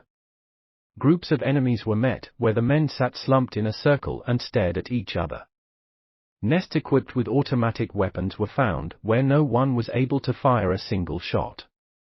In the Nordic winter night, the rest of Dolin's ski brigade was destroyed. Wandering enemy units moved through the woods for several more days. On the morning of February 16, a group appeared in Lieutenant Colonel Markiniemi's camp area. The battery staff was also harassed by enemy units. The terrain was therefore carefully combed once again with care. The peace returned to the forests. The destruction of the ski brigade had required extreme effort from my troops. However, the necessity of the action was clear to everyone. It was a matter of the life or death of the entire group of Lieutenant Colonel Markiniemi. After the maintenance route had been cut off, ammunition and food were already scarce. The wounded could not be treated. And an ever-increasing enemy tried to break our defenses on the Kuusijoki River, from where the thundering song of cannons echoed dully and relentlessly in our ears. According to the information received, 3 first-class skier battalions were killed in these battles, numbers 9, 13 and 34. The Russian leadership had high hopes for them. About 1,500 fallen enemies were counted. Due to the deep snow, it became difficult to collect the war booty. Much of the armament was taken over by the troops for their own use. Approximately 400 automatic rifles, 30 light machine guns, for heavy machine guns, for small grenade launchers, communication equipment, and more were brought to the division's depots. The troops are regrouped. The long, fierce battle with the Dolinski Brigade had caused numerous troop transfers and temporary formations. Immediately after the end of the fighting, normal chains of command were restored throughout the front and the troops were regrouped for forthcoming operations. Lieutenant Colonel Mandelin's group included the Guerrilla Battalion 5 and Department Kekkonen, about 1.5 companies. Its task was to push the outposts to River Hokajoki line again, from where they had been expelled by the Ski Brigade. Lieutenant Colonel Markinimi was in command of the entire Infantry Regiment 27, the Battalion Flink, the 3rd Infantry Regiment 65, the Light Company Volanen, the Infantry Regiment 65's Grenade Launcher Company, the 2nd Pioneer Company, and more. The group would be responsible for the Eastern Front and the securing of the encircled troops at Loso, Reuka and Connors. The conquest of Loso and Reuka had to be continued. Lieutenant Colonel Ruotsalo's group around Lulati included the Detached Battalion 12, the Detached Battalion 14 and the 1st Battalion Infantry Regiment 65. Until further notice, the attack would not continue. The groups of Lieutenant Colonel Vuoko and Lieutenant Colonel Ilamaki remained in their former defense duties. The latter was joined again by a Battalion Salonmise, the 3rd Infantry Regiment 25. Major Hivrin's hard-pressed battalion, the 2nd Infantry Regiment 65, was moved to the terrain around Lamy as the division's reserve. The transfers and reorganizations had to be completed by the morning of February 17. With a few exceptions, this plan was also implemented within the deadline. Further unrest on the flanks. The battle with the hostile ski formations did not end there. Already on February 17 a new enemy appeared in 2 points.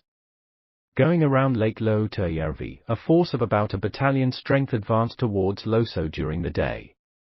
It was accompanied by 25 vehicles, so it was probably a matter of transporting material to the garrison in Loso. The enemy banished our weak security outpost from Ukonvara.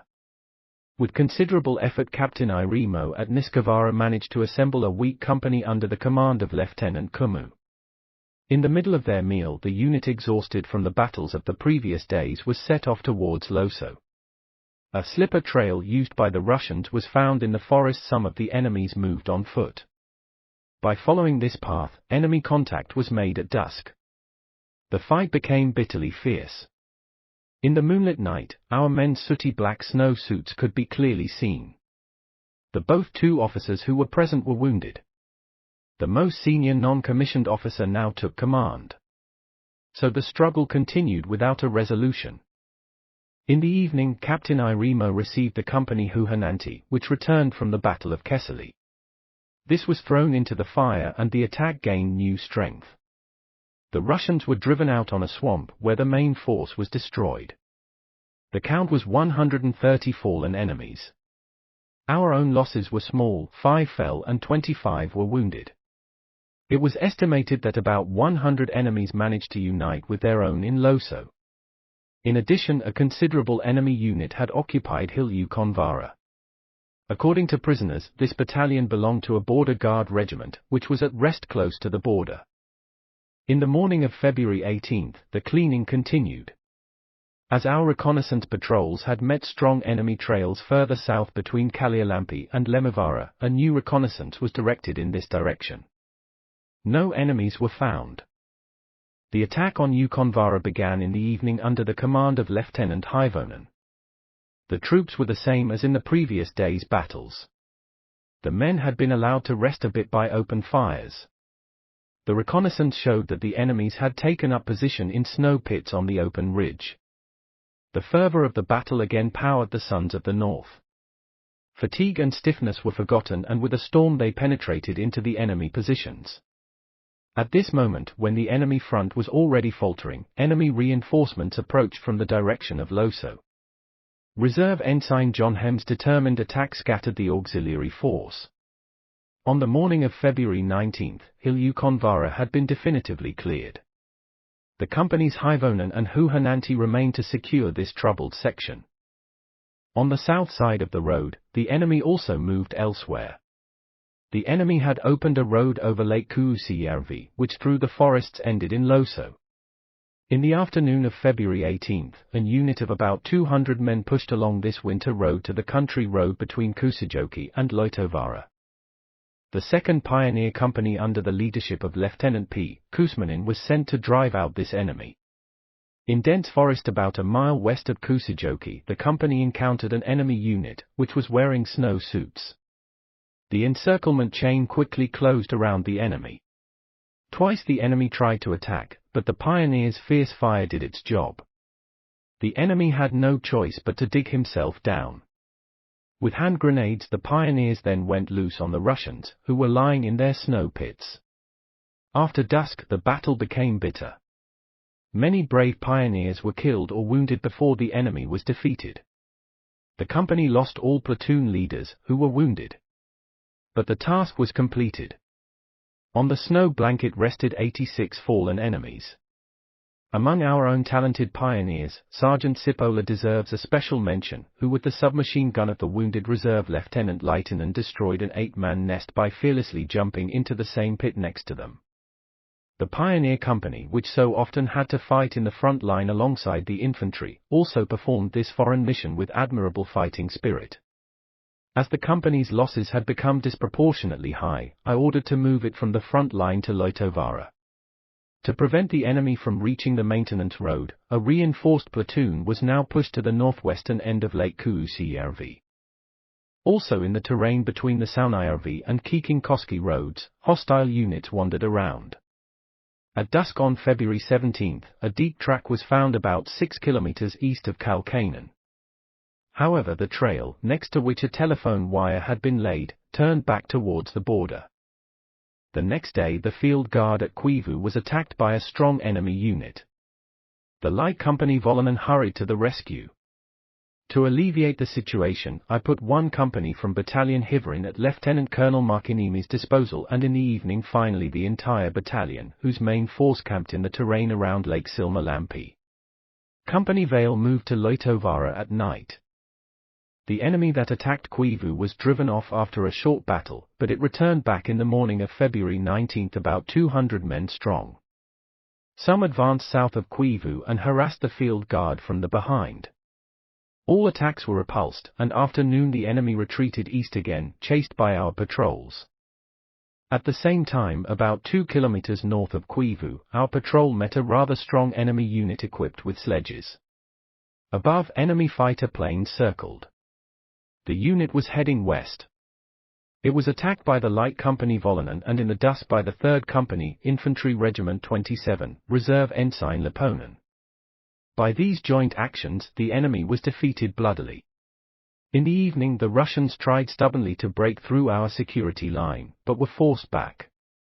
Probably the enemy's intention was to help Dolinski Brigade, whose fate became clear to the Russian military leadership only after the end of the war. Also in the direction of Lake Kuhmo, the enemy tried to advance with the obvious intention of attacking Kuusijoki's defenders in the back. This attempt was repulsed. In a fierce battle in the evening of February 20, 1950, enemies were killed on the eastern shore of the lake.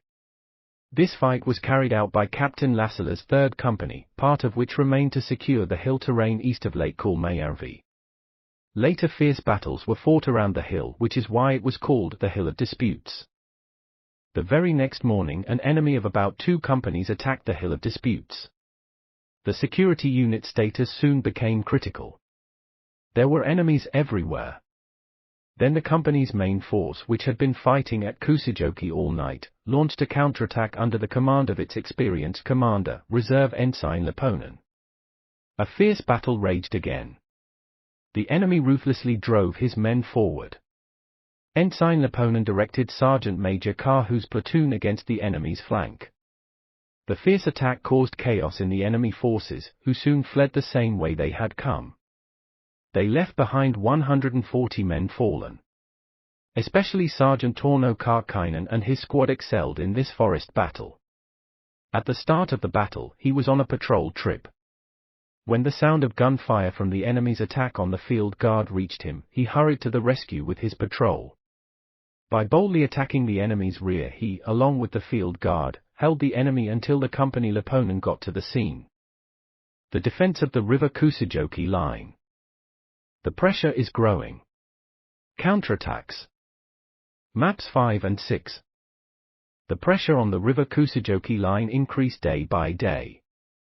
The artillery and grenade launcher fire eventually took on the character of a drum fire which lasted from morning to evening. At night the heavy howitzers, 6 inches, fired regularly as harassment.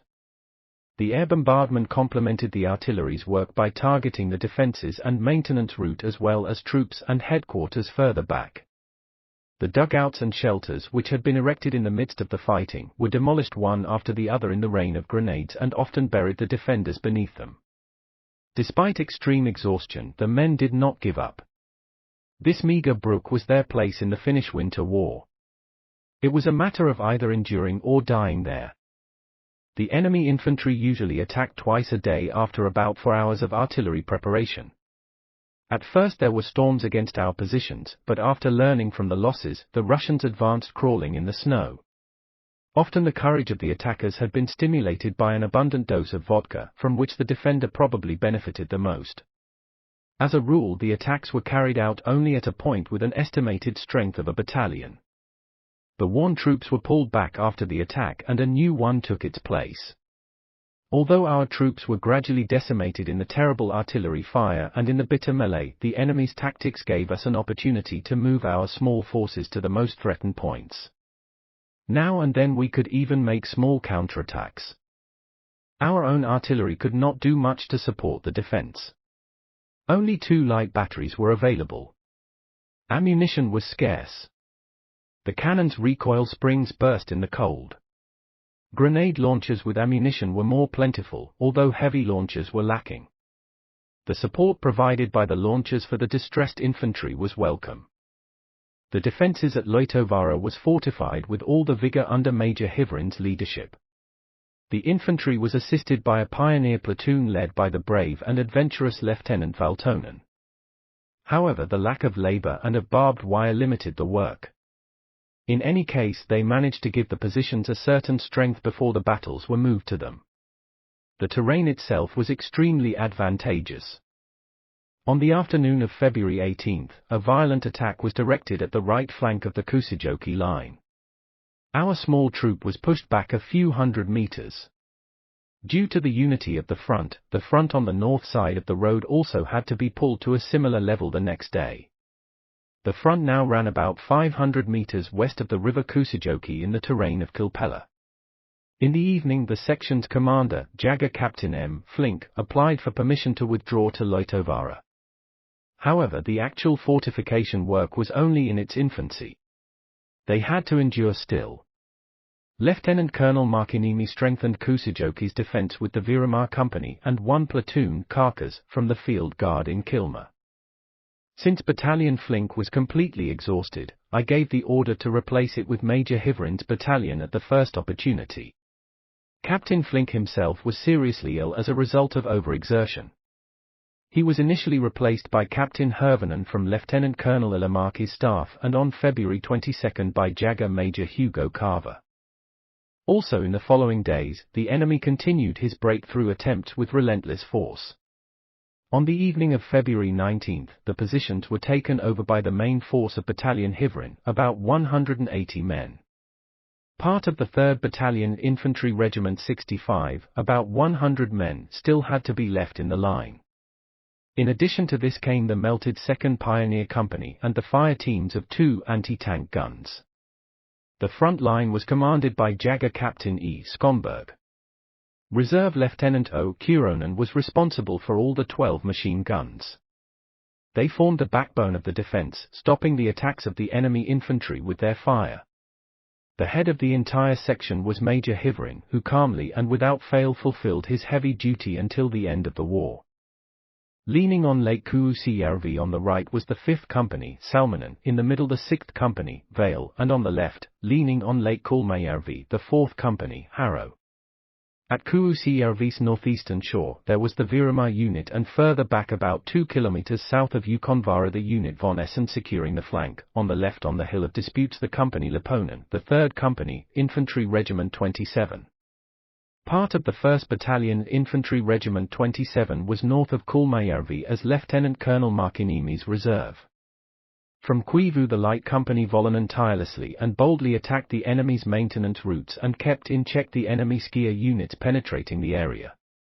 On the evening of February 20, the Company Nikila from Guerrilla Battalion 5 was added to the latter troop. Early in the morning of February 20 the enemy attacked, supported by 5 tanks. Both of our anti-tank guns were destroyed, including the brave artillery crew around them. The threatening situation was saved by the cold-blooded pioneers. In the fierce bullet and grenade rain, surrounded by enemies, they blew up the bridge over the river Kuusijoki and placed mines on the road used by the tanks as needed. At several points on the front, the battle developed into a violent scuffle. The pressure was heaviest in the direction of the highway. The enemy also managed to repair the damaged bridge again. Due to the critical situation, I subordinated Captain Salonmi's battalion, except one company, to Lieutenant Colonel Markinimi. It arrived in Kaukainen on February 21 early in the morning. Attached to it was Reserve Lieutenant Hankio's 1st Company, Detached Battalion 12, which had been detached from the Lulahti front. Even before this, Lieutenant Colonel Markinimi had, on my orders, assembled a battalion for the counterattack, with Lassila Battalion as its backbone. It included the companies Leponen, Karkas and Seinio. On the night of the 21st of February, Captain Lassila set in motion from Lake Kuhmojärvi on both sides of River Kuusijoki and reached with his main force the proximity of the country road. However, the attack did not significantly improve the situation. The violent attack on against the Hill of Disputes, described before, halted the attack. From 12 o'clock p.m. the fierce artillery fire continued. Under its protection the enemy's infantry penetrated in front of our positions and bit into the terrain by digging themselves down. Here and there small inbreaks occurred, from which, however, the enemy was expelled already at night. The morning of February 22 was relatively calm, whereas the enemy's artillery fired throughout the afternoon. The grenade launcher fire was also extremely intense. Digging continued on the enemy's front line, which in many places was only a hand grenade throw away from our own positions. On a hill north of the country road, the enemy was right before our eyes. This hill was an important key position in the River Kuusijoki line. It controlled the terrain all the way to Kuhmojärvi's beach on the right. In the direction of the front, the firing range was rather limited since the defense had been moved from the actual river line west to Kilpella terrain. The hill was called the Mystery Hill of the Yellow House after the small yellow house there. While the house was still behind our defense lines, the tired men seemed to both hear and see enemies moving there at night. These ghosts only ceased after the mysterious house was ignited by the artillery fire and burned down. On this day, Lieutenant Volonen's Light Company raided the enemy's maintenance road east of Riihivaara and killed an entire field guard. It was observed that the road was well secured. Along the road there were guard dugouts at a distance of 150 meters from each other. This fearless troop later attacked enemy convoys and lone cars several times until the end of the war, wreaking havoc. On the February 23 the battle continued with ferocity. In the evening the 3rd Battalion Infantry Regiment 65 took up the defences. Jaga Major Carver was now commander. Units at the flanks remained unchanged. The light unit von Essen also set up a field guard approximately in the middle of Kuhmojärvi's southern shore. At the northwestern end of the lake was the platoon Virola. The 2nd Battalion Infantry Regiment 65 returned to Lietovaara to continue the fortification work. The losses in its companies for the past few days had been higher than in previous months combined. The following day was strangely peaceful at Kuusijoki. The enemy did not move. The artillery had fallen silent and even the planes had disappeared. Major Carver managed to push his position on the Mystery Hill a little forward, so that the firing range improved in the direction of the front. The firing pits were deepened and shrapnel protection was built for the machine guns where they were still lacking. The pioneers made some of the dugouts bomb-proof. There were no actual trenches in Kuusijoki. There was not enough manpower for it, since the men had to keep the line of defenses constantly manned. In the protection of simple snowbanks, men crawled from dugouts to shooting pits. After a quiet day, a restless night followed. The enemy's artillery, which had suffered a shortage of ammunition during the day due to snowstorms, now fired non-stop. The shelling continued until noon, when the infantry attacked our right flank.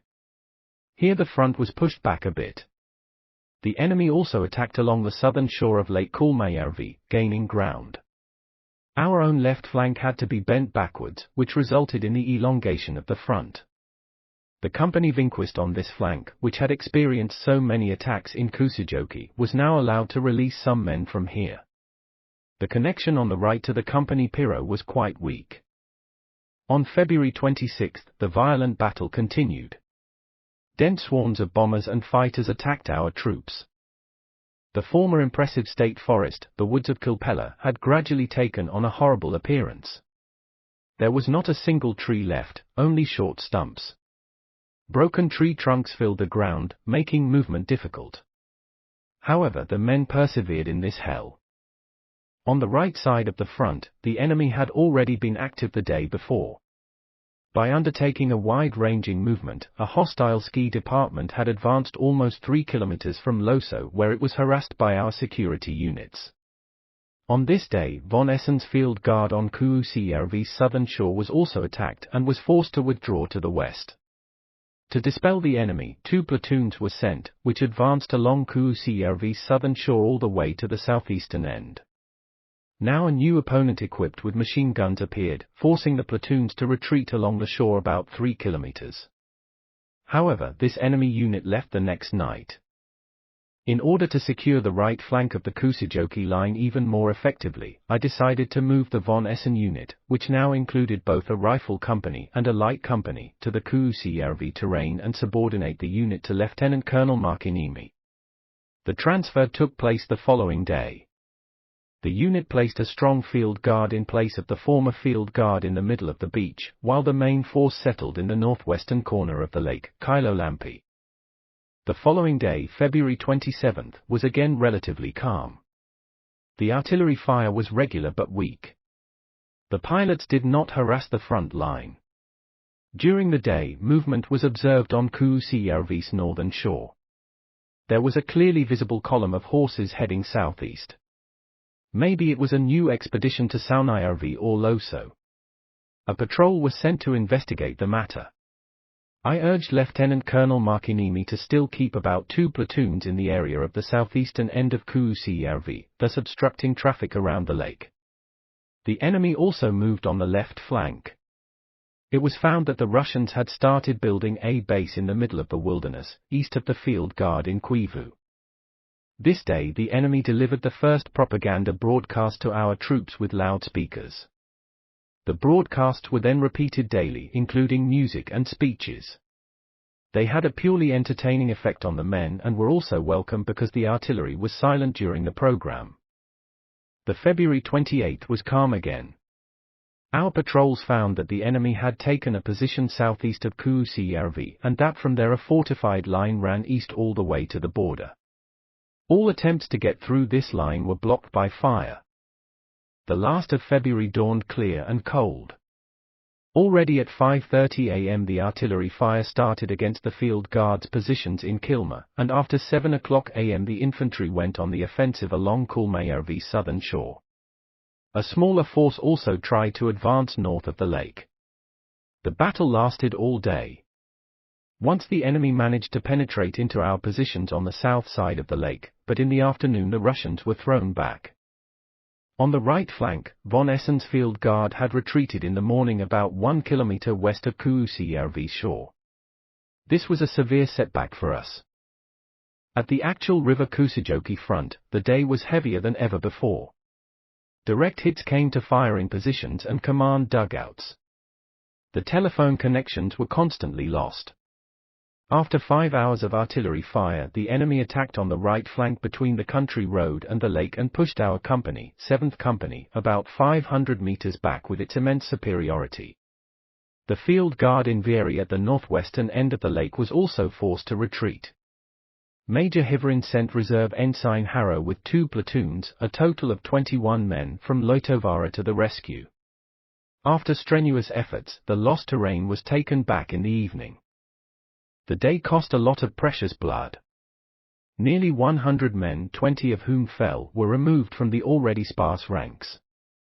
Every now and then my troops received reinforcements, but almost without exception old, almost untrained men for whom this war in Kuhmo was too hard. There were only a few original experienced fighters left in the companies, and each new day demanded its precious tribute. Men's fatigue cannot be described in words. The ears were ringing from the grenade explosions. Nevertheless, the troops remained faithful until death. The dark shadow of the Grim Reaper fell over everyone. In the evening, Captain Lassala's battalion handed over 2 small platoons to fill the worst gaps, and a couple of machine guns were moved forward from Loitovara to replace the destroyed ones. Jagger Major H. Carver, who with distinction commanded the Kuusijoki front during some particularly difficult days, now replaced Captain Lassala as commander of the 1st Battalion, Infantry Regiment 27. Captain H. Quistio became the commander of the 3rd Infantry Regiment 65 and thus the head of the front. The River Kuusijoki line is lost, March 3. The night against March 1 was still relatively calm. The previous day's break-ins were corrected for the most part. Only at Kuhmojärvi shore had the enemy gained terrain which we, despite all attempts, were unable to take back. At 7 o'clock am a hellish artillery and grenade launcher fire began.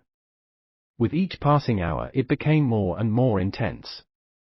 It was impossible to distinguish the individual detonations. Our own artillery officers estimate that enemy batteries fired about 100 shots per minute, all centered on a narrow strip of about 300 meters on both sides of the road. Map 6. At 2 p.m. artillery fire ceased and the enemy infantry launched an attack. The pressure was strongest in the direction of the country road, where the 7th Company was in position. Here the artillery fire had caused great devastation.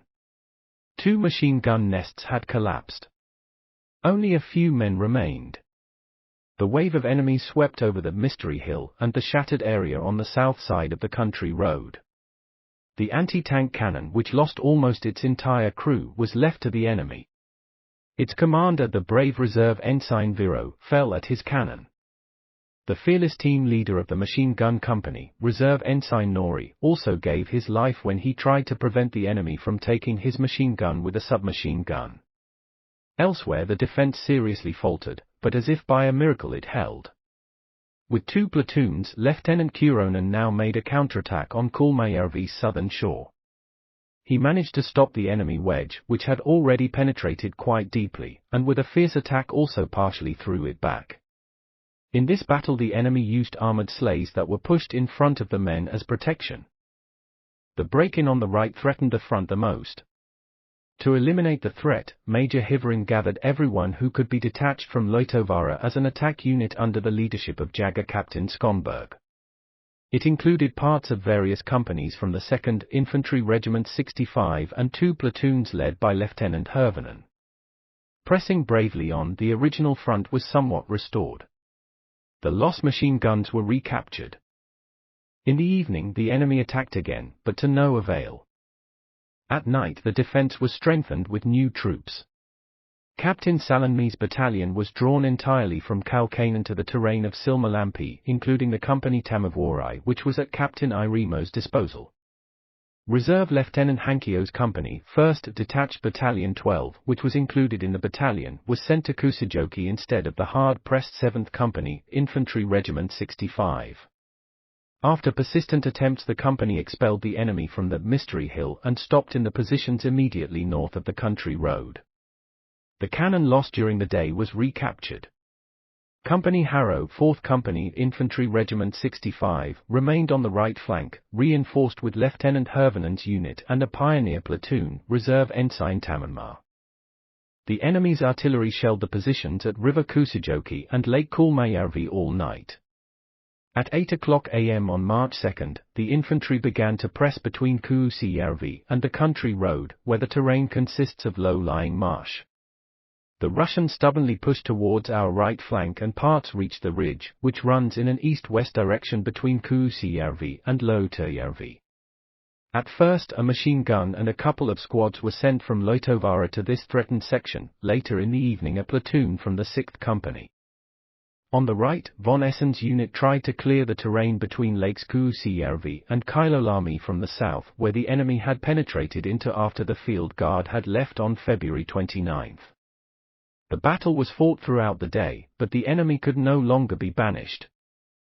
Also on the Mystery Hill, the enemy attacked several times after an artillery preparation and advanced a little.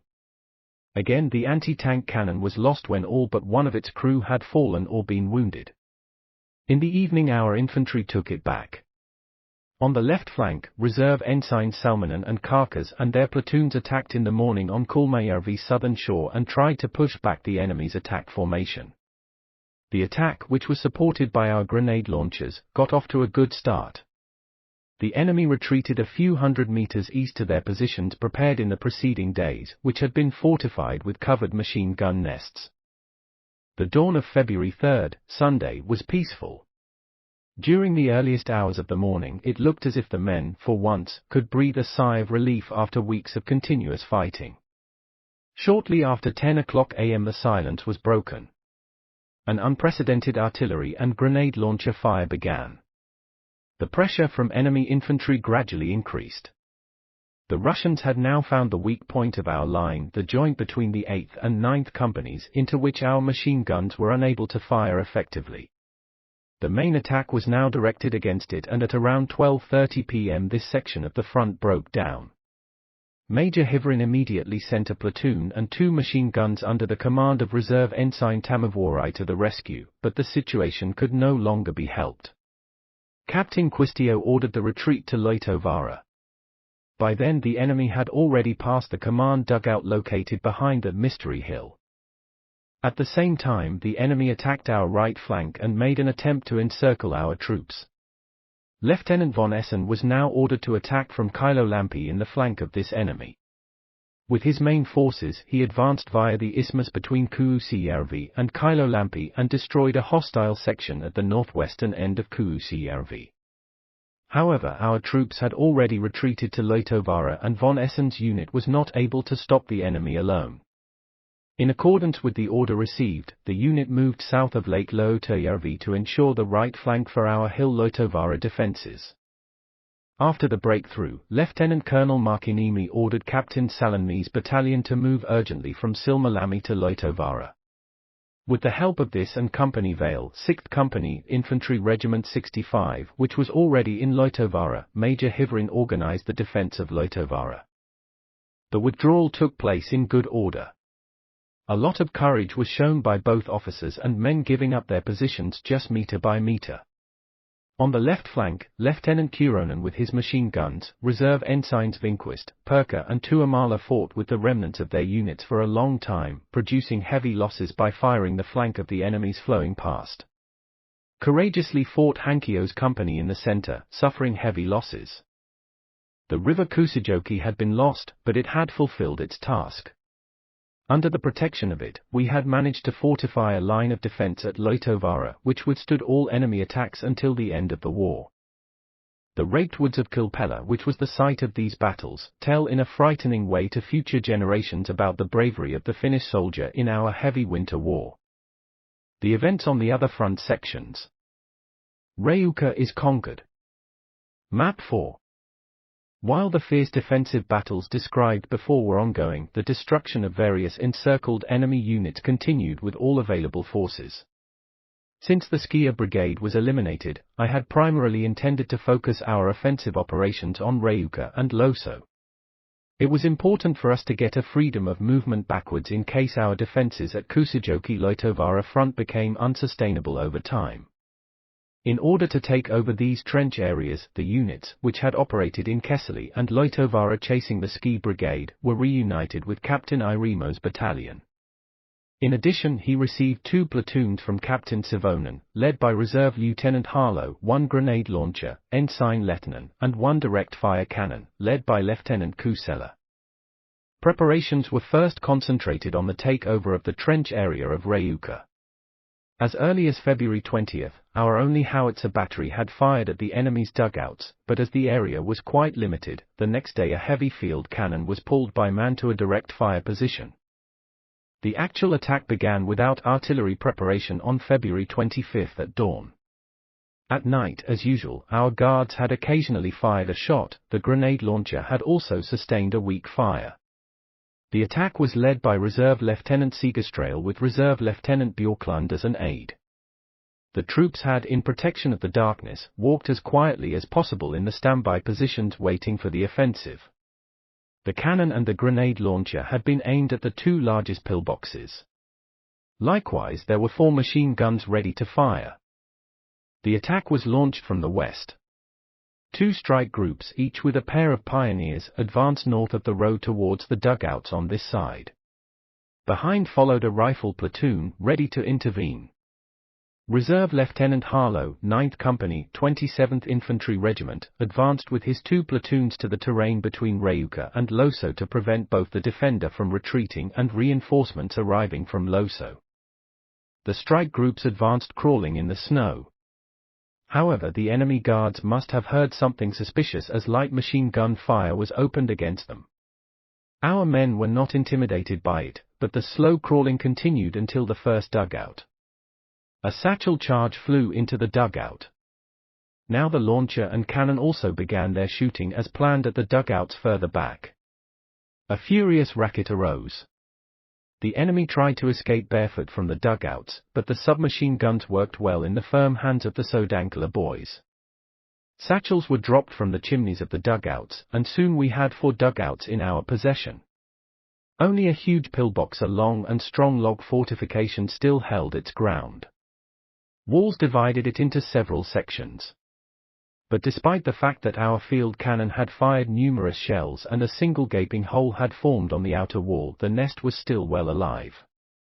It was not until a few brave men had climbed to the roof and shoveled fire bottles, smoke boxes, and satchel charges down the chimneys that the enemy left its den. Some Russians tried to escape to Loso under the protection of a smoke screen, but the road was blocked. The number of fallen enemies was 174. The prize of war was plentiful: 5 heavy machine guns, 20 light machine guns, 23 automatic rifles, 2 submachine guns, 2 grenade launchers, 125 rifles, 2 tanks, 4 cars, 2 field kitchens, and more. Thanks to the good preparations, our own losses were insignificant. The beautiful victory at Reuka was a welcome source of joy for my troops during this already heavy phase of the war. An attempt to take over Loso.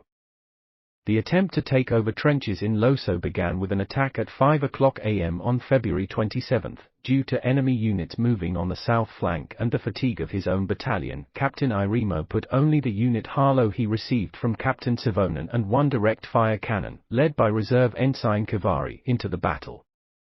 Lieutenant Harlow attacked from the west on the north side of the country road. The cannon immediately managed to destroy a couple of large dugouts, which rose above the ground. By advancing rapidly, the infantry reached the nearest dugouts with ease. Their capture began with hand grenades and submachine guns. The coat of the brave commander advancing in the vanguard, Lieutenant Harlow, was torn by multiple bullets, but with good fortune the man himself remained intact. By evening, 12 dugouts of various sizes had been destroyed. The company was now standing on the ridge in front of the courtyard of Loso houses. Despite the snowfall, hostile fighter planes harassed our troops. In the evening, Lieutenant Colonel Markinimi had an anti-tank cannon transferred from Loitovara to Loso. The remaining dugouts were downhill on the ridge so that the field cannon could no longer fire them. The attack continued in the following days. Lieutenant Harlow pushed hard and on February 28 conquered 3 new dugouts. The advance was difficult and required heavy casualties. Although the men crawled forward in the snow, on the downhill slope they were within the sight of the enemy and many fell with their heads pierced by a bullet. On March 2, another violent attack was carried out with the help of new forces. Among others, Reserve Ensign Talvisodassa's hardened company from Captain Salonmi's battalion was involved in this attack. The enemy fighters furiously attacked our troops. Loso's defenders were protected by several layers of log while our men were in the open field. This day, among others, Reserve Lieutenant Heikkinen fell from the fighter fire. Our rifle fire, in turn, dropped one bomber and one fighter. The troops did their utmost, the hardened heroes of Harlow and Talvisodassa, as well as the other units that were on fire that day, the proven platoons of Virama, Järvinen, Huhananti, John Hem, Angelva and Alapias. As important as the defeat of Loso would have been, our critical situation in the east forced us to abandon it for the time being. The trench area had now shrunk so much that it was easy to isolate it. The supply from the air became extremely difficult for the enemy, as the supplies generally fell into the hands of our boys. Besiege at Connors. The enemy's strong ski forces south of the road and the appearance of the Dolin ski brigade in Kesseli and Vetko forced the suspension of the already promising takeover of the besieged area of Connors. On February 17, Captain Savonen regained his battalion, but on the same day most had to assist Captain Irimo in destroying the enemy units that had reached Ukonvara by surprise. The company of Reserve Lieutenant G. Harlow involved in the battles of Reuka and Loso come straight to the fiery hearth of Lotovara. After the destruction of the ski brigade, Battalion Heikkinen had joined the siege forces of Luulahti as a replacement for Battalion Lassila, so only part of Captain Savonen's battalion remained guarding the encircled forces in Connors. It had been found out that there was a large food depot in the Connors, one transport company and two rifle companies to protect them. In addition there was artillery, but its ammunition began to run out. At one point it looked as if the Russians were about to break out to the east.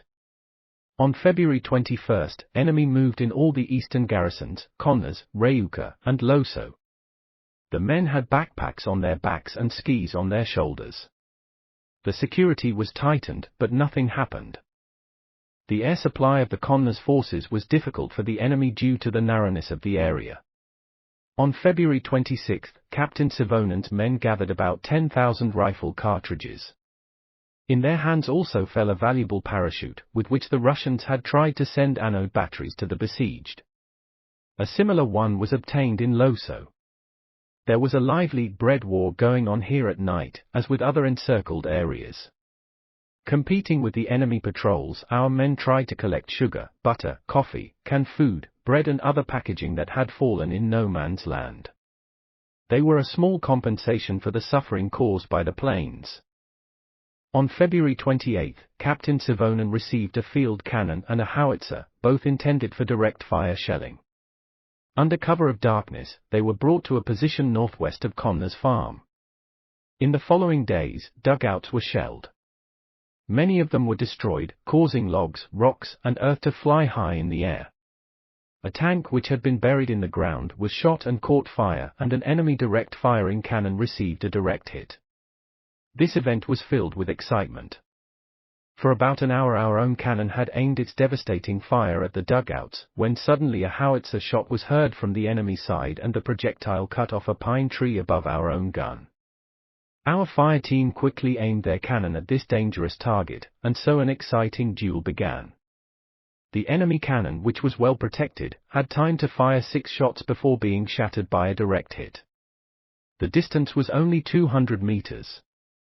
The shooting was led by the cold-blooded young reserve ensign Salen, who, however, gave his life the next day in the fire of a fighter plane. The Russians now fired our cannons with small grenade launchers and machine guns, using armor-piercing projectiles. The protective shield had several holes which reduced the safety of the crew. On March 5, a third cannon was placed on Island Sornasari, from where one could clearly see several dugouts. Even now the enemy's fighter planes angrily attacked our cannons and often forced them to suspend their operations. It was hoped that the cannon fire would have softened the defenders so much that the capture of the Connors could take place with the weak forces available.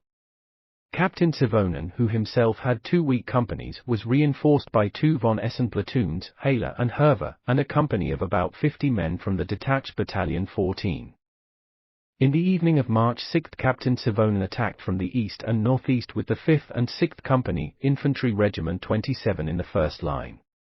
By silently advancing, they hoped to be able to attack the enemy unnoticed, however, this did not succeed. When the first line was about 50 meters from the enemy's positions, a violent fire was opened against it from numerous heavy and light machine guns. They had to throw oneself into the snow on an open ground, where the enemy bullets angrily cut deep furrows around the men. After a couple of hours of firefight, Captain Siilasvuo withdrew the companies. Although artillery had destroyed numerous dugouts in previous days, the enemy still had enough weapons and covered nests to stop all attack attempts. In this attack, the brisk and brave platoon leader Sergeant Matti Kasisto, an excellent role model of the Finnish reserve officer, fell, a man who was the first to take his platoon across the Niska stream in the early stages of the Battle of the Connors. The direct fire cannons continued their work the next day. However, developments in the east and the screaming lack of ammunition forced us to stop the attack. Captain Siilasvuo's battalion moved to Loitovaara. The 3rd Battalion Infantry Regiment 65, which had borne the heaviest burden at Kuusijoki and had melted to about 100 men, was appointed to guard the encircled forces in Connors. The Grand Siege of Luulahti. Around the Grand Siege of Luulahti, Lieutenant Colonel Ruotsalo had 3 battalions, the detached battalions 12 and 14, and the 1st Infantry Regiment 65, at his disposal after Major Heikkinen and his battalion on February 17 had returned from the Battle of the Ski Brigade's annihilation. Meanwhile, the offensive movement was at a standstill.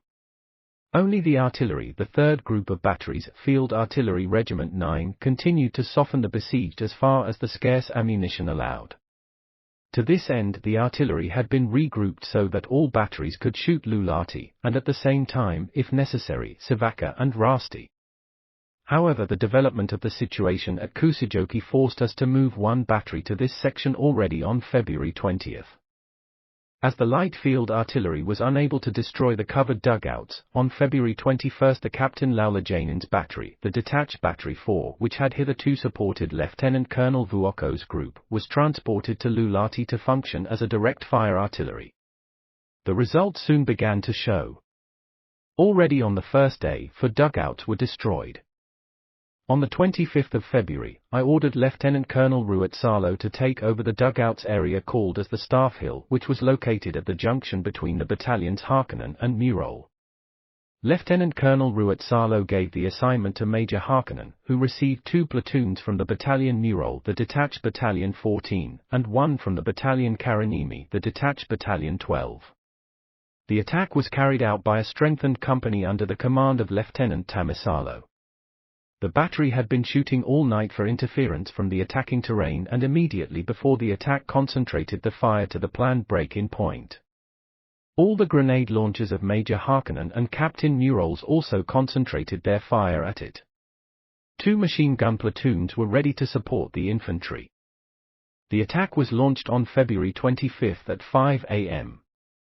In the first line were 4 platoons divided into 2 strike groups under the command of Reserve Lieutenant Hortling and Reserve Ensign Numminen. Without the enemy noticing, they came at a distance of about 150 meters from the trenches. Then the Russians opened fire. During a firefight, the first line managed to advance another 100 meters. Until now the moon had been hidden behind a thin layer of clouds, which now, however, began to disperse and soon the battlefield was illuminated by bright moonlight. The troops tried to protect themselves behind a smokescreen, but the wind was unfavorable.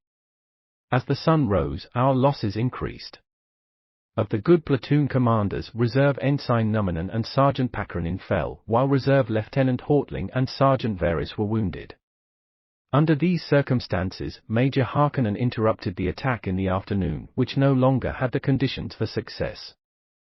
The following day the direct fire cannons continued to destroy the dugouts. By evening 7 dugouts had been blown up and 3 enemy cannons had been silenced.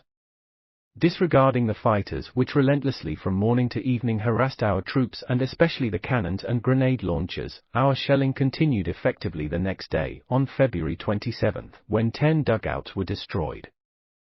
Lieutenant Colonel Ruotsalo had assembled a new attack group which included parts of all 3 battalions around Luulahti. The leader was Lieutenant Siinio. The attack was carried out this time against the south flank of the besieged Luulahti and began on February 27 at 5:30 p.m. Crawling in the snow, the men tried to approach the enemy's positions.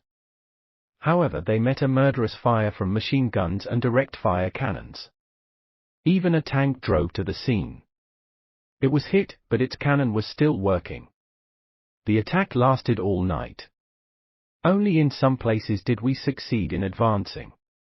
As it was obvious that a continued attack in broad daylight would only have increased the already considerable losses, the troops were withdrawn at 5:30 a.m. to the starting positions. In this nightly battle, the brisk platoon leaders, the reserve ensign Vesman and Hämäläinen from the detached battalion 12, among others, fell. Since the besieged troops in Luulahti had proven to be extraordinarily tenacious, it was obvious that only a well-prepared, concentrated attack after a strong artillery preparation could lead to results. I therefore sent on February 28 my Chief of Staff, Captain Martinen, and my artillery commander, Captain E. Herver, to reconnoiter the terrain of the offensive in detail. According to their plan, the fire preparation of the artillery and grenade launchers was to be concentrated on the so-called Staff Hill, the capture of which, according to intelligence, offered the best chance of success. This, for 5 meters high elevation, only 150 meters in diameter, was located in the center of the besieged enemy encampment on the shores of Luulahti Sound. Conquering it could, at best, in itself resolve the whole besiege. In any case, it would split the siege in 2, complicating the position of the besieged. As described, an attempt had already been made to capture the hill on February 25. Captain Herver sketched an overall fire plan for the artillery, which was supplemented in detail by the commander of the 3rd Group, Field Artillery Regiment 9, Captain M. Lever, and the commander of the 4th Detached Battery, Captain Laulajainen. Artillery preparation included indirect fire from the 3rd Group, Field Artillery Regiment 9, except for 1 battery, and 14 grenade launchers, and 5 field cannons and 2 anti-tank guns from directional positions. On February 29, I gave the order of attack to Major Heikkinen, who on the same day has received the command from Lieutenant Colonel Ruotsalo. The latter had been granted leave for urgent reasons. According to the order, the Staff Hill had to be captured on the night of March 3. For direct fire cannons would begin their destruction fire on March 1 in the morning. The next morning, another 3 cannons and 14 grenade launchers would join, and in the afternoon the 3rd Group, Field Artillery Regiment 9. At 6 p.m. 7 p.m. the fire of destruction turned into fire preparation with all weapons. After the attack had begun at 7:15 p.m., the artillery and grenade launchers would, in the initial stage, fire accompanying fire, later transferring the barrage to the flanks. A total of 4,500 projectiles of various types had been reserved. A considerable assault unit, for strong rifle companies, and a machine gun company were assembled for the attack.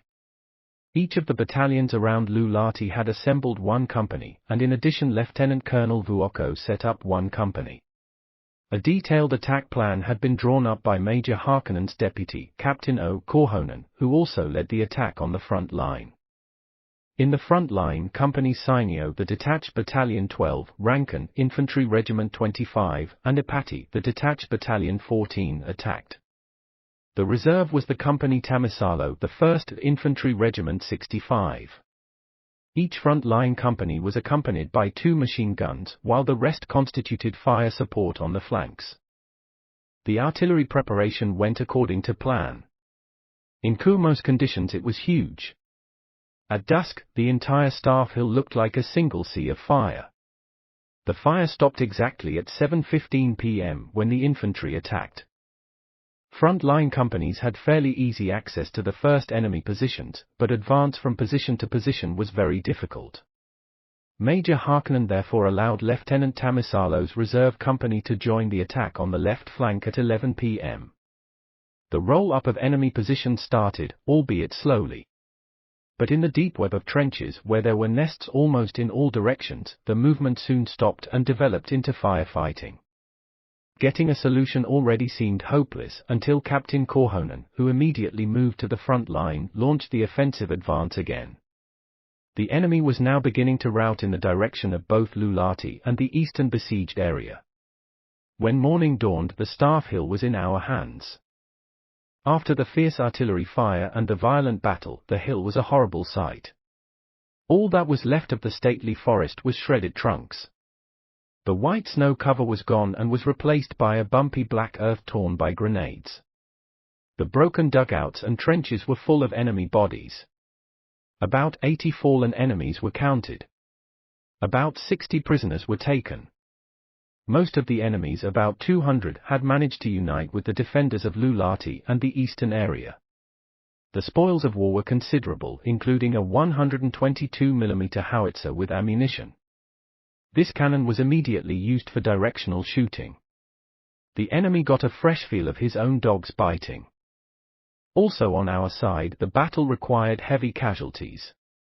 Among the fallen were the brave reserve Lieutenant Siinio, who had most recently served as the commander of the detached Battalion 12, as well as the young, passionate reserve Ensign Mottila and many other valiant warriors. The conquest of the Staff Hill was a beautiful victory which gave the troops new courage and faith. It also opened up entirely new opportunities to finally silence the defenders of Luulahti. Immediately on the evening of March 3 the attack continued to take over the eastern section. From Lieutenant Colonel Vuokko's group, I had detached another company under Reserve Ensign Olila and made it available to Major Heikkinen. Otherwise it was the same troops who fought to the point of exhaustion the previous day. Only the company leaders were new, since the predecessors had either been fallen or wounded. Only Reserve Ensign Rankin remained, but he also fell in the fighting of the next few days. The new company leaders were the Reserve Ensigns Ronko, Huutainen and Urpanen.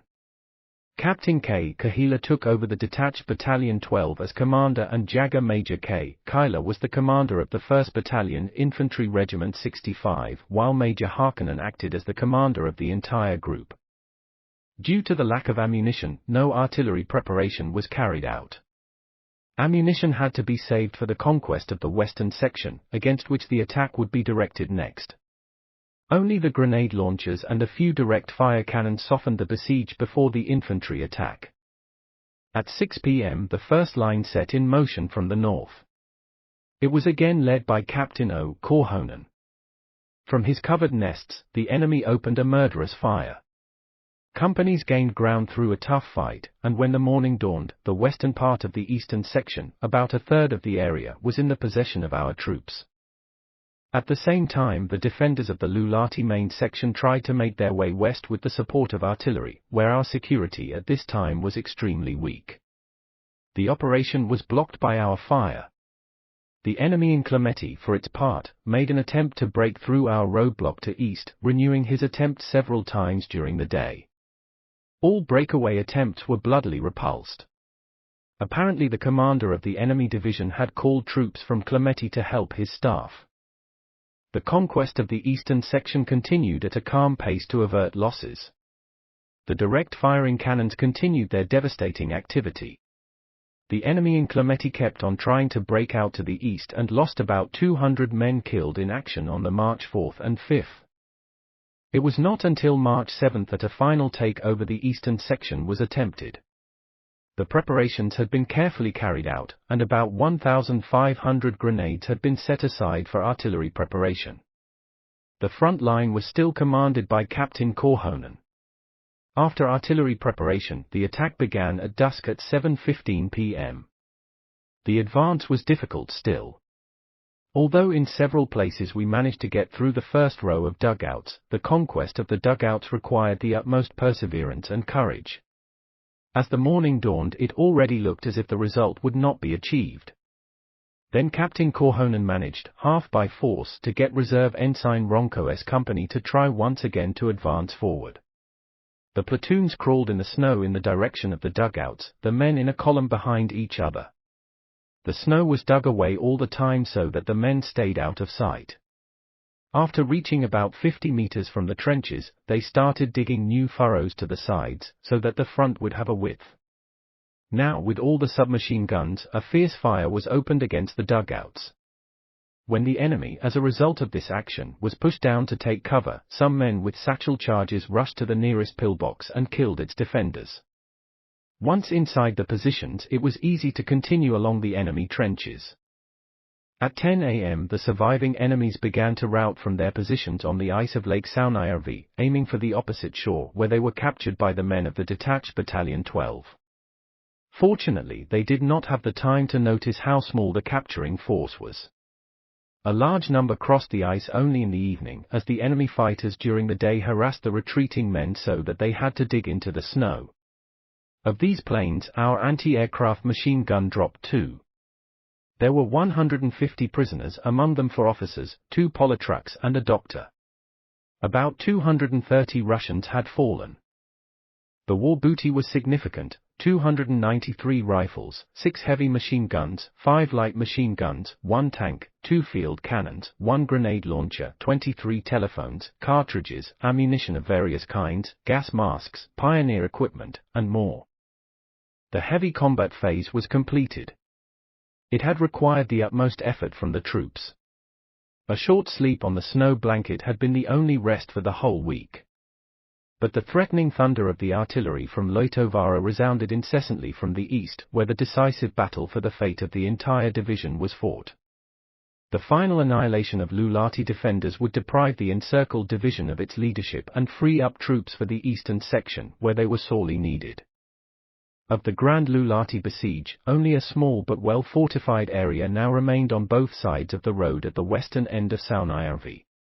According to the prisoners, the commander of the enemy division, Major General Gusevsky, himself was in this area in his strong, 3-story command dugout. In addition, the commanders of the 118th Infantry Regiment and the 86th Field Artillery Regiment were in the same area. Careful preparations to take over this last base were started. I appointed the commander of the detached Battalion 14, Captain Nurol, as the leader of the attack. He was provided with 5 rifle companies, 1 from each battalion, and 2 other companies handed over by Colonel Rapana under the command of Lieutenant Toriala and Reserve Lieutenant Elsinen. My artillery commander, Captain Herva, and the chief of operations of my staff, Captain Lassila, visited on March 7 the battleground and reconnoitred in detail the possibilities it offered. During this reconnaissance, although it was carried out crawling in the snow, the newly appointed commander of the detached Battalion 12, Captain Kahila, an honest and fearless officer respected by his men, fell. He was succeeded on March 9 by Captain O. Korhonen. Based on the terrain reconnaissance, Captain Nurol decided to launch the attack from the west in the direction of the road. Accordingly, the direct firing cannons were brought into position, which still operated under the command of an experienced and skilled Captain Laulajainen. Lieutenant Kuusela's battery, the 1st Battery, Field Artillery Regiment 9, was moved from the terrain of Konnas to Luulahti to strengthen Captain Laulajainen's battery in direct fire. Under the leadership of Captain Herva, a firing plan was drawn up for the 3rd Battery, Field Artillery Regiment 9 on site. The battery system would shell indirect fire especially on the planned break-in point near the road. The grenade launchers prepared for the attack under the experienced Reserve Lieutenant Kahari. The time of the attack was set for the 12th of March at 7:30 p.m. Throughout the previous day, the direct fire artillery, 7 cannons and howitzer captured from an enemy, and 1 anti-tank cannon fired enemy defenses using nearly 1,000 grenades. Due to the flat terrain, it was difficult to destroy the dugouts sunk into the ground, of which often only the roof was visible. The field artillery also shot to check their aiming. The enemy aircraft, which aimed their fierce attacks mainly at the cannons, greatly disrupted the shooting. Often there were about 30 enemy fighters in the air at the same time, bombing and harassing the troops with machine guns. On the morning of the day of the attack, the field artillery, the 3rd Field Artillery Regiment 9, started its destructive fire and consumed about 1,300 grenades before the attack. The direct fire artillery continued the destruction of the dugouts and fired about 1,700 grenades during the day. At 5 p.m. all 14 grenade launchers fired a concentration of 20 grenades each. Immediately before the attack, the fire from all the weapons intensified. Dozens of machine guns joined the cannons' drum fire. There were 3 companies on the front line, 2 on the south of the road, 1 on its north. The troops set in motion punctually and quickly. The artillery fire was then moved to the flanks of the break-in point. Soon, however, a murderous fire was opened from the enemy front. It turned out that just behind the first row of dugouts, sheltered from our direct firing artillery, was another row of dugouts that was unharmed by the artillery fire.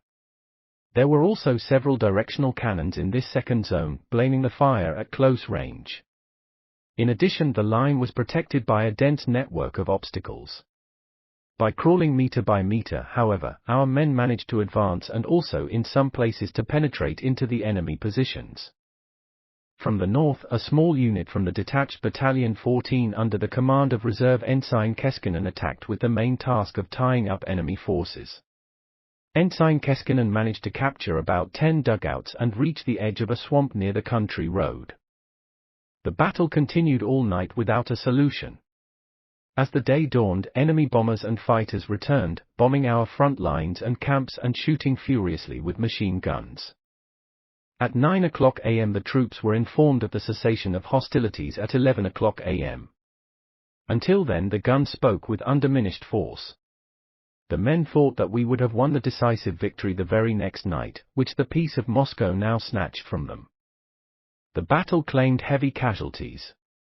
During the last night of this war, many of Kuhmo's brave warriors suffered heroic deaths on the outskirts of Luulahti. Among others, the reserve lieutenants Elsinen and Kolmainen fell.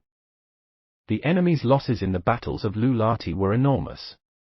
A prisoner told that all the officers of the captain's rank and down had fallen. The losses of the enemy division headquarters alone were about 300 men. The staff was protected by 2 battalions from Infantry Regiment 118. After the war, the remnants of this entire regiment were taken with their belongings and weapons to the other side of the border in 10 trucks. The Kiekinkoski section. Before we focus on the final battles in the focal point at the hills of Loitovara, it is worth taking a look at the course of events in the direction of Kiekinkoski and out on the flanks. As already described, in connection with the advancement of the Dolinski Brigade, the enemy left an unit in the terrain of stream Kiekinkoski, where it also dug itself down. I had ordered to expel this enemy and to push our own outposts to Hukajoki again. This task was given to the Guerrilla Battalion 5, to which the Heikkinen unit was subordinated, and on February 17 the battalion moved to the direction of Kiekinkoski. The reconnaissance showed that the enemy was in strong positions and continued its fortification work. On the morning of February 19, about 1.5 companies of Guerrilla Battalion 5, led by Reserve Lieutenant Kilpi, advanced around Pietarjärvi with the intention of expelling the Russians from Kiekinniemi. Our unit came as far as the enemy dugouts, but capturing them became overwhelming for the troops. A swarm of enemy fighters arrived to help their own. Under these circumstances, I gave permission to stop the attack. In order to save the troops, one had to be content with securing this front and by all means disrupting the enemy's maintenance connections. This decision was also affected by the events in the Kuusiovara-Koivu section, which have been described earlier. As a result, as early as February 19 the 3rd Company, Guerrilla Battalion 5 was transferred to Kesseli and later merged with the unit Volonen. Our patrol activities were extremely lively during the next days and nights. North of Kiekinniemi, on the night of February 23, one of our patrols killed 6 horses and 20 enemies. That same night, another patrol shot down 14 Russians. On February 24, the notorious guerrilla unit Moilan deployed mines on the enemy's maintenance route all the way to the border. In the next few hours, a load of 8 horses was destroyed. The good guerrilla commander Sergeant Moilan fell at the very end of the war on a patrol trip across the border. The next night, Reserve Lieutenant Lation's patrol destroyed 2 horses and 20 men on the service road. In this way the patrol operations continued successfully. Enemy maintenance traffic was under constant threat. On March 3, the rest of the Guerrilla Battalion 5 was moved to Loitovara. The original unit Heikkinen remained in Kiekinkoski.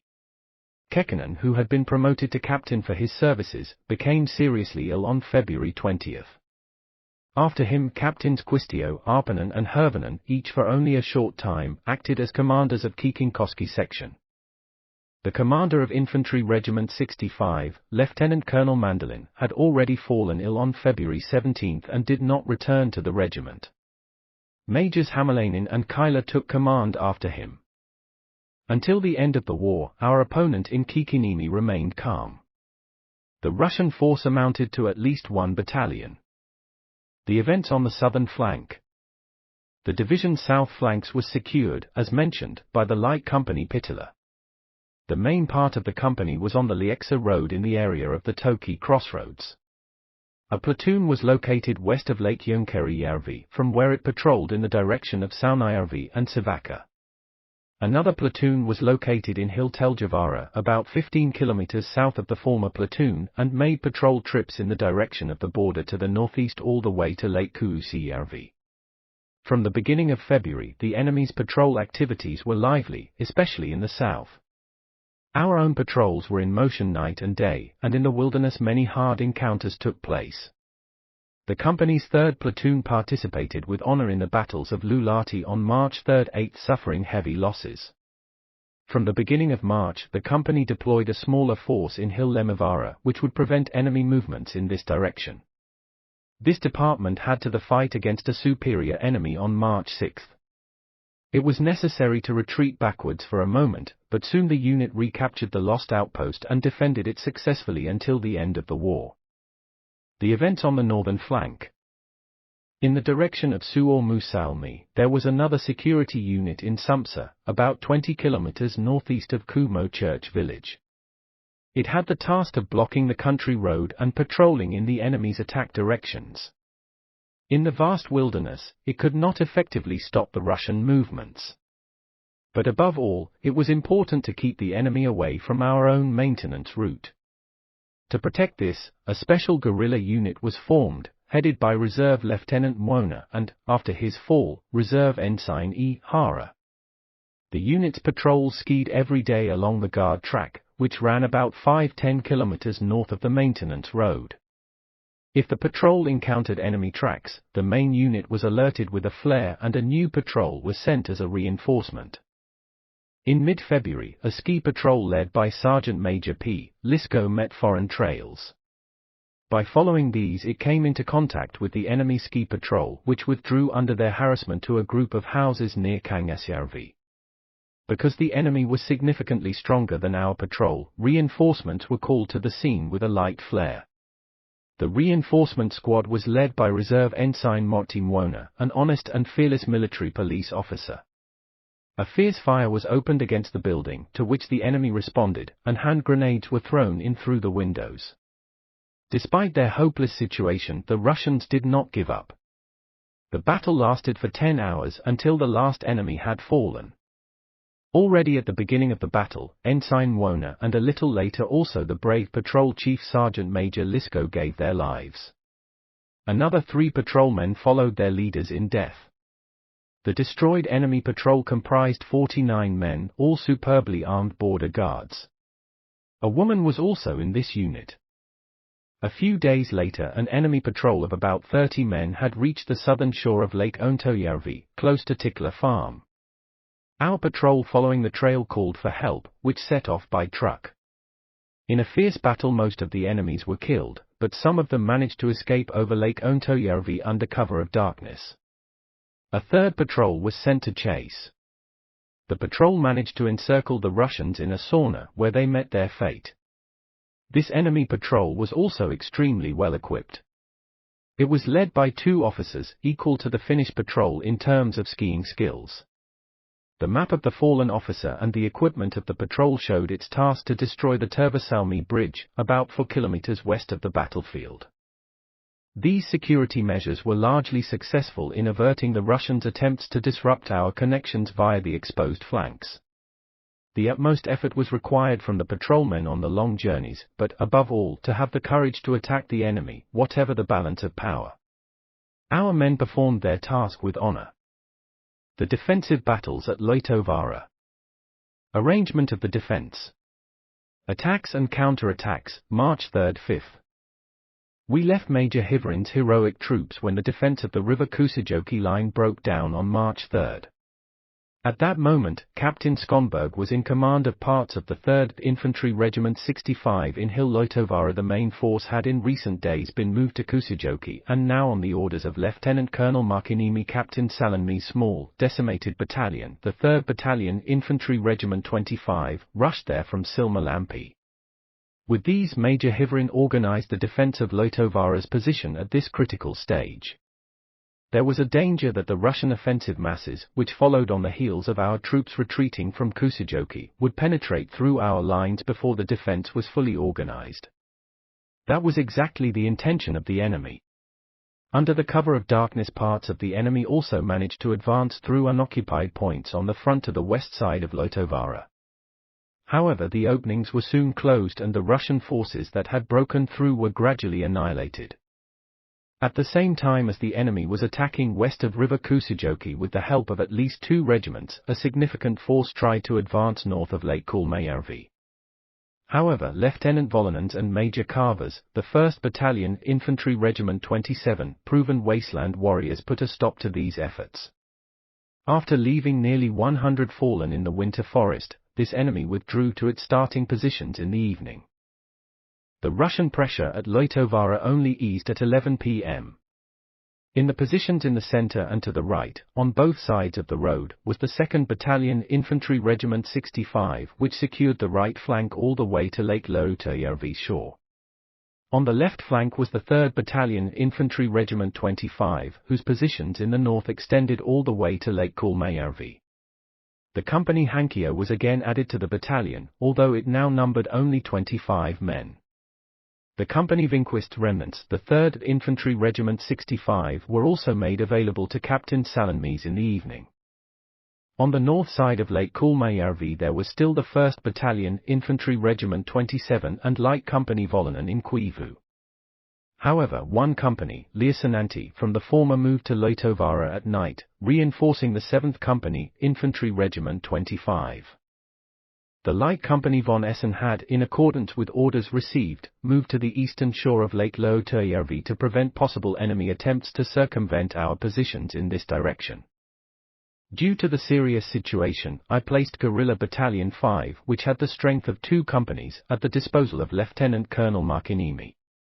I gave orders to stop the attempt to take over Loso and to concentrate as strong a battalion as possible at Silmälampi for a counterattack. Over the course of the evening, a total of about 4 companies gathered in this terrain, with a combined strength of 350 men. This battalion was placed under the command of Major Hämäläinen with the task of attacking the enemy flank, who now stood in front of Loitovaara at the first light of the dawn. As the battalion's flank guard on the right, the 7th Company Infantry Regiment 25 would spread out and advance with Battalion Hämäläinen. At the same time, Captain Skånberg would make a frontal attack south of the road. Due to various delays, the battalion's attack did not start until 7:30 a.m. At that time, the 7th Company Infantry Regiment 25, which advanced on the right flank, was already engaged with the enemy. The company had, under the command of Reserve Ensign Juvonen, attacked at the appointed time. It was not until 8:30 a.m. that Juvonen got in contact with the battalion, which, after fighting with various enemy units, had reached the same level as his company. Several enemy nests had been destroyed and several machine guns and small grenade launchers were captured. Meanwhile, the enemy had also attacked along the southern shore of Lake Kuhmojärvi and managed to push the defenders about 500 meters back. Captain Salonmies sent his reserves, about 2 squads, to restore the situation. Also in Captain Salonmies' center, the front faltered seriously. On the right flank, Captain Skånberg's companies set out to advance at 9:00 a.m. They managed to drive away the enemies immediately in front of the positions, capturing several machine guns and getting ahead about 300 meters. At noon the enemy went back to offensive with the support of the artillery in the direction of the country road. The situation seemed threatening. Lieutenant von Essen was ordered to attack this enemy's flank from the direction of Lake Loitojarvi. He quickly went to work and completely surprised a hostile formation of 300 to 400 men northeast of the lake. More than 100 fallen remained on the battlefield as others fled. Thanks to this counterattack, the pressure in the direction of the country road was greatly relieved. In the afternoon, all lost points were taken back. The weakest points were strengthened where possible. Battalion Salonmise section was wooded throughout and lacked proper firing ranges for the machine guns.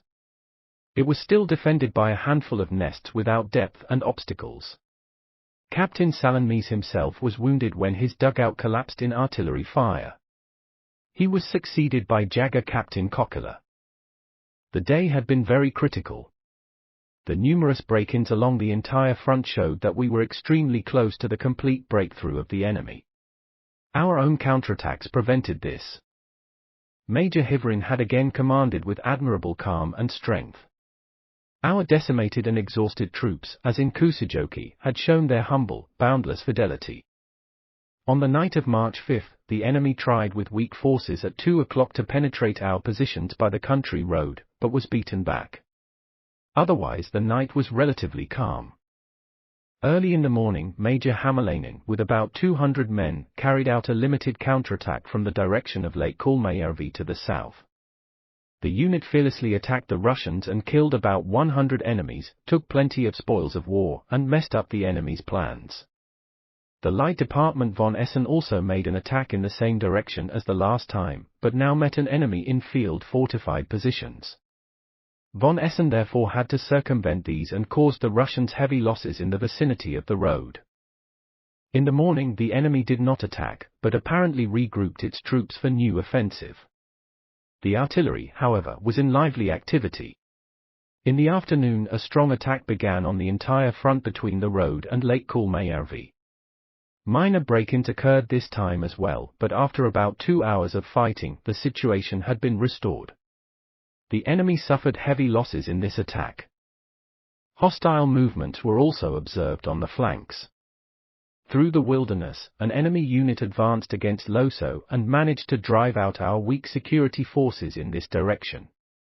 At the same time, a skier detachment sought to advance west on north side of Lake Kulmajärvi. Despite our limited strength, these attempts were thwarted. Lieutenant von Essen's small unit on the eastern shore of Lake Loutjärvi was a bitter piece for the enemy. At dusk, the Russians attacked its positions. A fierce battle raged for 3 hours. After a fruitless attack, the enemy dug down in front of von Essen's defensive lines. In the evening, I ordered Lieutenant Colonel Markiniemi to continue to hold a strike group of about 200 men for the counterattacks. The remainder of the guerrilla Battalion 5, which was in Kiikinkoski, was placed at his disposal, so the battalion was regrouped. 2 platoons were detached from Loso, and Captain Irimo and his staff also moved to Loitovaara and were placed at Major Hivrin's disposal. The next night the companies which had been under Captain Skonberg's command were replaced. They were replaced by Captain Irimo's battalion, which also included the Company Harlow, 4th Company, Infantry Regiment 27, and a platoon from the detached Battalion 14. The battle intensifies. Map 7. The night was calm. The silence was disturbed only by the continuous buzzing of the car columns on the other side. At 7 o'clock am the artillery started firing, accelerating after an hour to a massive artillery preparation. At 10 am, enemy infantry began the attack in the direction of the road. Here we had our best positions and enough firing range, so our infantry effortlessly repulsed all attempts by the enemy. 1 tank shelled at our lines. However, it was kept at a distance by log roadblocks and our anti-tank cannon. A little later, a strong attack began south of Lake Kulmajärvi, where the company Karkas defended the front. The first attack was repulsed without difficulty. Our own artillery was able to score several hits in the middle of enemy formations. At 12 o'clock p.m. the Russian artillery and grenade launcher fire again accelerated into a terrible drum fire. The grenade launchers had been brought right into the front line to enhance shooting accuracy. Despite the cloudy weather, dozens of enemy fighters were in the air firing our lines, and the maintenance road was completely unusable during the bright part of the day. At 12:30 p.m. the enemy attacked at several points in the section of the 3rd Battalion, Infantry Regiment 25 between the country road and Lake Kulmajärvi. The hardest pressure was south of Kuhmo, from where Company Karkas was pushed back. Major Hivrin sent one of the guerrilla battalion's companies, Kilpi, to make a counterattack. In a fierce melee in the middle of an enemy formation, the company destroyed about 150 enemies and captured 4 machine guns. The old front was restored and it was reinforced with Company Kilpi. As late as 4 p.m., the enemy's attacks were renewed on the same section. With extreme efforts, the multi-hour attack was repulsed. Along the entire front, the enemy attacked in the afternoon looking for a weak spot. These attacks were all repulsed. At 5:00 p.m. the enemy, after heavy artillery fire, attempted a breakthrough in the direction of the road. One wave of attack after another stormed. Our front did not fail. The country road was defended by Reserve Lieutenant Hankio's boys of Kainu, who now, as throughout the war, showed admirable courage. To alleviate the situation, von Essen's patrols twice attacked the enemy flank and inflicted heavy losses on them. The main force of the unit fought all day in their positions, which were severely attacked by the enemy. Only at 10:00 p.m. did the fierce fighting of the day subside. The night of March 7 passed calmly again. Much rest could not be afforded to the men, however, for the damage of the day had to be repaired. The troops' maintenance also took place at night. It was completely impossible to move on the maintenance road in daylight. Only the wounded were dragged even during the day in sledges to the bandage site. At 8 a.m. the artillery fire of the day began, relentlessly severe as the previous day. Immediately after the preparation, the enemy infantry attacked just north of the road and also on Lake Kuhmo's southern shore. Here were parts of the guerrilla battalion 5, whose leader, Reserve Ensign Nicola, was mortally wounded. The enemy had become cautious. The Russians no longer moved upright, but crawled forward in the snow. The situation seemed extremely threatening several times, especially by the country road, where Major Hivrin kept a platoon on standby in the event of a breakthrough. However, all attacks were repulsed. Several serious attacks were directed at von Essen's positions on the eastern shore of Löytöjärvi during the day. The Russians stormed at least 10 times and managed in the evening darkness to reach all the way to the tent area, from where they were driven out by an auxiliary force sent by Captain Savonen. The battle lasted well past the midnight. At the same time, the enemy ski unit moved in the wilderness about 4 kilometers south of Lake Löytöjärvi but returned in the evening. In order to get fresh blood to Löytövaara in the evening, I had the 3rd Battalion Infantry Regiment 65 moved to Konnas to guard the besieged enemy. The 3rd had melted into an insignificant troop in the battles of Kuusijoki. From the Konnas, Captain Savonen's battalion, the 2nd Infantry Regiment 27, whose combat value was still considerable, was moved to Löytövaara. Lieutenant Colonel Markkinimi, who had borne a heavy burden throughout the war, travelled on a short leave. His deputy was Lieutenant Colonel Ilamaki during the last week of the war. On March 8, the enemy was in motion in front of our positions from 3:00 in the morning. With armor plate as a shield in front of them, the Russians tried to creep up on our boys. At 6:00 a.m., a small fracture occurred immediately north of the country road and our anti-tank cannon fell into the hands of the enemy. With a brisk counterattack, at 7:00 a.m. the enemy was pushed back and the cannon was recaptured. At the same time, the enemy artillery began operations. Infantry pressure continued unabated on the entire front line between the road and Lake Kuhmo. At 3:00 p.m. the enemy broke into the positions of the guerrilla battalion south of Kuhmo. A counterattack, however, threw the Russians back. Even in the evening the same situation was repeated. At about 8 p.m., 3 tanks appeared on the road driving in front of our roadblock. They were followed by pioneers who tried to clear out our obstacles. This was prevented by fire. After a couple of hours of shooting, the tanks left. On our right flank, von Essen's unit again had to withstand fierce attacks. The unit repulsed them all after receiving a bit of reinforcement from Captain Savonen. Of his battalion, the 6th Company Infantry Regiment 26, Sigastrail, had now reached west of Löytövaara. The men of this company were involved in all the counterattacks of the day, fighting bravely. The following night the enemy infantry crawled again towards our positions.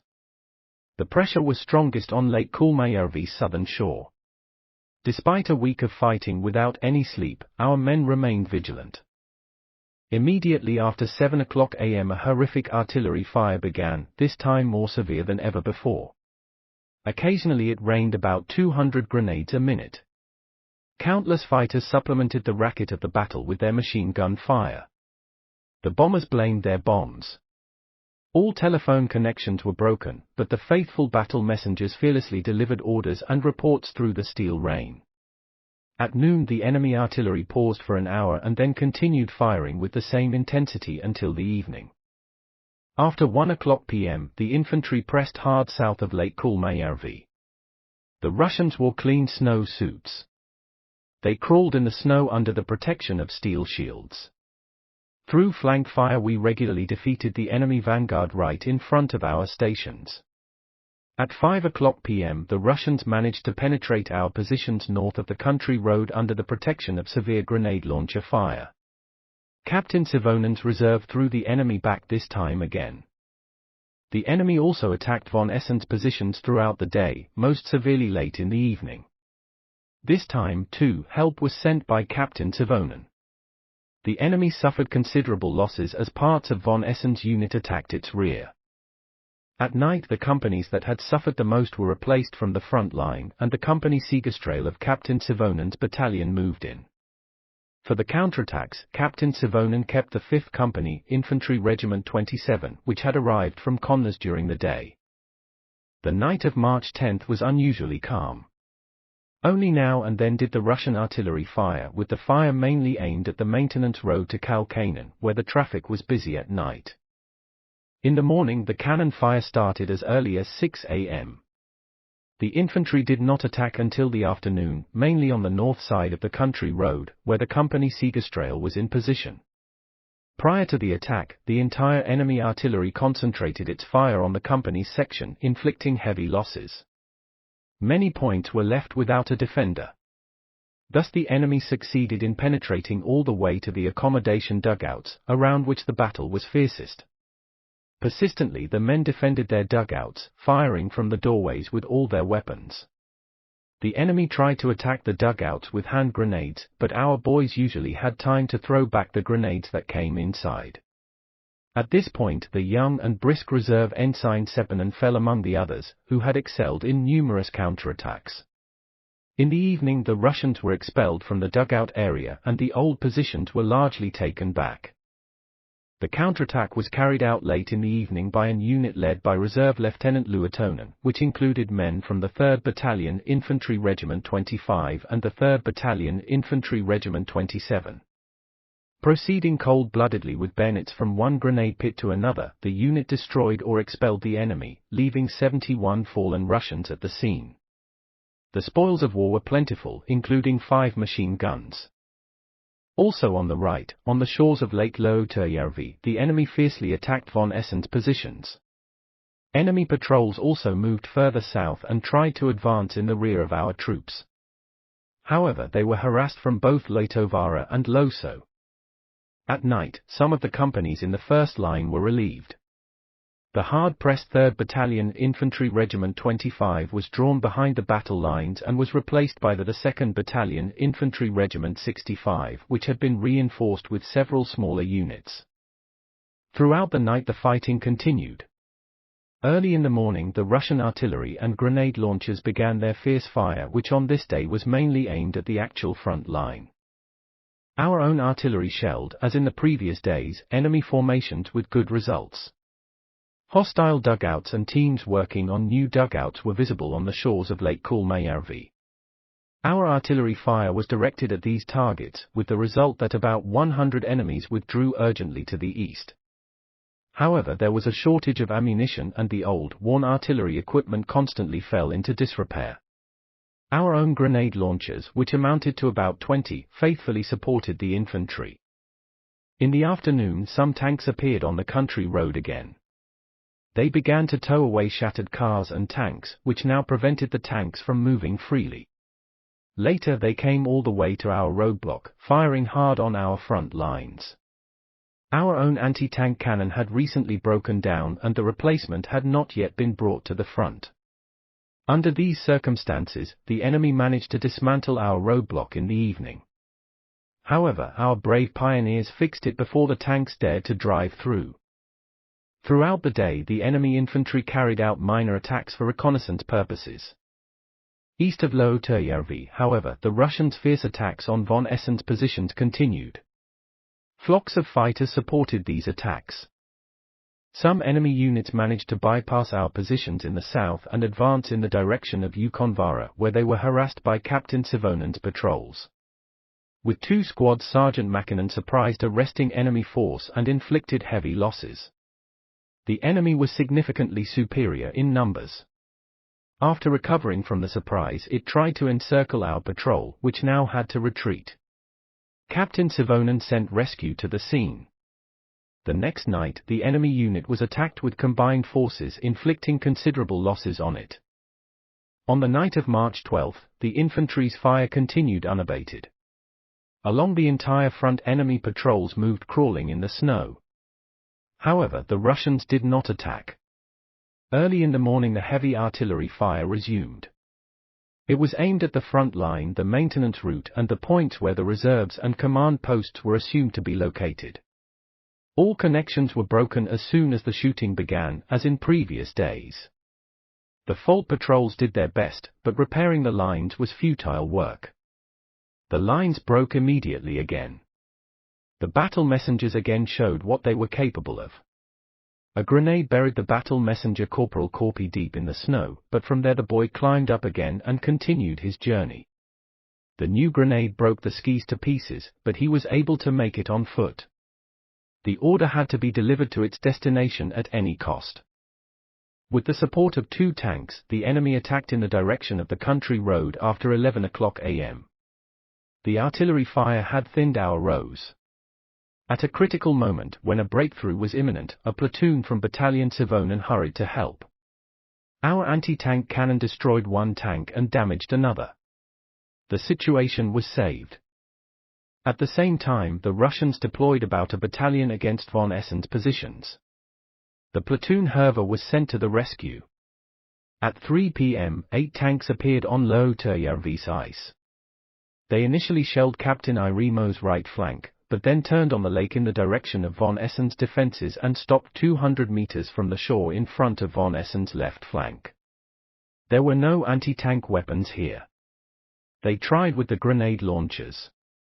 A couple of launchers fired quickly and hit the line of tanks in the middle. The tanks moved quickly to the northeast shore of the lake. 2 tanks stopped under the protection of a headland to lurk for a new opportunity. With the help of the rescue force, von Essen fended off the enemy's frontal attack, but the Russians dug themselves down right in front of our front line. The enemy unit moving in the south flank was also pushed back to the level of the enemy front. Platoon Herva remained as a reinforcement for von Essen. At night, an anti-tank rifle was brought to the scene. It was a little safer to wait for the tanks to appear on the ice again. In the section of Lieutenant Volonen, enemies had been moving northeast of the Koivu field guard for several days. They were harassed by Lieutenant Volonen and also from Kiikinkoski. It turned out that in the wilderness the enemy had built for himself a strong base with barbed wire obstacles. The Light Company Volonen was left to keep an eye on this. The enemy's air activity was extremely lively throughout the day. Fighters were all over our troops. The bombers were looking for the headquarters and command posts. My own staff was also in the focus of their attention. The enemy fighter drew a black ring in the air above my headquarters as a sign for the bombers, but as by a miracle they turned in another direction. In the last weeks of the war, the Russian planes also operated at night, bombing our maintenance road all the way to Sotkamo. The night bombings of the settlements behind the battle lines were part of the normal program. The damage they caused to my own troops was relatively minor. A heavy loss for my troops and me personally was the death of my brisk Intendant Captain Kalervo during a bombing raid. The Peace of Moscow. On the morning of March 13, enemy artillery fire escalated into an unprecedented frenzy, targeting above all our positions on both sides of the road. It started already at 5 o'clock a.m. The fierce attacks of the fighters only increased the atmosphere of hell. At 7 o'clock the tanks reappeared on the ice of Louterjärvi. During the night, we had managed to get an anti-tank cannon in position on the northern shore of the lake. When a direct hit destroyed a tank, the others hurriedly left. The infantry was soon attacking along the entire front. The fiercest battle raged on von Essen's section. Here the enemy again circumvented the positions from the south. The unit securing the direction fought heroically to almost the last man, destroying 120 enemies. Captain Sivonen sent again another platoon to help with the counter-attack. However, it never materialized as the hostilities ceased at 11 o'clock a.m. My headquarters was informed at 7:30 a.m. that peace had been made. Its terms were not yet known. According to the agreement, hostilities had to be stopped at 11 a.m. The message reached Leutovara at 9:30 a.m. and von Essen only slightly past 11 o'clock. Despite the enemy's overwhelming superiority, the Leutovara front had held. It would have lasted still. The moment approached when the besiegers of Luulahti, having done their work, would have rushed to the aid of their comrades. After the 45 days of blockade, the other encircled enemy forces, regardless of air supply, marched toward their certain destruction. The approaching spring and loss of winter roads would have caused extreme hardship to the enemies. A heavy war had ended. In front of us lay the peace of Moscow, the terms of which filled the minds with unspeakable bitterness. I read bottomless sadness and pain in the eyes of the bearded men, but never despair. They had endured even the hardest trials without fail. They had always had faith that a new day would come changing everything, and it was believed even now. My old regiments, Infantry Regiment 27 and Infantry Regiment 65, had been with me all the way from the victorious but heavy battles of Suomussalmi. They had once again shown what a Finn can do when the homeland is in danger. At their side fought the brave Infantry Regiment 25, as well as the resolute and fearless Kainuu battalions and all other troops in Kuhmo. They all had humbly and loyally performed their duties to the country of birth. Precious blood had been shed in the wilderness of Kuhmo, great courage had been shown, everything for the fatherland.